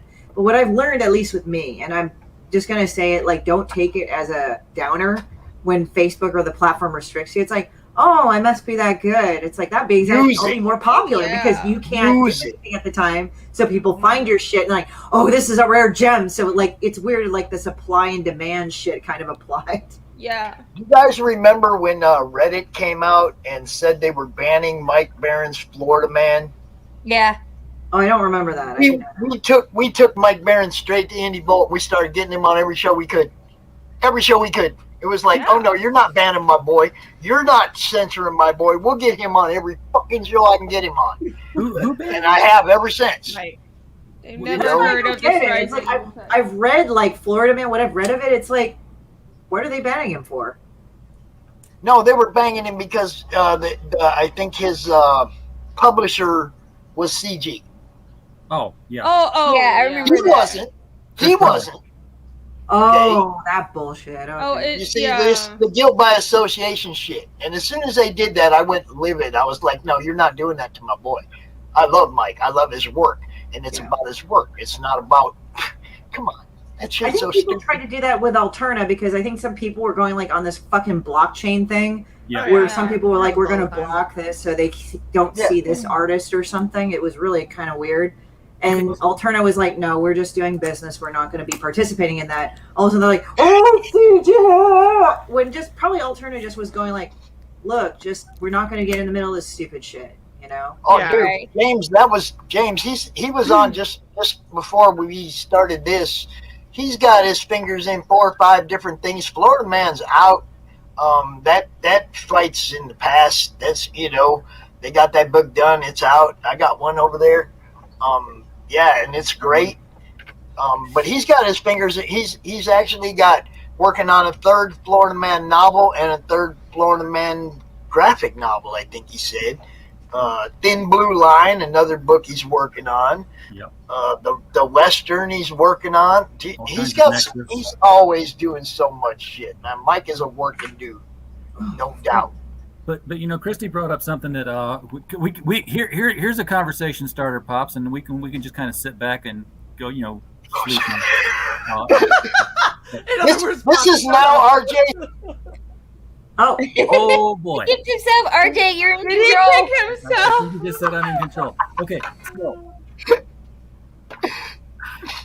we talk about blockchains, and you know, oh, I don't want to see that person, so I'm blocking them.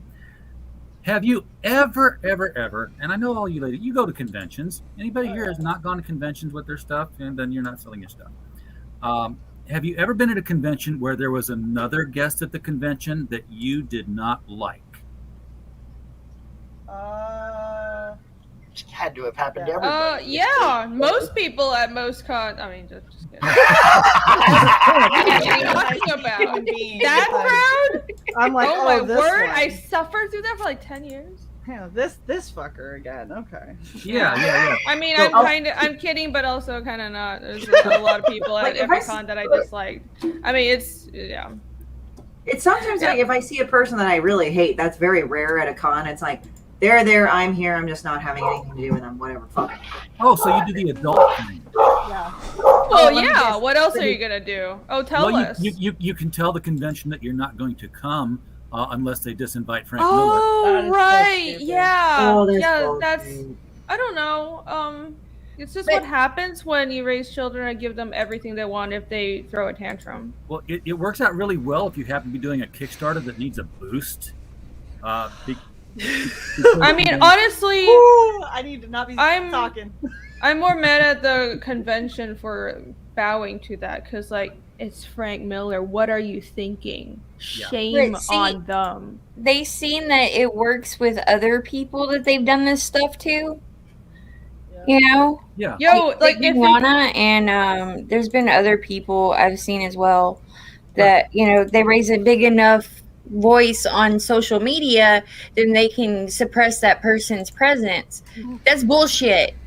Yeah, It's it's just bullshit. about how much noise you make. It's not even. It used to be like, oh, this person had to be like convicted of a crime or something. Which, Exactly. yeah, that would, probably would be a bad look. But now it's literally just, I think I'm gonna call this person an ISTA something, and just because one person said that, and then you have the crazy people on Twitter echoing that, then they apparently that's fact now just because people say so on Twitter, and then nothing else you've done that matters. I've noticed there's a trend. Oh, go on. Sorry. No. No. I just and the cons or companies as well bow to this, but they don't realize that's not the majority of the normal population doesn't think that way. It's literally just loud, crazy people who are very entitled and vindictive and toxic. I've noticed that they're actually getting away from that because I think everybody's just telling them go fuck yourself, because it's like now the whole thing with binary and all this other shit. It's funny because now I'm just going, okay, just to let you know, guys, being an unhygienic slob does not mean you can call yourself that, please. I mean, because it's it's funny because my friends and I were sitting there. One of my friends is a bisexual male and he's in his 50s and 60s, right? And he remembers a time where you could get beat up for even admitting to that. And we were laughing because I said oh, you're so brave. You're wearing a dress to school when he was telling me about that. And I said, and when he told me that his girlfriend, that got his, I guess, nephew's girlfriend dressed him. It's I used to be a set decorator or whatever. I know what it is to have a good play. And when I heard the clothes, I had this really horrible look of disgust. And it was oh, the floral dresses and oh, the net mesh shirts and everything. And I just was you must be really, he must be really brave having no taste. Why the fuck did she dress him up like that? I had no issue with the skirts. I had no issue with the mesh shirts or anything. I was that is an eyesore. I said, we've been doing this shit for 30, 40 years. The romantics actually dressed well. fucking in the 90s, dudes wore skirts. We dress well. This is nothing new. Why are you dressing up like a 90s grunge reject? And he was laughing so Shae, you told me that my brand new mesh net shirt looked good. Well, I mean, it depends on the mesh net shirt. Some of them, it's just like this. Just because you identify as something does not excuse bad taste. Let's make that clear. Oh yeah. Yes, Oh, excuse me. So we're out at Target, right? No, we weren't talking about. We're out at Target. We're out at Target, and Shae's like, "Oh, look, I have these.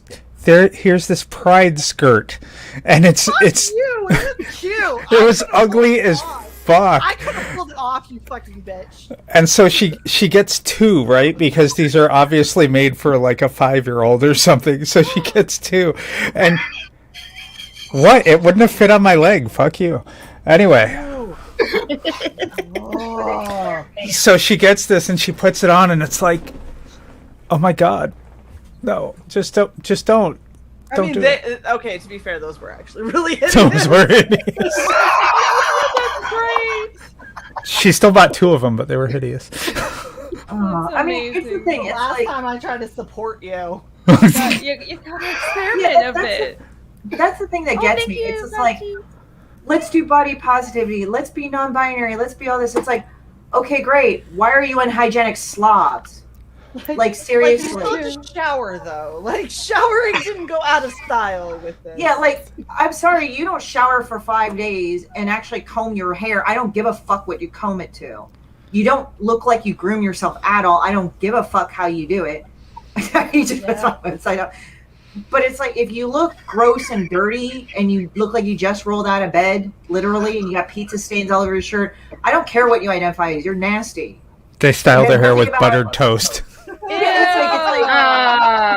Oh yeah, it's like they're like, well, you know, cis males, they might have a confused boner. It's like, I don't know about confused boner. I think they're probably trying to not smell you.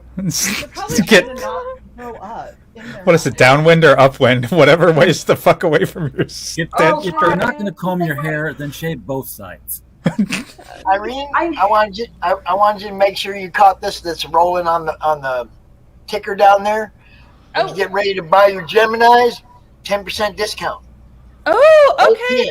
Yeah, I will. Thank you. And actually, I put into private, but I gotta go because I only blocked out an hour for this. I'm sorry, but Irene, Shae will come and strangle me later. I'll be okay with it.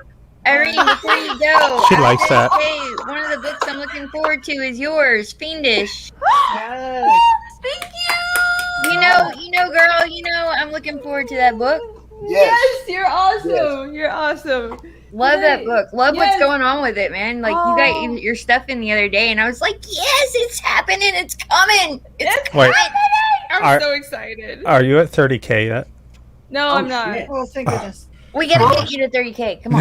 No. I like as much as Irene, I want you to hit 30K, but I have not done any sit-ups, and trying to get Sai and those tits in a bikini, and it's gonna be. I ordered the adhesive. I'm hearing excuses. Shae, these are excuses.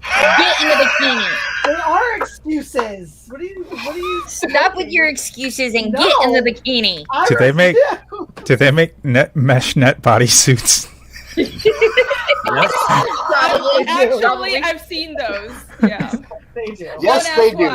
Anyway, so on that note, Lola, you are the sweetest. Thank you. Oh, look, she's here. For you, Irene.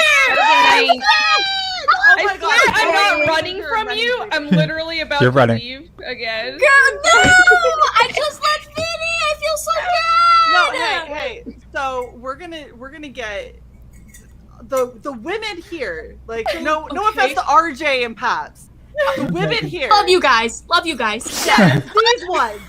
This is happening on an RV stream at some point, okay? Yo, it let's will. You can't get rid of Sai. Don't you get rid of my partner there? Well, Shae, we gotta bring back the Thursday women's streams. Yeah, that's all you, babe. That'll be I fun. know. I've got to get on top of those. Like, I need help. Got to get on top of those Well- women with your 92% gay. Hey. I am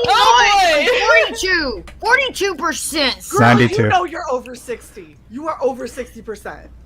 I have a pride shirt that's awesome. Let me change it. We Okay, will. No. Are you going to say something, or are we coming back? Bye, Remy. Bye, Bye, Remy. Remy. Thank you. I have to say real quick, Raven, thank you for finally coming out to CRoM Con. I have been, but I'm happy to be here. I'm happy to be here. Thanks for having me and for putting up with my shenanigans. I'm sorry. Oh no, I remember way back when I invited you to CRoM Con and we had you booked and everything, and then there was something about your publisher wouldn't allow you to go out and talk about it yet or something. There was all sorts of chaos, man. I'm sorry, dude. No, it's but here we cool. are. You're here. It's great. Thanks for having me. It's awesome. What's up, Raven? Hey, girl, Lola. Miss Lola, you're looking cheeky as Oh, ever. look at this. Look at this. Hold on. Oh, yes. Yes, be great, do crimes. Love it. Oh my gosh, that is amazing. I love it. I love Got it it. at the Spencer's. It's like pride. Love is love is. Fuck that shit. I went over to a Spencer's and I saw this. Is like, I have to get this because like Ed Hardy douchebag thing. You gotta just be different. Can we get somebody to design the reverse on that one? It says like, be criminal, do gays. Oh. That sounds like prison merch. That is available in the cells, I believe. Nice. You need a temp tattoo so that when they make you change out of your street clothes, you still got it on your body. Yeah, you gotta have like somebody's got to do. So I want to break in here real quick, you guys. I was doing CRoM Con when you launched Cookies and Cream, or Cookies and Cream. I need the update. I need the rundown. I want to see the campaign. I want my fans to see the campaign over here. So much to tell you. Oh Yes. my goodness. I love your energy, man. Okay, so before you do that, Yes. before you do that. Yes, before I do anything. Can you please introduce Raven to the guy who doesn't know her? Yeah. This is little sis. Hi, I'm little sis. I'm Critical Blast. Who doesn't? Oh. I barely know her, bro. It's the first time I'm meeting her too. Yes. Nice to meet you. So before I let Raven introduce herself, I'm gonna do a spiel because I know Raven and she's gonna be like, I don't know Andrasta. She's so sweet to much what she me. does. Raven is adorable little sis. We love her to death. She is incredibly talented. She did Machi the Lazy Witch. Book 3 is going to be coming out soon, and Sai and I have a cameo in it. I'm so excited. She does Cookies and Screams, and she doesn't just do cute chibi shit. She does like badass fucking art. She's such a good artist. Oh, we love little I gotta sis so see much. that. Golly, you guys are too sweet. I swear. You're making me blush all red in the face. She's amazing. I have to be honest right now, though. I've been aware of Raven longer than anybody else on this panel. Oh, you honor me. You honor me. I mean, I'm being honest. I've been aware of you and what you do longer than everybody else on here. I'm an old woman. What can I say? I love it when she does the old woman voice. We love it. Wow. Where'd it go? She does that because she knows that I get all giddy every time she does. Like, I do it just for you guys. Just for you. This wall, boom, there you go. You got it right there. Boom. This is my brain baby. This is Cookies and Scream. She just got funded this morning. She got launched this morning. God dang. Wow, Raven, that's awesome. On some amazing channel. On like maybe the most amazing channel. Maybe a channel that's near and dear to my heart with my two amazing siblings, and I love them. Maybe. But yeah, so this is Cookies and Scream. I just made an update about the stretch goals, so this is the first time that's being shown, so that's exciting. Yeah, I'm so overwhelmed. Everyone came out of the woodworks and funded this so fast. So now we're doing patches. Super excited. Yes. Yeah, we're doing just some cute little Girl Scout patches, some Sugar Scout patches from the comic. Because the comic is look at that! Immaculate! I'll show you in a bit. Hold that up again, please. Hold that up again, please. So we can all see. Come on. Let's see. Fingers and menus. Immaculate! Awesome. I'm so excited. That's gorgeous. I love it. Thank you, sis. You honor me. So this is Cookies and Scream. It's about a little sugar scout named Audie Oddly, and she's a bit of an oddball. That's her best pal, Gus. He's a Tegu. He wears comfy sweaters and helps her sell cookies, as all good best friends do. Right. So the story is about Audie and Gus, and they're making their way through the spooky side of town, which they happen to find themselves in. And they're trying to sell cookies to old school monsters like vampires, werewolves, the whole kit and caboodle. It's a lighthearted, all ages story, super goofy, a good little pick me up after the year that we've had. Thickness. Yeah, you see them? Yeah, these are the cookie pins that'll be available. Oh, that's cute. I like the thick mint. Yeah, that's a favorite right there. That was actually recommended by a buddy of mine, Hey Man, Nice Shot. He actually streams over on Twitch. He's fantastic. He said, hey, listen, you got to do thick mints, but it's got to be thick with 2 C's. And I said, I'll do that just for you. So here they are for good old Hey Man, Nice Shot. Gummy thick. Bad boys. I love it. Yeah. S'mores. Yeehaws. You gotta get your yeehaws, you know? So this is it. We also have cool little statuettes being made. Like, they're 4 inches tall. Damn. There they are right there. Boom, you got it. Little 4-inch statuettes. The gold ones are sold out, but there are 22 left. So it's only 22, and that's it. They'll never be in production again. They're going to be hand painted, 3D printed. If we can, we're going to see if we can stretch goal them up to acrylic or resin. Get them up to something like real chunky. Right now, 3D printed still going to look real nice, though. I'm so excited. Like I said, there's only going to be 22 more, and that's it. So Someone needs to clip Raven saying chunky. I'm sorry. No, it's my favorite. A chunky, you know. Chunky. What's the name of the Kickstarter again? I'm gonna follow it. Oh, bless you. Yeah, it's called Cookies and Scream. Okay, hold on. Kickstarter being an asshole. Give me a moment. It's all good. Sometimes Kickstarter The says. link should be in the chat. If you scroll up just a little bit, it's right there. Yeah. Good old Frog G, bless him. So, Raven, will you keep this strictly to Kickstarter, or will you do an IGG for it? So I'm doing just Kickstarter on this one, and that's gonna be it. I think for a lot of my all ages and more children related content, I'm gonna stick to Kickstarter. I see a lot of good response there, but for my more adult oriented stuff, we're gonna be going to Indiegogo. So I'll let y'all know when those come out. Yeah, I need in on those. I got you, Miss Lola. I got you. Don't you Oh, worry. you're not that far away from me, dude. Oh yeah? Yeah. And I see you know Charlie Stickney, or you backed him. He's a cool guy. I love Charlie. Oh my gosh. There we go. Small world time. Woo! There we go. Right? It's a small world after all. I got the hardcover of his book and I love it, man. The colors in that, I've been studying it. I love it. Definitely. You guys want to hear a real quick, small world story? Always. Sure. The Munchkins, the 2 Munchkins that run around here, Isaac and Emma, their mom got married a couple weeks ago, and I was at the wedding. And I found out after the wedding that the DJs at the wedding are members of the Madness. What? Wow, that's nuts. I didn't know that before the wedding or during the wedding, but I found out after the wedding. I was like, next time we're going to party, y'all. Oh, yeah. There you go. People in town that were in the Madness I didn't even know that live right here in town. Bless them. Now you're Crazy. gonna be able to get rid I of mean, it. we're in small town Michigan, Raven, so Oh, You snap, know, man. That is you know, to small find world, people- small town.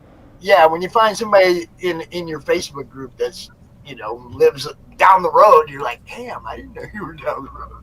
I hear you, man. I grew up in the middle of nowhere where you knew everybody and their mother and their mother's mother. Like, my graduating class was 112, I think. So it was teeny tiny, middle of nowhere. It was rough. But you had fun, and you're here now. I doing escaped. this. Yeah, I escaped and now I make comics, and I love it.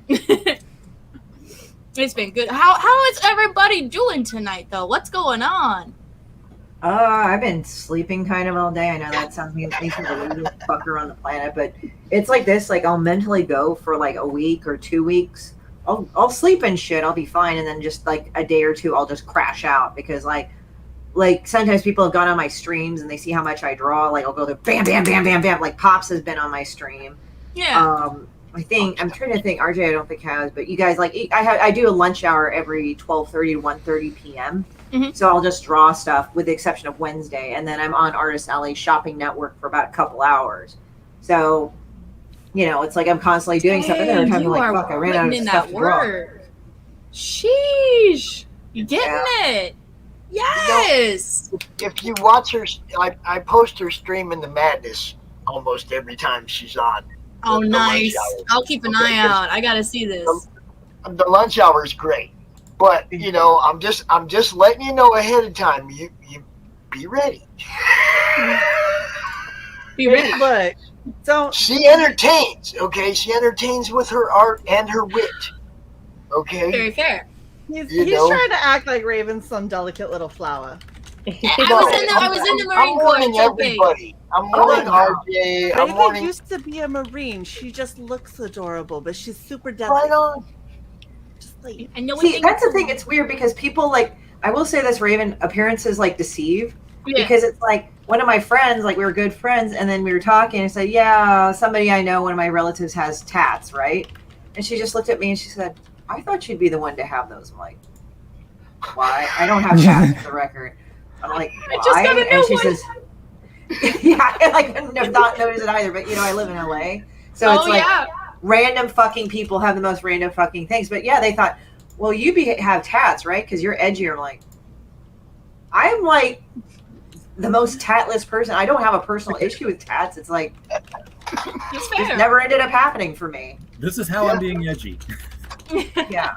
I do have a cool scar if you guys want to see it. Yeah. Oh. Can Here we? we go. Here we go. Oh, that is dope. Holy shit! It's a Where's it mountain. from? baby. Shark? It's this. What happened is that I had a pancreatic tumor.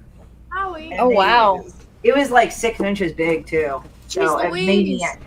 Yeah, it was so it's like my friend who's my friend Tony, he helped me with one of the other books because he just made horrible drink recipes. It's actually really funny because we drank them all. But he was he's bigger than me because he's a welder. He's like, shit, he's like, God damn. And the thing made me gain 40, 50 pounds overweight. And then I was getting sicker and sicker, and I just was tired all the time. Then I went into the emergency room.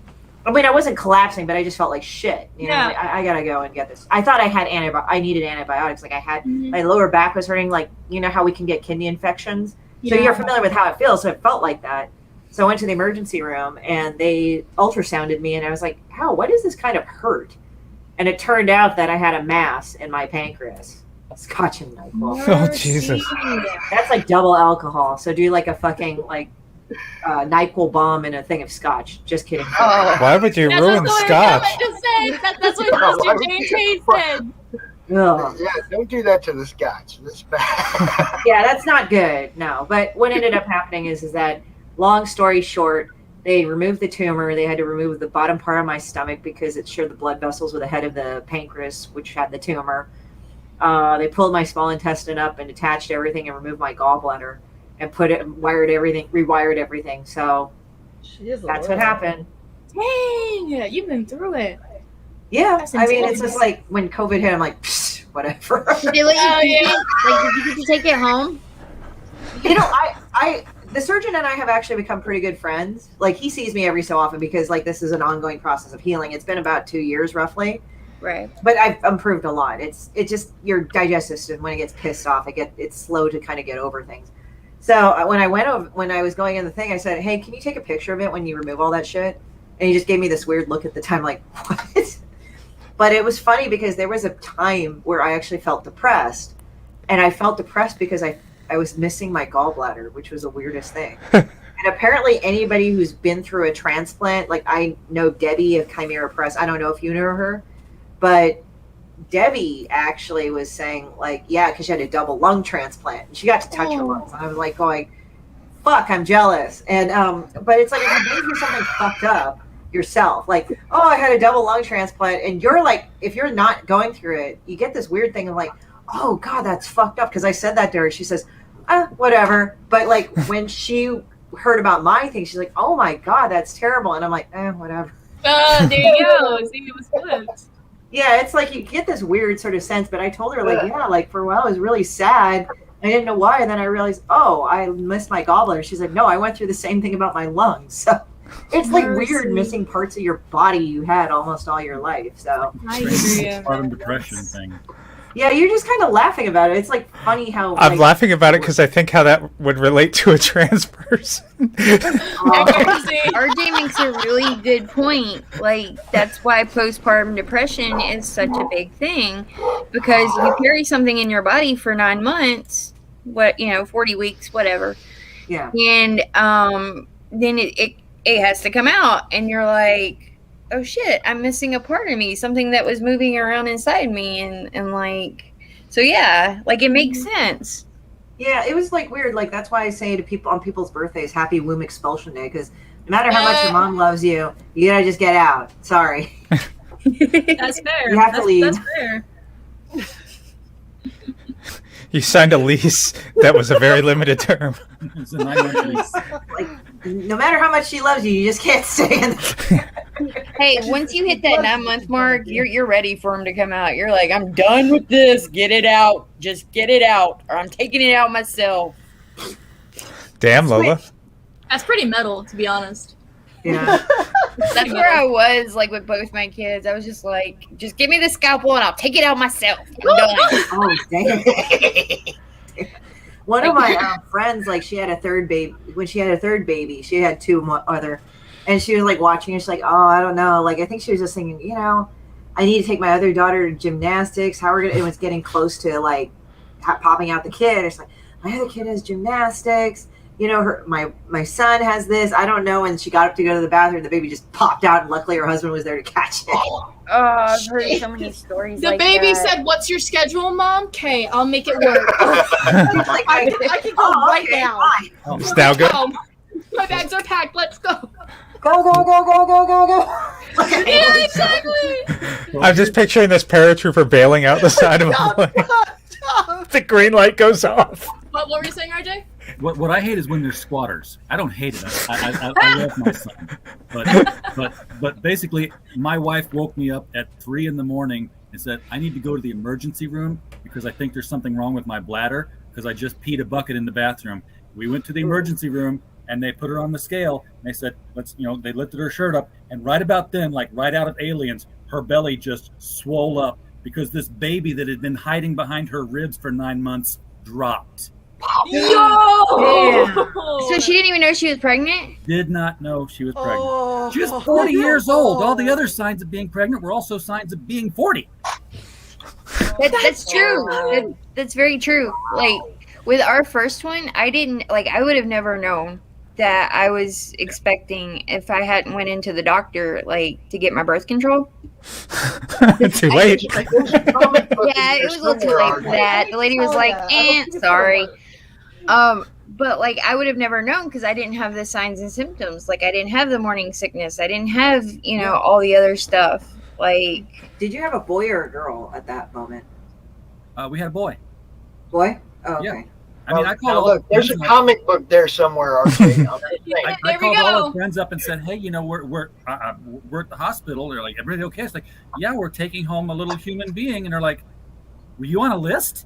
Were you on a list? Were you on a list? Does the hospital know? I mean, how do you get the GPS off? Are you sneaking him out? What's happening? It was a surprise to everybody. That's hilarious.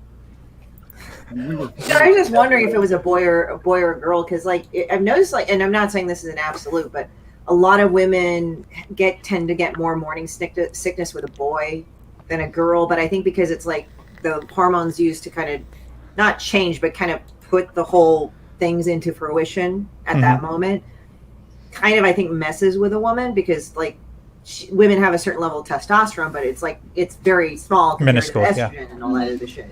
And vice versa, like guys have only a certain amount of estrogen, but a lot more testosterone. Eat more soy. That'll do it.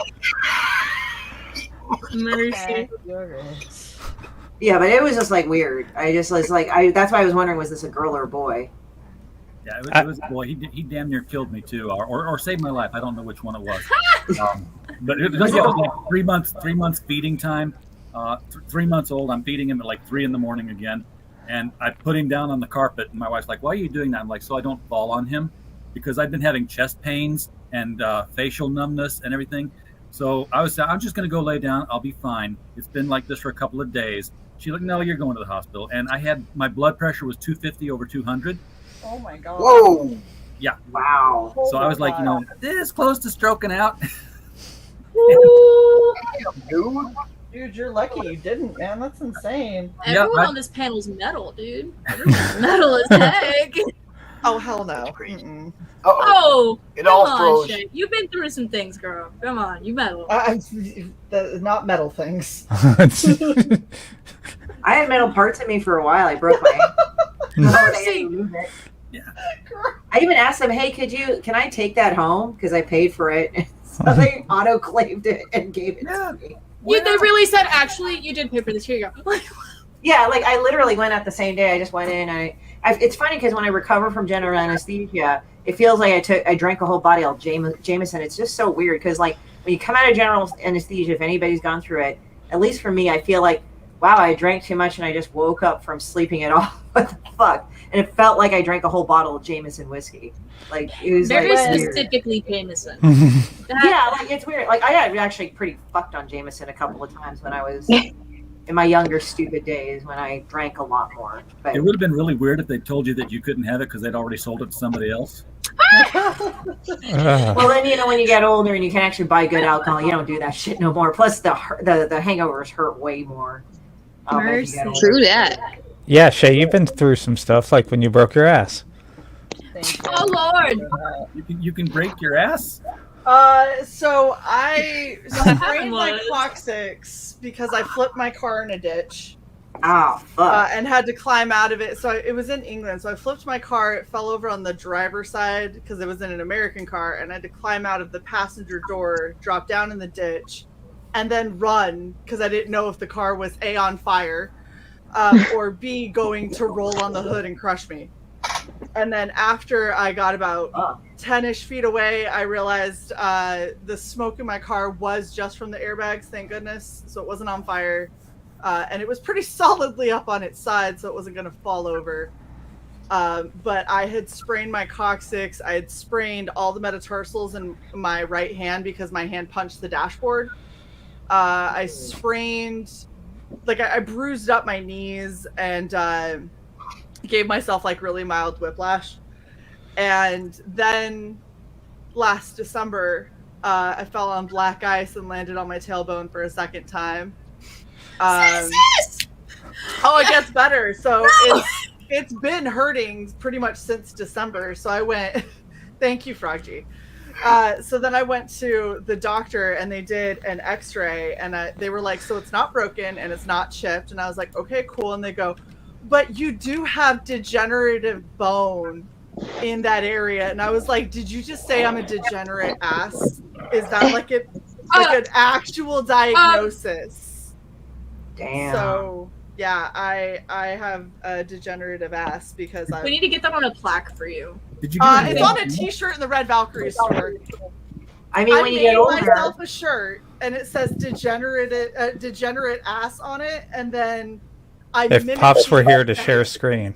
I mimicked the exact shirt on Red Valkyrie so you can actually buy it. I made this with iron-on letters the day that I got the diagnosis because it was right before Regen. And so I made it, and then I made it on our store. Pop, share screen. Share my this screen. explains why you fit so well in with me, Shae. Right? You're a degenerate ass. James, you know I'd smack you for that if you were you should have a shirt, my ass, my ass, my ass. I have a sticker that says that. My ass, my ass, my ass. 'Cause when you're getting older and your ass hurts, you're like, yeah, my ass hurts. Like you say, oh, my back, my stomach, my ass. Oh, it's my ass. I feel that. I mean, I'm sitting here 12 hours a day doing my job and then doing this. So I get up sometimes I'm on 2 butt cushions specifically for coccyx. Yeah, that's what I paid $20 to get the one with the hollowed out. I'm on 2 butt cushions just I for have 2 days. the egg one. See? Degenerate ass! Woo! I even when I put the iron-on, I made sure to make it all fucked up because I was like, it's degenerate. So Love it. Love Damn it. it, Shay, now I've got to Brandon. get one of these. Yes, you do. You have to get one of these. You got to get the Durjink is another good one. This bitch is a good Hold one. on. I got the sports bra. Nice. Do you like it? Do you like the sports bra? I do. Yes. Look, pinkies up, bitches. I'm Love so that. proud of that. When This Shae is what does happens. Jello shots, she has to dig in with her pinky to get it all. A little bit. A little bit. It's okay. We got it. I don't have a merch store. I'm sorry. I mean, Is that plus- Johnny Cage's shirt up there in the corner? Uh-huh. Yeah. Johnny Cage's death. Yeah, you That's killed from him. the Dice Dames and Dudes, and on the back we put a stake through it with a little note, and it says, "You forgot dis." Which is my character's name, who stabbed him through the back with a wooden stake. Yeah. Don't Oh, make God. me talk about Kevin Smith now. No, let's That's not talk iconic. about it. What is that? What is that? That's Mercy? bulgy. That is It's bulgy. that is bulgy. It says above it the stuff of nightmares because that's accurate. It is. Oh, you know, the only reason I know that's because I happen to be watching your stream that night. See, this is the thing. It's like I love supporting other people. It's just sometimes I get in my own head and just have to like draw things for a while. And it's like, man, I'm just dealing with so much information. And I'm like, I can't anymore. Brain full. Someone super chatting on our chill stream to get us all to drink, misspelled drink. So that's now a thing. That's the game. Drink? Drink. Yeah. Oh, the best part is it was Neff. He was live on our panel with us when he misspelled drink. Yeah. And didn't notice it and put his phone down and was like going back to what he was doing. And I was like, okay, so first off, you're sitting right here. And you could have just said it. But instead, you super chatted, which is fine. And I was like, but you spelled it wrong. And he goes, wait, did I? That's hilarious. Oh shit! And so Durjink, like every time he spelled it wrong, every other time he super chatted us that entire night intentionally, and I was like, no, Durjink is the original. That's what we're staying with. That's So, Sai, I have to ask, did you advise Neff to get an editor for Mavericks? I think he already has one. Yeah, Shae, do you want to explain this? It's not weird, promise. That's why Shae doesn't stream on Twitch on her own anymore. So the first time I went on Twitch, I had a troll who showed up and he said, "Show armpit." It's not weird, I promise. That's entirely weird. And That's what I said. I was like, "Sweetie, it's weird." And he goes, "No, it's not." And I was like, "I'm not showing you my armpit." And he goes, "Whatever, you're a fat bitch anyway." And I was like, 2 seconds ago, you wanted to see my armpit, asshole. And he goes, "Yeah, what can I say? I'm really fucked up." I was like, Yeah. At least he knows who he is. That's what I was gonna say. At least he owned that shit. Mercy. Twitch commenters are weird. I've had a few on my yeah. stream. I'm like, whoa. Twitch scares me, man. I only simulcast on Twitch and Facebook and YouTube because I don't want anybody else to take the domain. Oh yeah, on I've got Twitch. one of those mugs. Ooh. Oh God, the mugs. The one on the I love my mug. one is cool. Like that's my thing. Like I tend to collect mugs and clothing. Which one did you say was cool, Christy? Oh, I like scroll down one. Yeah, the one on the right looks really cool. Yeah, Same those mug. colors There are you good. go. I like the So colors the funny on thing is that's actually I did some backgrounds on canvas that I had painted and then scanned them in to Photoshop and colorized them. And that's what the background is. So the background's actually a colorized version of my painting, and then we put Pedro's version of us on it on one side. So the red one's mine, the blue one's Sai, and the purple one is the full. Love that. Yeah, we try. Yeah, those are nice. I'm right there with you with mugs, Raven. Oh yeah. And then all the God, you really did do the old ones, didn't you? I did all of our old ass horrible logos as stickers. Mercy. Such bad logos. Like, oh my gosh, they were terrible. Online logo maker. That's what that was. Oh, mercy. Oh, and their sword was not symmetrical. No. Their sword was like fucked up. It didn't even come to an actual point. How do they manage that? Like, how does? It was just all bent to shit, and so I'm on a Chromebook sitting there copying it, mirroring it, trying to get it on a Chromebook. Oh no! And then we ended up with that, and then that. I got about like 10 more minutes before I gotta bounce, guys. I promised myself I'd go to the gym tonight. Let's go. 10 more minutes, probably good. That'll be 11 o'clock. That'll be another 11-hour day in the chair doing CRoM Con. You know, Killing it, man. I have Killing to. I got to show something off too, though. We do have shirts. We do have shirts. Get it. Woo! That's awesome. These are available through D's Custom Tees. Dale Robb, he's in the madness, you know. And my grandkid's mama made me this awesome golf shirt. Love that. Madness Comic Network. Nice. And she did this shirt for me too. Oh, Madness heck Comic yeah. Network. But check the back of this one out. The back of this one's cool. Check it out. Get the hair out the way. TVCC. Nice. Nice. TV CRoM Con with Pops Van Zandt. Oh, dude, Pops, you got that. 8. Show us your 8 too. Those are cool. I mean, she made them with the just like the vinyl, and I gave her a couple shirts to do them. You know, and I was blown away. I was like, yeah, I might have to have these Madness Comic Network ones made for the people like Will and stuff that do the show too. You know, it's pretty cool. They're I awesome. like it. Heck yeah. Shae's throw blanket. That's a good one. That's awesome. Iconic right there. That is a size version of my cosplay. Love that. Yeah. You are the muse. I'm I glad see. somebody loves it. That Now, that size, 3 by since we're looking at some of your art, can we see the good one, please?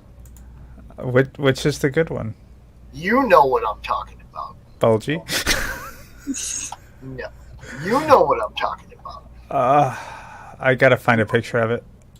Okay. It's not on the website Okay, but you know what I'm talking. because I sold it and it's going into someone else's book. So, that You know Shae. He was on the stream when he drew it. It was like actually like good. Remember? Oh, the ramen one. Oh yes, the ramen one. Yes. Okay. Oh gosh, I was so confused for a second. Like the good one. I was like, are you being What good one? bitch. See how soon they forget, bro. Bitch. Crazy, isn't it? They just You know what? forget. I don't need your shit, Sai. Okay. I got. It's the thinking, man. I gotta find a place to hang my Mothra to dry. Her body's falling. My mom. All the drinking makes you forget. I don't want to lose my Oh, Mothra. Oh, It's no, not yes. Oh, wow. Yes. Sweet. But her body's This is what I did today. I pinned this and then I put this together. So Yes. That is gorgeous. I've been Legos and butterflies all day. You live in the Legos dream, and man. butterflies. You're living like a childhood dream. I'm trying to be like you. Man. If I got paid for doing this, I'd be just like, this is cool. I've been able to do a couple of the Ninjago Lego things with the Munchkins because they're a little bit too hard for them yet. But I'm teaching them how to go by the directions and go step by step you and go. find That's the what you do pieces. And so I'm having fun teaching them how to do Legos, and at the same time, I get to build some cool stuff. At the same time, you get to play with Legos. When my son was a lot younger, we'd build the Legos and like, this is how you follow the instructions. And then the next thing I know, I'm like, I'm putting the whole thing together, and I'm like, where's this piece? Where's that piece? And I look over, far out of whatever pieces we had. There's like nothing to do with the instruction, but he had the tires, he had the axle. Like, yeah, I need those. He's like, no, I'm playing with this. RJ's gonna make me post my Enterprise that I put together. It was a mega block. I have a huge Star Trek Enterprise. I was there's no Lego Enterprise, no Lego Star Trek stuff. So Mega Block got them. Uh huh. Nice, James. Good night, James. I'll have to post it up for you, RJ. Hey, is Neff going to do his broadcast tonight, Pops? You know?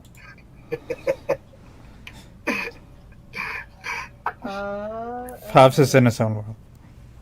Say what? What? What? Ah, there it is. Yes. Look at that. Yeah. Oh, that's cute. See that? Very, We very loved it. good. Very good. When he was showing it, it was like we were like, "Oh, keep going, don't stop, keep doing it." Finish that up. It was really good progress in like hours. Yes, Yeah. within hours of drawing Bulgy. Yes. Bulgy was the warm up. You know, Yes. you just gotta get a warm up sometimes. He went from Bulgy to that in the same stream, basically. That's immaculate. That's immaculate. Oh And my that is gosh. so cool. And look, man, everybody's got it in them somewhere. I don't know. I was 54 years old when I drew that. Nice. That's awesome. And that. Nice. That's pretty much all I drew. I got an Electra somewhere that I did too, but I'm not an artist. But I wanted to find out what you guys go through, and for me, being a Virgo, and Christie will attest to this, it's hard to stop. It has to be perfect. Every line, it's like you erase and adjust and fix and look at it again for 2 weeks, and then, oh crap, I gotta fix that. I finally had to put it in a frame and put it way the fuck up there on the wall so that I wouldn't mess with it anymore. You know what I mean? It's like, but I got an appreciation for what you guys do, but I do not have the patience. I hear you, man. It's I could rough. not do it. I mean, it took, that's like 4 or 5 hours I worked on that, and then another hour, and then at another time, 45 minutes, and then finally it was like, put it in frame and leave it alone before you ruin it, and then you won't be able to even enjoy it anymore, right? So it's way the hell up there where I can't reach it. That's smart. That's smart. Keep it out of your own hands. There you go. That's the way to go about But it. I mean, I like to draw, but it's like I said, I don't have that kind of patience. And no way I can do sequentials where I'm doing the same character in different poses or whatever. I wouldn't be able to do it. I'd bang my head on so many walls and throw away so much paper, it'd be horrible. I'm about to teach a class tomorrow to 3rd and 5th graders on how to make comics, and I'm trying to think like. This got dropped on me last minute, so I'm preparing my presentation for them, like, again tonight. I made a little bit this morning, but I'm going to refresh tonight. But, like, I'm going to explain to these kiddos, like, here's how you make a comic. Like, it's kind of hard to, like, not over-explain, because I want to be like, you need an editor. You need a flatter. You need an editor. Timmy Sue in need 3rd all of grade. these things. Yes. If you don't have a decent drawing tablet, please work very hard for your allowance and earn one. Like I gotta teach these kids with pencil and paper, and that's not how I work. So I'm like, we're gonna be learning together on how to explain it to them. You're gonna have to go through and like define each thing that you talk about. You're like, okay, this is what a flatterer is, and this is what they do. First, we storyboard. Right? I'm like, is it even worth explaining that I thought part it was to a them? Is it gonna confuse them? Yeah, right? I'm like, first we need an idea. I'm really just gonna have them go around the class and tell me their favorite characters. That's gonna tell me a lot about them. Like, who's your favorite character ever? And I'm betting 9 are gonna say SpongeBob. And try to ask them if it's actually somebody they found in the comics, or is it something they saw on TV? It'll all be from Fortnite and. Well, I'm not gonna know any of these characters. Here's the thing, though. A lot of kids have never seen a comic book these days. Yeah, exactly. That's another thing. Yeah, Like, they're not gonna know. I run we homeschool our kids, and so we have like a huge homeschool community where we live. Yeah. And I run a homeschool group where we use comic books. Like the kids, they come together, we talk, we read through comics. And like when I first started this group, like these kids didn't even know what a comic book was. They were like, wait a minute, like there are these books out there with pictures. Yeah. That tell stories. Like, How many kids are in your group, Lola? I started out with like 6. I had 6 families that joined up. That's so awesome. I wish you I'll lived in find our out in neighborhood. August how many are gonna be joining. Let me know how many you got. I'll get some extra copies of Cookies and Scream to send to you guys. That's Oh, awesome. Yeah, since it's an all Or ages I book. think you Yeah, go back it and back like a bunch of times. I mean, that would be wonderful as well. I'm just saying. But that's what I do with my comics. I teach reading to my kids, and then I also teach the group, the comic book group. Yeah, love So it that. introduces I these can be kids to honest, it. of the 4 grandkids I have, one ain't quite there yet, but 3 of them, they basically their love of reading started with a comic book. The girls couldn't wait to read chapter books. They were, they read comics for a little while. They got a collection over there, but they couldn't wait to get chapter books and start reading Dork Diaries and all this stuff for young girls, right? The boys, they're all about comics. They watch all these streams. They'll hang out here. They know what you guys are all doing, unless it's too adult for them. But you know what I mean? They know who all you guys are. They walk in, they're like, "Oh, Christie's on. I gotta go." Nobody would if ever they say walk about in right now, I'd have to go, "You guys can't be here." Oh. How many times have they heard Christie's uterus drawing story? Christie's really actually good because they'll come right here and sit down and No, Christie. like that's something a lot of people don't seem to understand or realize, though, is comics are a really good tool for children when it comes to reading. Like, It gets them interested. Well, have I told you my story, Pops? Which one? Okay, so we talk about small towns, Raven. I grew up in Sparta, Illinois, which is a small dot on the map. But I know that area. okay, well, Sparta is where they used to print all the comics in the world in the 70s and 80s. They came from the plant there. So I learned to read off of them at 4 years old because everybody had them. There was no store; you couldn't buy them anywhere. You had to know somebody who worked there, and they brought the print overruns home. Yeah. I knew how to read at 4 years old and didn't tell anybody because I thought everybody could do it. Oh no! So I got into first grade, and the teacher's like holding up one of these big placards, with the big words and the letters and the big pictures, and I'm like, I've scanned it already, and I'm down here like, oh, there's a bug on the floor. Oh, hey, my shoes. and I look up, and she's right in my face. She's like, "Would you like to read to the class?" And I'm like, "Oh, would that make things go faster?" "Yeah, sure." No. And I just looked up. I said, "Plants make energy through a process called photosynthesis, in which they absorb sunlight through the leaves into their chlorophyll." And it was bang zoomed up to 2nd grade reading level. But it was because I was like, "Well, duh, that's how the phoronic man does it." And, Actually, I kind of remember when they started using comic books as an instruction when I was like 13, 14. They had actually comic book versions of Shakespeare. There you go. I got a comic Bible for Christmas one year. Comic Bible. It was so bloody. I didn't the actual Bible? Yeah. Nothing is more metal than a comic book Bible because it's like. Thank you. Oh yes! Yes, ma'am. I think I am finished. Look at you. Is that Cookies and Scream fan art? Yeah. Well, I'm doing a gallery to showcase any fan art anyone wants to submit before the end of the campaign. Shae had to be the first one in there, didn't she? Yeah, no, not even close. Not even close. People have been doing this shit for like a month. I was like, oh yeah, I want to do that, and I keep on saying I want to do fan art, and then I'm like, oh, squirrel, something shiny. What's happening over here? I really hear do that. things. So I just keep forgetting. But we had her on, and I went, oh, I'm gonna do a fan art. I was like, I'm actually gonna do it this time because looks amazing. You killed it, sis. It's cute. Love it.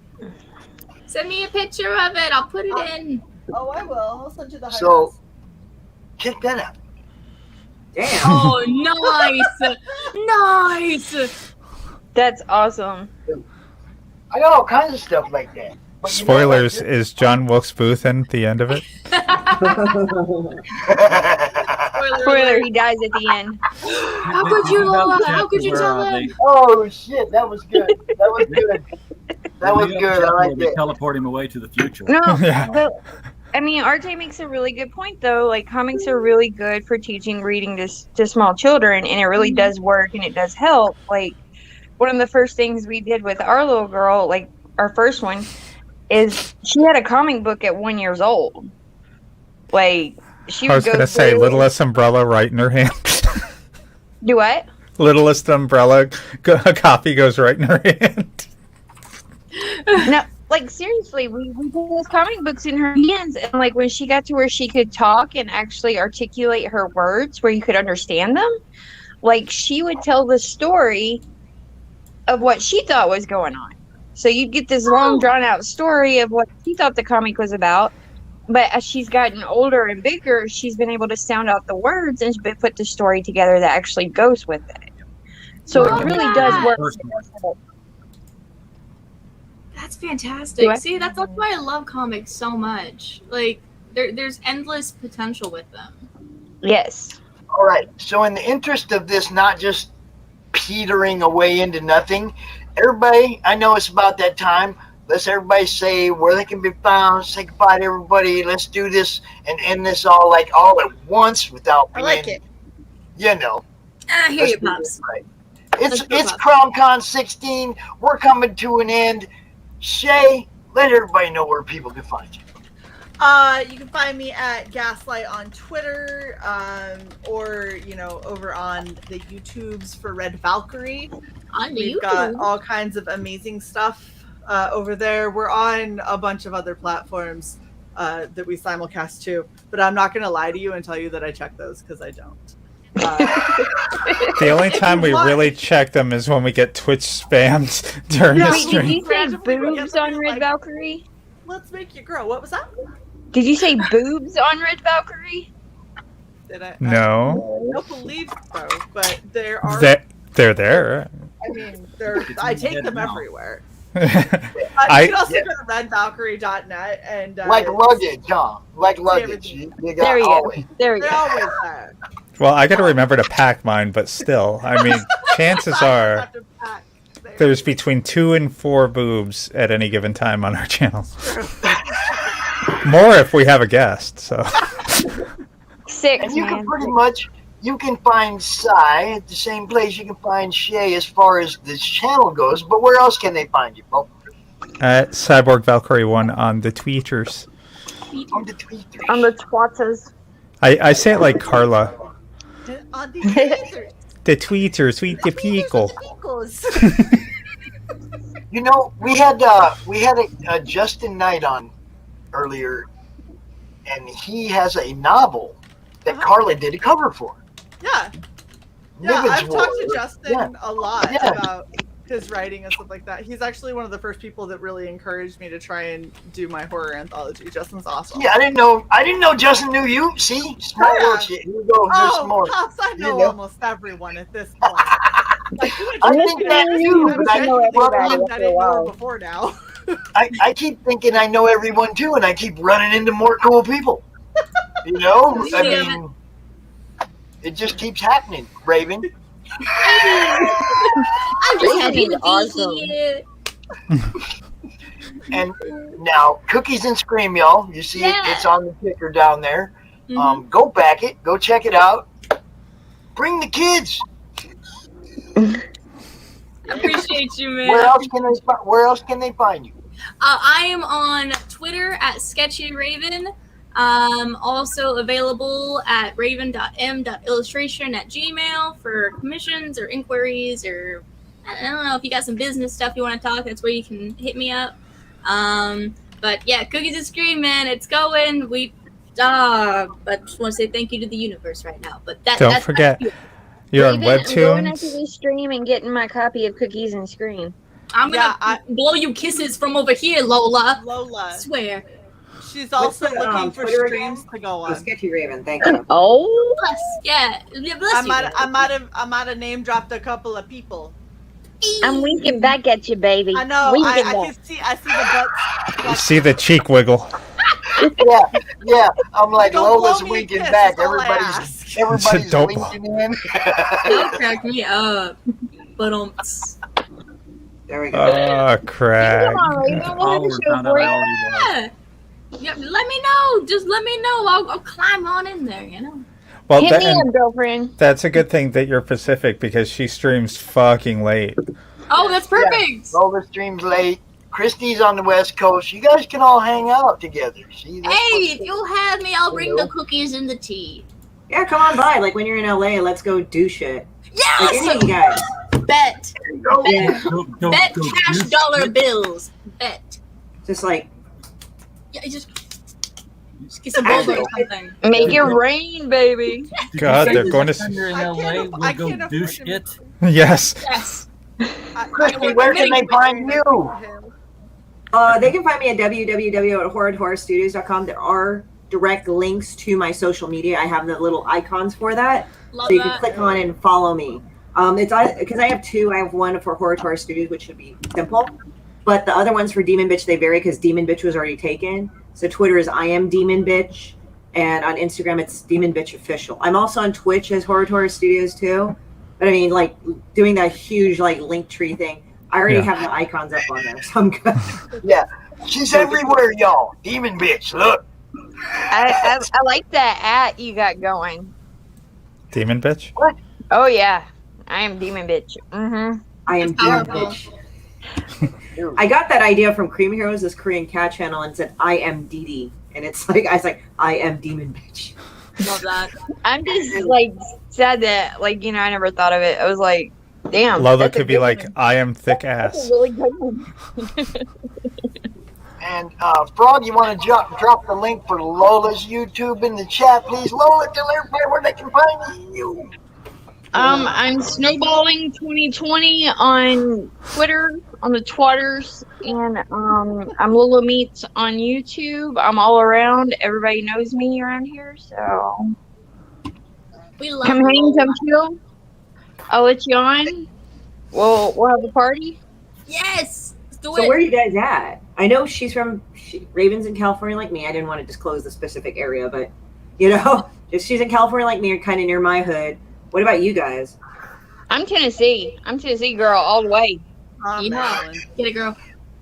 Florida. I'm as southern as they come. Yes, ma'am. Yeah, I'm stuck in Maryland for until I can get a new job. He's gonna lasso you over here. We'll I'm see. sweet I don't tea and think Jesus. I'm going that far. I know. I don't wish California on anyone. I Just like. rent rate. I love you so much, little sis, but I can't. I'm not a Cali girl. Like, I would blow the state up. It wouldn't Not work. just that, but how can you couldn't move to a state that has like an official poop map? Well, that's mostly San Francisco. I know, but still. Oh yeah, San Fran's gone down.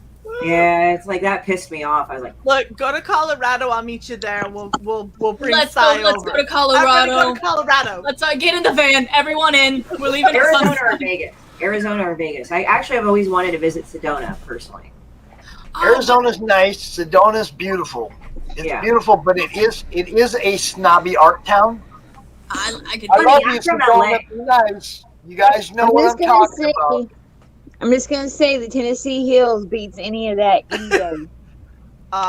Vegas is Listen, if overpriced. you got sweet tea, I'm already on my way. I'm in my car. I'm on the way. I haven't had a good thing of sweet tea since I left Arkansas. They have Tennessee whiskey. They have moonshine. I mean, Oh. we could relocate this to Tennessee. You guys all of that for come get it. Let's go. Let's go, everyone. Let's go. I want to thank you guys all so much for coming out and helping us put the nail in the in the coffin of another CRoM Con. That's excellent. RJ, thank you for hosting a great panel, sir. I just Thanks, got RJ. RJ, my love. There's no way that I can express how I feel at the end of these, guys. I sit in this chair all week and I have a blast. I get to talk to so many cool people. My line. And at the end of it, it's like everybody's gonna go do their thing, and I'm gonna sit here and I'm gonna start watching other people's streams for about 3 hours while I wind down from this. Yeah. Because I never unpack it until it's all over. Right now, I'm gonna be thinking about Friday night when Peter and Frank and everybody were out here. Don Chin, we had a blast the kickoff show Friday night. I don't know if you guys caught it, but Peter Cimetti and Don Chin and Frank Forte, Jeez, I always keep forgetting the one. Anyway, there were 4 of them. Oh, Randy Zimmerman. Yeah, there were 4 of them. They were awesome. You know, talking about really old school 80s and 90s, dealing with Diamond and all. You know, it was just a great panel. It was so much fun. Here it is, 2 days later. I'm going to get up out of this chair, go get me something to eat. Maybe Get drink yourself a some little grub something. props. Maybe drink a little something. But I'm going to be back out here tomorrow, 4 o'clock, Monday Madness, and popping with Piper. Y'all know what's up. We love you, Pops. Hey, Absolutely. I love all Thanks you for guys. having You guys us. all rock. Definitely. Heart RJ, hands. tell everybody where they can find you real quick. They can find me in Eureka Springs, Arkansas right now. Oh, you're in Arkansas. Yeah, I'm in Arkansas. I'm from Van Buren. I know where Van Buren is. Yeah. I used to live in Conway. Now I'm here in Eureka Springs. I just want to point out, RJ is fucking awesome. You can find us at criticalblast.com, Twitter at Critical Blast, YouTube at Critical Blast, Twitch at Critical Blast, Instagram at Critical Blast. We kind of, there's a pattern. A lot of critical blasting. And we are doing You live gotta streams stop with creators every night. We had Howard Chaykin on last night, by the way. Oh, Howard's cool. I've met him a few times. He's really sweet. He says he's hated. He's the most nicest person. One of the nicest people I've talked to. We do comic book shipping. We're taking care of the international creators and the domestic creators. We're getting that stuff out there. We have expanded that into hosting crowdfunding now because there are people who apparently can't run it in their countries. So we will we go soup to nuts with it now all the way through. And we publish horror anthologies. We pay writers to do short stories. Our last book was The Devil You Know, which had 20 short stories in it. Yeah, I'm looking right at Shae's little square here. I say this because I've been holding that back. Yeah, we've done 2 anthologies. We did Gods and Services, and we've done The Devil You Know. We also did a hardcover superhero YA book, which is now in softcover and ebook called Bulletproof. Book 1, book 2 is on its way soon, and we are prepping to do The Devil You Know Better. So we're wanting to do another because we did Gods and Services, and I had like 13 stories submitted to that. And I had to pick 10. I was like, wow, I'm going to give myself an extra month the next time. We did The Devil You Know. I had 170 submissions come in for that one because people saw, oh, crap, they actually paid, and published. These stories didn't go nowhere. So that one was fun. We've got to do it again. That's what we do. Wait, you're not going the Deadbeats model of getting 43 people and selling, 12 books? Copies? Yeah. We will be back again tomorrow at 8 o'clock Eastern, our regular time, although we're flexible for whatever needs, doing a live stream with Super Gals. And the rest of the week is open. So, Raven? I see you. I already got you in my DMs right now. I already got you a message. I already sent you a message. I saw it. We're gonna schedule that. And Christy, thanks for the follow. Yes. You're welcome. If you guys want to have me on the show, feel free. If you want to be a guest at my lunch hour, and we'll just bullshit and we'll talk. Yeah. While we're drawing. You guys are all so amazing. Yeah, I knew bringing Christy and Shae and Lola together was going to be a good thing. Yeah. I didn't know Raven was going to be here, but by all means, also a good thing.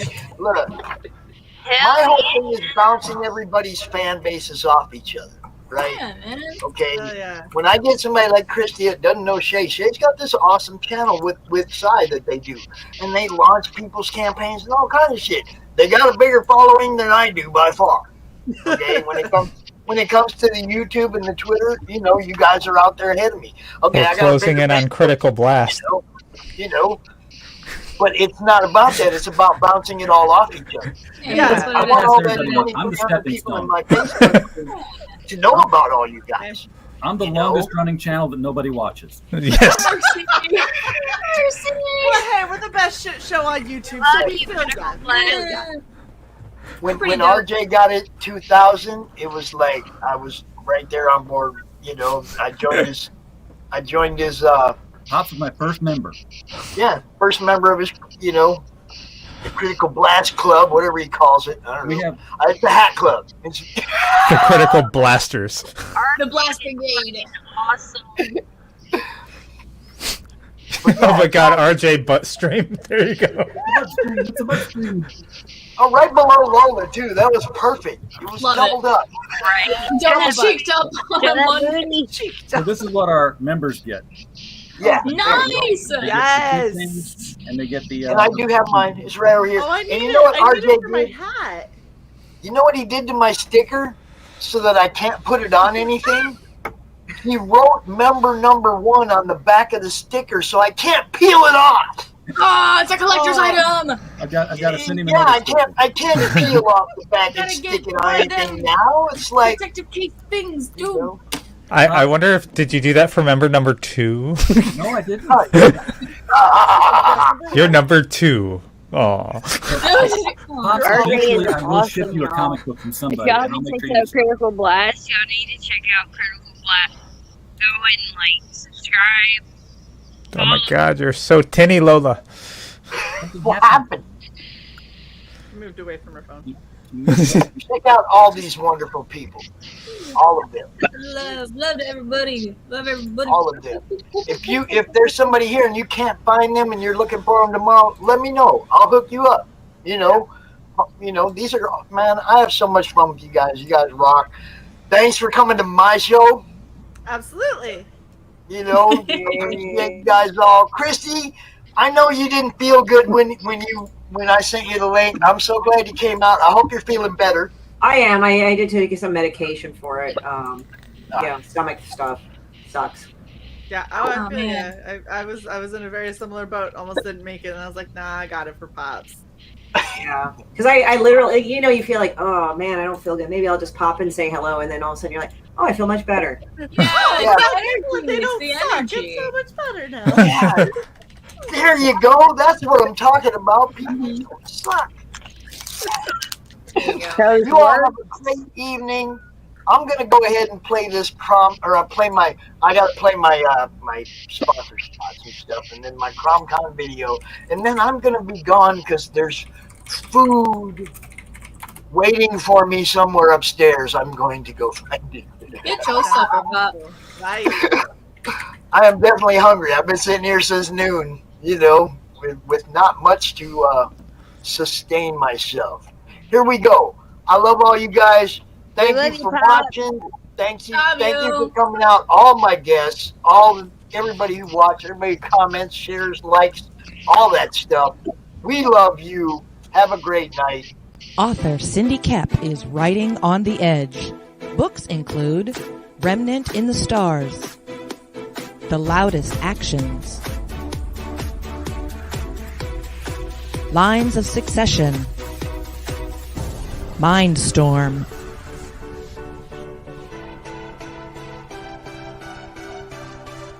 Condemned Courier, the Yerushalayim series, and Animal Eye. Find author Cindy Kep at CKOEPP.com today. Gotta have my pops. Hello, my name is Dirk Hooper. I'm a comic artist and illustrator looking for work right now. I've been doing art professionally for well over 2 decades, and my art has been in 3 comics, several art books, novels, and magazines. And I've had work in galleries in the Netherlands, England, Belgium, China, and all over the United States. I offer comic-style illustrations, sequential art, and digital paintings on a wide variety of genres, including sci-fi, fantasy, gritty, noir stuff, and bad girls. You can find more about me and my work at Raven King Studios. Contact me today to commission your custom artwork. Thank you.